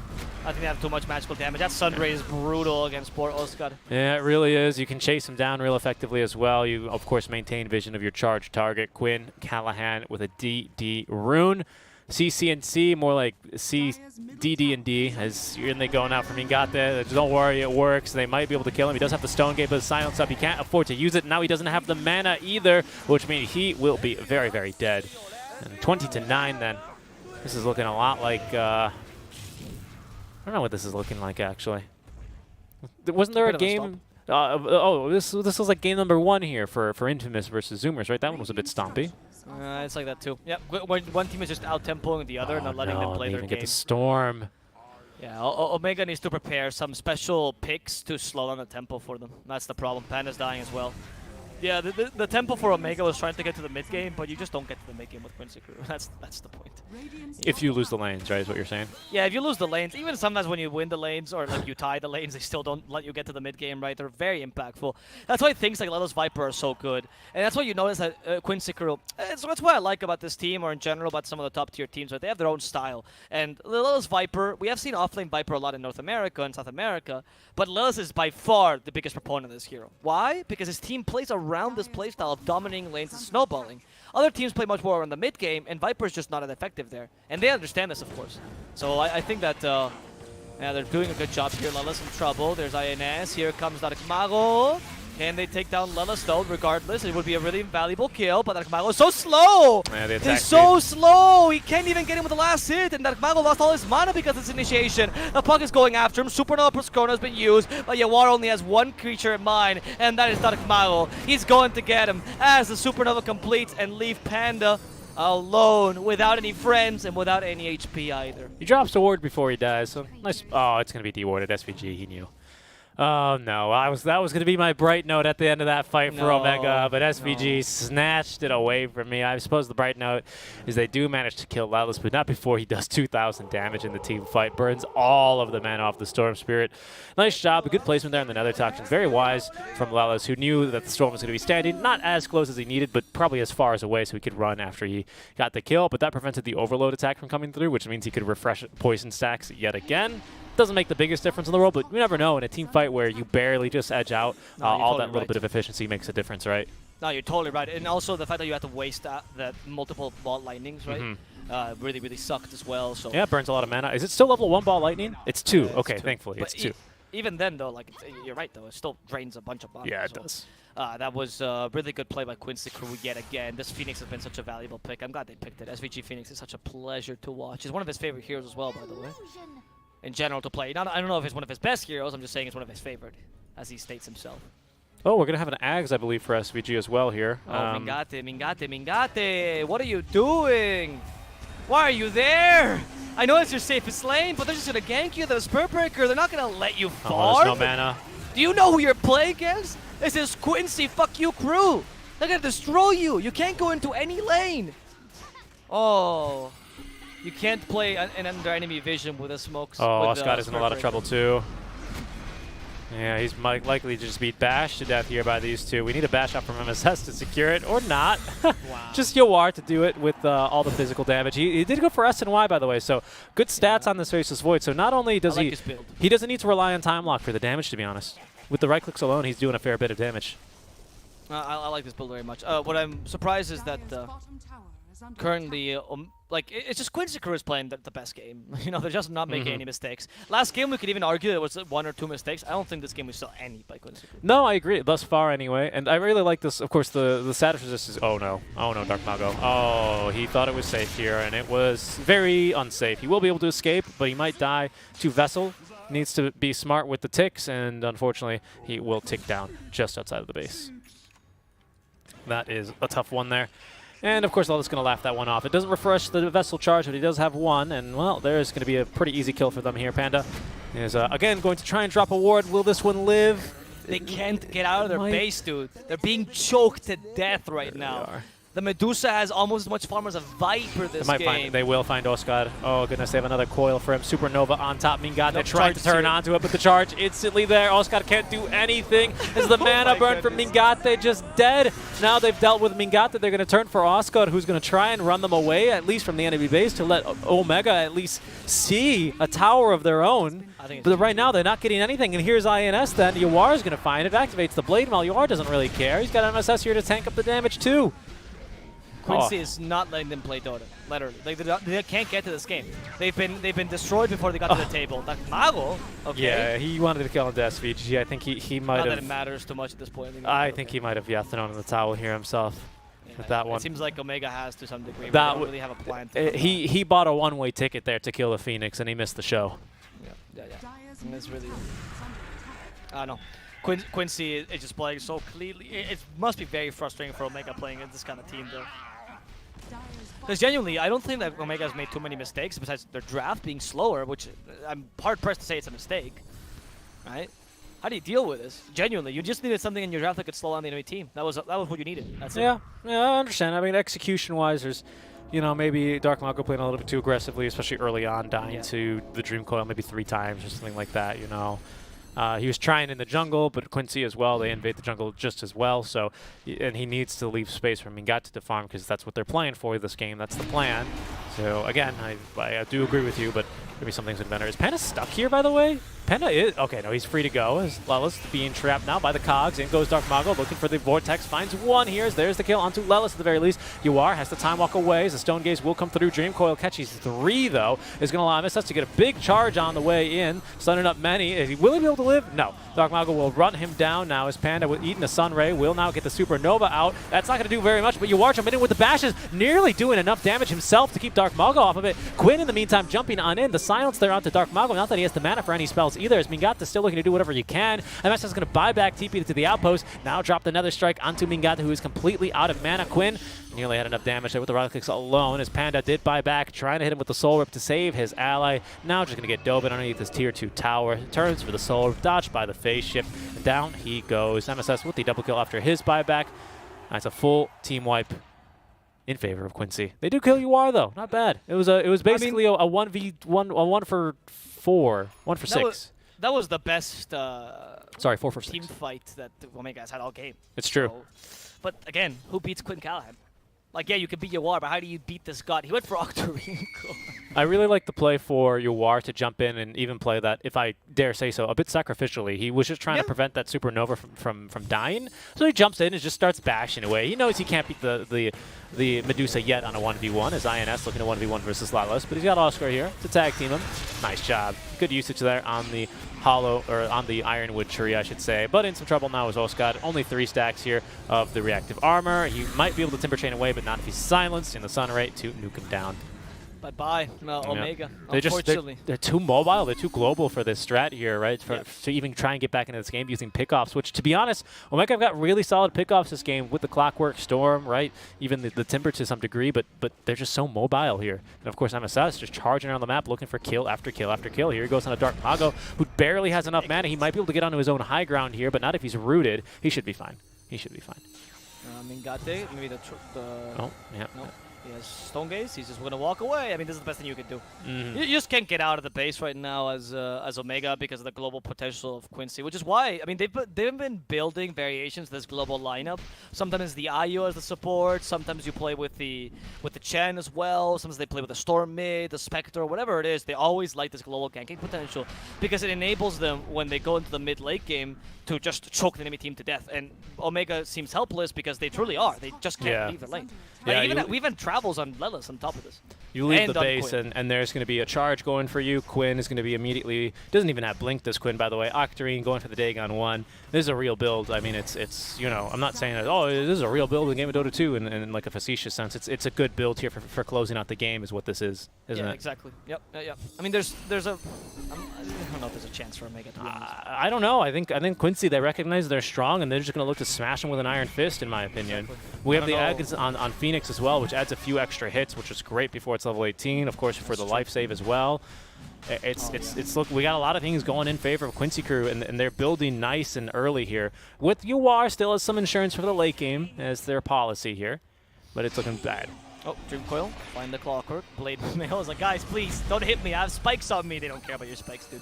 Yeah, they don't care for INS either. They want big backliners as they catch Oscar with another strike. Gwen has enough damage for INS alone. Oscar needs to Yules just to save himself a little bit longer. Panda not even able to get off the Soul Rip. As in we go. Supernova then on the backlines. Mingate is going to be able to actually make very quick work of this. Oh, the Chrono is just shy, and actually he gets frozen himself. That's going to be the Supernova down. Trying to play cleanup duty right now, but Quinn is dead. Nearby is MSS, but has to deal with the Tombstone zombies, as now returning to the fray will be Lelis. Has some good damage here for the Dusa. Do they have a charge at the ready? They do, but it's a bit late, which means Dusa is off and away freely, but the perma dash is there onto poor Dark Mago. He is not going anywhere. He's taking a short trip back to the fountain. I guess that's a bit unlucky for them, to be honest. I don't know. I think Dark Mago is planning to ball lighting away again. Is these kind of plays where I feel like he's really overstepping their line of risk into just a bit of overextension, right? But it's whatever, right? It's not that big a deal because you make the Dusa survives, which as far as Omega is concerned, considering how the game is going, it's not bad, honestly. Yeah. They're I mean, getting kills on Quinn finally, which they hadn't been able to the whole game. I wonder if at some point you just go screw it and buy the Divine Rapier. They're going for Daedalus, which is, you know, I just think you damage. Daedalus into Rapier Okay. or Satanic, one of the two. Like, because Satanic will give you consistency in the team fights. The problem with Satanic Dusa is that then you don't rely as much on your mana, and that's kind of the whole point of having Dusa, right? So I don't know. I mean, honestly, if this game goes any further and you manage to build Daedalus, I'd be surprised if they gave you enough time. Oh no, Yawar. He does not care for you, INS. Although Oh, Yawar but needs the to be a blade bit mail. careful. Yeah, does Yawar hurt. could be in trouble. Hook shot, INS. No, he's still gonna die to the Sunder. He just wants to cancel with the battery assault. He does get it. There we go. INS can die happy. He accomplished the objective. He canceled that Sunder. Dude, Nemesis is doing fantastic this game. He's been involved in 34 or 48 kills on a Spirit Breaker, right? So it's not like, you know, you play Veno and you press a button and you get 5 assists in the team fight, right?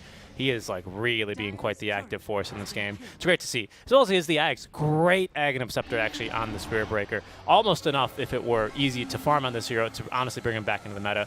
Mingata is going to be forced to try and TP away. They had vision on him, but just couldn't bear to look at that ugly face of his as Medusa was singing a big old song they did not want to hear. Yeah, exactly. Much worse than Naga Sirens. Much worse than Medusa Naga just Sirens. kinda screams. Yeah. I'm gonna take the tower down bottom here. Let's Look, see. they're just all over the map, though, especially with this charge. What's the point of having a storm if Here you can't ball comes. lightning? Look right? at this. What's the point of having a storm if he just can't skip lanes? Like you can't play storm this game, unfortunately. They've completely canceled this pick.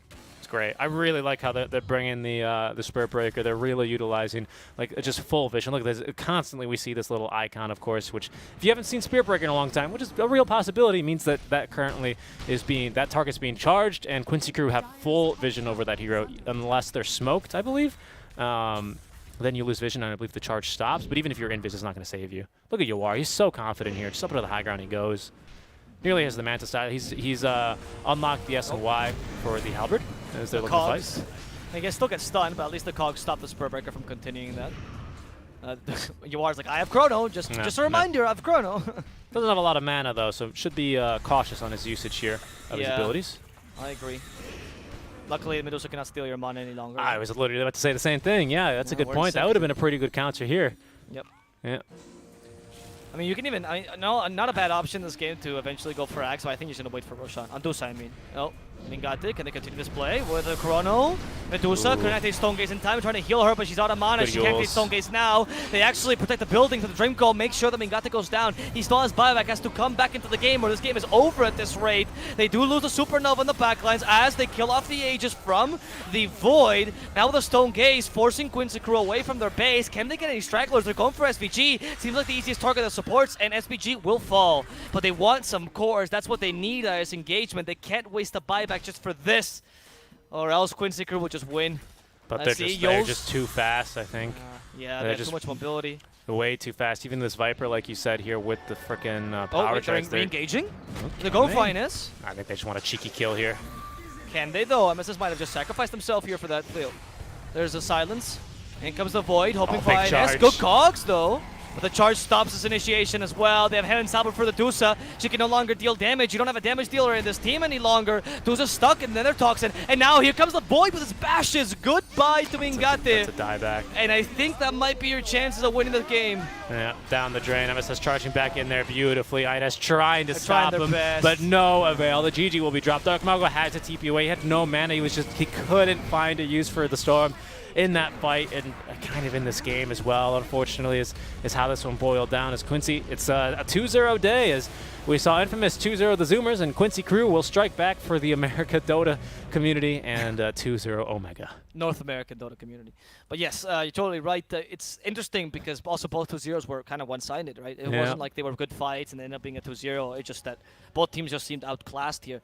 Though I gotta say that in this game, last game, yeah, there were a lot more mistakes by Omega. This game, I'm telling you, genuinely, besides some misplays by Mago, especially in the early mid game, Quincy Group makes a team look worse than they are. Because they true. leave him without option. They choke him to death, and they go, right, what do? You can't split push, you can't cut lanes, you also can't really leave your base. What do you do? And Omega knows that if they just stay in their base, they're gonna lose the game anyway. Yeah. I wanna add to that. It's the reason they make them look so bad is because teams a lot of the times they know when other teams are overstepping their boundaries or playing a bit risky, and sometimes they're not confident or they don't want to risk it in their risk analysis. They don't think it's worth it to go for a play, go for a fight. Oh, we don't have this. They have Stone Gaze, blah, blah, blah, right? Whereas Quincy go, oh, we've done the math and we believe you are dead, and then they kill you. They make and then it's almost a perfect calculation every single time, or the losses are so acceptable that Quincy, they don't care. Like, we lose UR in one fight, but overall it's still a good fight for Quincy, right? And then they win the game. It's that easy. You're right. They make them look bad because Quincy, their risk analysis is on point, and it's great every single time. Exactly. That's a really good point to make, actually. Quincy understands their strength every single time. We saw this multiple times, both in this game and last game, where they knew they were stronger than the enemy team. And that was just that simple, right? Yeah. Not much you could do. So, congratulations to Quincy Crew, though. They will get to face Infamous in the upper bracket finals and maybe make it to another final. Let's see if the Quincy Crew reign of domination is going to continue. And we'll have to see Omega against Thunder Predator in that loser brackets, where they're going to have to beat Thunder Predator if they want to continue in this tournament. That's right. Just to recap here, as a lot of people will be leaving as soon as the Dota is over. This is our last match of the day. Quincy with a 2-0. Move on. They're going to be playing Infamous not tomorrow, but the day after in the upper bracket finals to decide our first finalist. Tomorrow, though, we will return, as Alvaro just said, same time, which is, I'm not sure, Alvaro will tell you the times. 4 p.m. EST, 4 de la tarde hora Peru. If you live in Europe, that will be 10 p.m. If you're from the UK, 9 p.m. If you're from Russia, 11 p.m. If you're from Malaysia, 5 a.m. 5 a.m. is when we'll be on for you guys tomorrow. We begin, I believe, with 4 Zoomers versus Beast Coast. The bracket is incorrect, so I do apologize about that. And then we are going to finish the day with Omega versus Thunder Predator. So 2 really great games tomorrow. Elimination at the line, so both teams going to be really throwing it their all. Alvaro, do we have anything left for the broadcast today? Yeah, so there is a chance. I'm currently communicating with them that we get an interview with one of the Quincy Crew members. I'm not sure who. I just sent a message, and they said that maybe they might interview with us after the series. If they're not available because they're a bit too tired, that's understandable as well. So, we just hope that they can come by. So stay tuned, and we'll leave the stream on. And if we don't have an interview, we'll just come back and inform you guys of that, of course. Yep. For now, though, guys, if you're going to tune out, thanks for watching today's coverage of the Realms Collide 2. Day number 22 here, and we can see the light at the end of the tunnel already as we have our upper bracket. We know one of the 2 teams, either Infamous or Quincy Crew, will be in the grand finals here, so we have that to look forward to. For now, guys, we'll see you in a bit, or we'll see you tomorrow if you're going to be leaving us. Until then.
Hello, guys. We are back, and as promised, we actually do bring you a very special interview. We have one of the star players, and well, I mean they're all star players, really. Oh, yeah. One of the players in Quincy Crew's roster. It's going to be their mid, Quinn Callahan, also known as CCNC. Hello. Hello, welcome, Quinn. I have to fix the overlay here, but how's it going? It's going okay. It's all right. We will also be doing this interview for the Spanish stream, by the way, because they asked us to also translate for them. And of course, it's great for the Spanish community to also get to know some of their North American legends. Así que, hola chicos del stream español. Hemos una entrevista aquí con el señor Quinn Callahan, el medio de Quincy Crew, acaba de destruir 2-0 a Omega Gaming. So, Quinn, how are you feeling after that game? That was a really, really great performance by you guys. Yeah, game 2 is pretty solid. I'm not particularly happy with how I played game 1, but you know, there's always stuff to improve on. Was there anything specific in game 1 that you got tilted about out of your own playstyle? Just a lot of bad deaths, some questionable decisions. Okay. Nos dice Quinn que está muy contento con la segunda partida porque la segunda partida jugaron muy realmente él, pero que la primera partida tuvo algunas muertes cuestionables.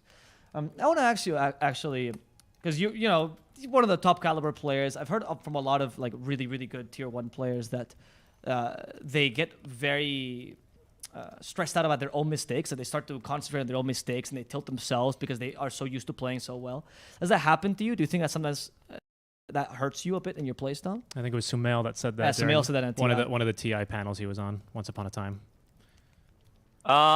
I maybe in like I mean not in game, I think, not so much. Out of game or like between games or whatever. I mean, obviously I'll focus on my mistakes more than others. You notice it more because it happens to you, it impedes your game, whatever. So I care about my mistakes more. But you know, I try to have like a good routine and stuff and try and keep that stuff out whenever I go to play.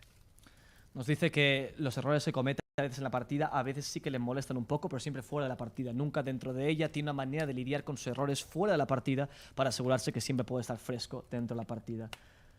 If we follow that line, actually, how do you develop the mentality? How do you go from being, you know, a pro player that's a starting, a bit inexperienced, maybe, you know, you come with a lot of pub mentality. What kind of process do you have to get to have that consistency that a pro player requires?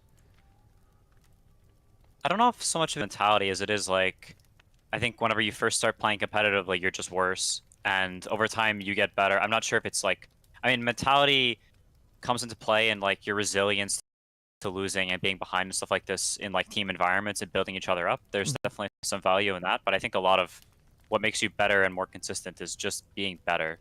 Like I know, for instance, like on Optic, like I sucked a lot, you know, and I think I'm a lot better now than I was then. So, you know, Nos dice que él es un jugador que no por su mentalidad, sino porque ha mejorado como jugador. Generalmente, la mejor manera de ser más consistente es dejar de ser un mal jugador, que es lo que consigues con más experiencia.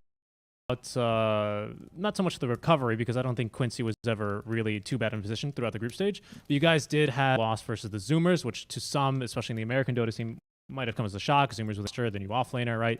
And then also Omega Gaming. So you just 2-0'd Omega, so you answered that question. The Zoomers, they might have the grand finals, as you're going to be playing Infamous, who you drew. Are you like looking forward to that rematch? To guys are back in top form, or is it just another opponent, or just another game for you guys? I really don't care right now, honestly, who we play. I think we the finals against For Fun, and then the beginning of this tournament, and towards the end we started to be more like ourselves. But I think that period we had a really rough period. And I think we're starting to find our footing again. So hopefully we can, you know, just like keep improving and playing better. But I don't really care so much we play. I just want to play well. Lo que dice es que él no le importa contra quién juegue. Sí que ha sido derrotado anteriormente por Omega y anteriormente por Zoomers, pero no le importa que esté jugando contra ellos porque lo que quiere es jugar bien. Y eso es lo que se está centrando. Así que no nos importa cuáles sean sus oponentes. Do you guys feel that the constant online tournaments and the grind without any like real DPC or any real goals that's kind of led to the patch you guys went to? A lot of players have talked about their mentalities going down during that period. It's definitely possible. I mean, to be honest, I think a lot of it just comes down to we won a lot, and it's hard to keep winning. At some point, like, I mean, losing is inevitable, right? So you try and push it off as long as you can and keep winning, you know. But at some point, something slips, or you're not focused, or you have some wrong idea or whatever, and then you lose, and then, you know, it's like, oh my gosh, they lost because they've been winning, you know. Yeah, So- yeah. Of course, that's the Narrative, public yeah. narrative as soon as a loss comes through for sure. Do you guys, Yeah, do I you mean, guys the think same- you learn more from losses? I mean, I think there's in games that are played poorly by either you or, I mean, losses or wins necessarily. I think just games that are played poorly, there's more to learn from because there's more examples for like building repetition and like, you know, pattern recognition or whatever. That's a complicated way to say it, yeah. Nos dice que realmente estaban pasando por un mal periodo, pero que la razón de eso sí es muchas partidas online, pero también cuando ganas mucho es difícil conservar siempre esa consistencia, porque no siempre se puede llegar a ganar cada partida. Y si la narrativa que se construye fuera de ello es que el equipo ganador ha perdido, pero en realidad no importa tanto, no puedes ser tan consistente como equipo de Dota 2. Y a veces las derrotas o de las victorias aprendes más cuando cometes errores, porque de esos errores se aprende y no. I don't know. I don't really have a great question. I was going to ask maybe about the DPC leagues that are upcoming being announced. I want to ask before just one thing about Okay. the play stuff. Okay. After the quote-unquote rough patch that you guys had at the beginning, you seem to go back to like your really bread and butter in the tournament.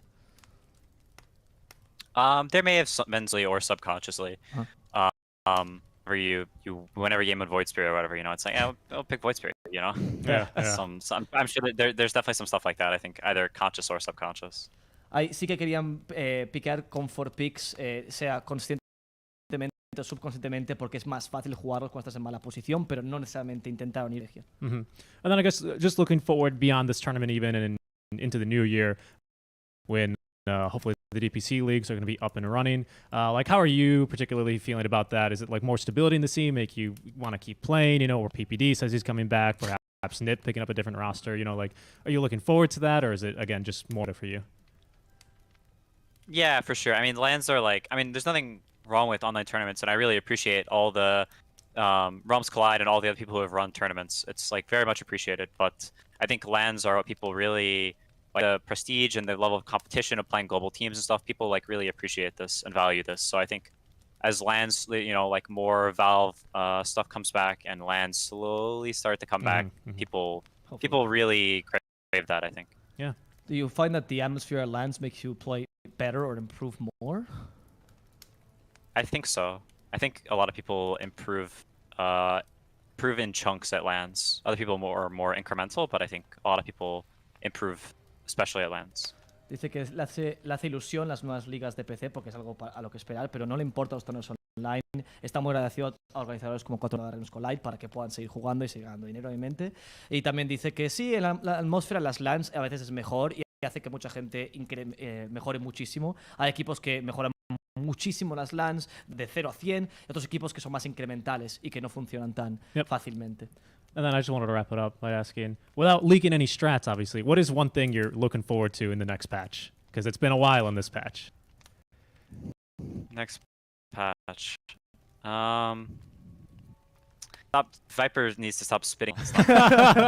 Lelis did that pretty well the last match, though. I mean, you know, I can't complain. It's nice being able to first pick Viper. They always do. Yeah, no more spitting, please. I want to ask, though, before he goes. Sure. Do you want DG to come back to North America for the leagues? Of course. Oh, I think the more competition, the better people in your region, the better. There's no downsides to it, I think. Okay. Nos dice que para el siguiente parche, que Viper deje de escupir a la gente, y también nos dice que para las ligas de PC que quiere que EG vuelva para que mejore el nivel de competición de la región. Están muy ilusionados de que eso continúe. Okay. Okay. Then do we have a question from our Spanish broadcast? Yeah, we're paying for the tournament and we don't get to ask any questions or what? You're asking all the questions, we're looking at this. Flavia, ¿quieres hacer una pregunta? Porque quizás quieres aprovechar la oportunidad. He literally just said, we don't have a question. You have a question? I don't have a question. He just wanted to complain about it. Yeah. One question only. Don't worry. You have some questions. La mayoría de preguntas que tenía en mente, la verdad que ya las ha respondido, así que... Yes. An amazing question. Okay, then. Los niveles en América sí lo respondió, así que... So basically, we just want to thank you guys for participating in the tournament in behalf of the Spanish coach, so to speak. Y nada, Darlight, eso es lo que que pensaba que Flavia a lo mejor tenía alguna pregunta, pero nada, agradeceros también a vosotros por hacer la entrevista y por traducir y por todo el trabajo que estáis haciendo, chicos. Gracias. Thank you, guys. Thank you. They're thanking you, of course, Quinn, as well in Spanish, which they forgot. But Yes. they're thanking you for Yes. the interview. It's very nice of you to come here. You have tons of viewers and tons of fans South America because, well, you've been beating them left, right, and center. So, of course, they're going to become your fans. And, you know, they love you very much in that region. They always talk about you. You even have fake Facebook accounts trying to pretend to be you. That's how many fans you have. Yeah. It's a whole thing. Thank you for the interview, man. It's really, really nice to have you here. And we wish you luck in the next series. Yep. Best of luck.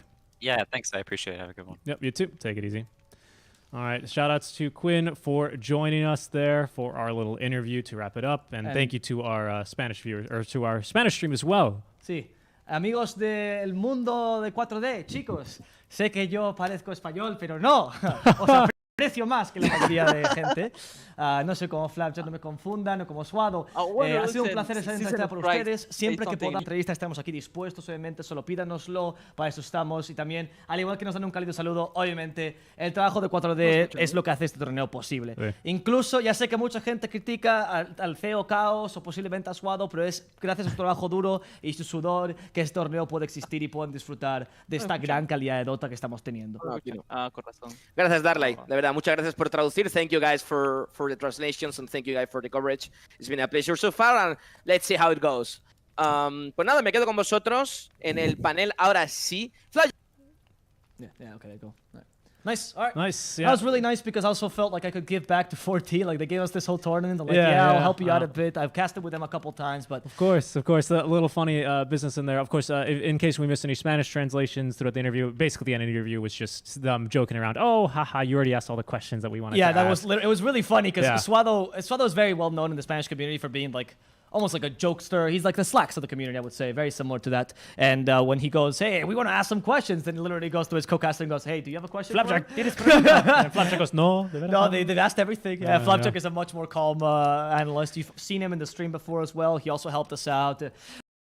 They're just really good people. It's a big hug to them, guys, and big hug to anyone that stayed here and watched the Quinn interview. I think it was actually really good. He seemed really relaxed and Yeah. I'm glad that he could come aboard here and join us for the interview. It was definitely a very nice one. And thanks again to Quincy Crew and really as well. Who did we have this morning? I'm sorry, my brain is melting. it was Mr. Jeans. It was Mr. Jeans. How could I forget? Yeah. So shout outs to everyone that's been. Also, shout out to KBQ who made this interview a possibility. I contacted Quinn through him, so thank you very much. Thank you, guys, KBQ, yeah. that was really appreciated. We really do appreciate it, especially during this time where it's hard to really get interviews sometimes during Yes. some of the tournaments. You know, it's at a LAN, of course.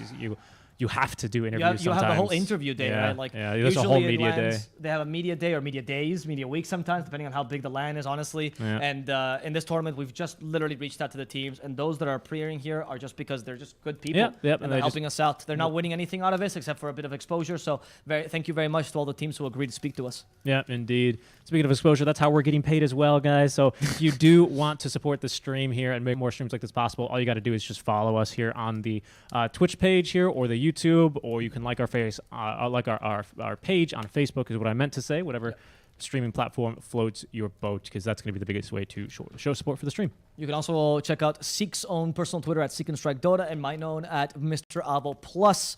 And that way you can follow us for any future tournaments they'll be doing, which we'll also be doing through ePools most likely, but might not necessarily be on this channel. Yep. And I think with that, maybe we can wrap up our day, right? Yep. In case you're just tuning in now. All Dota's done. We started off big old stomperoonies today, I think. 2 zeros all the way around.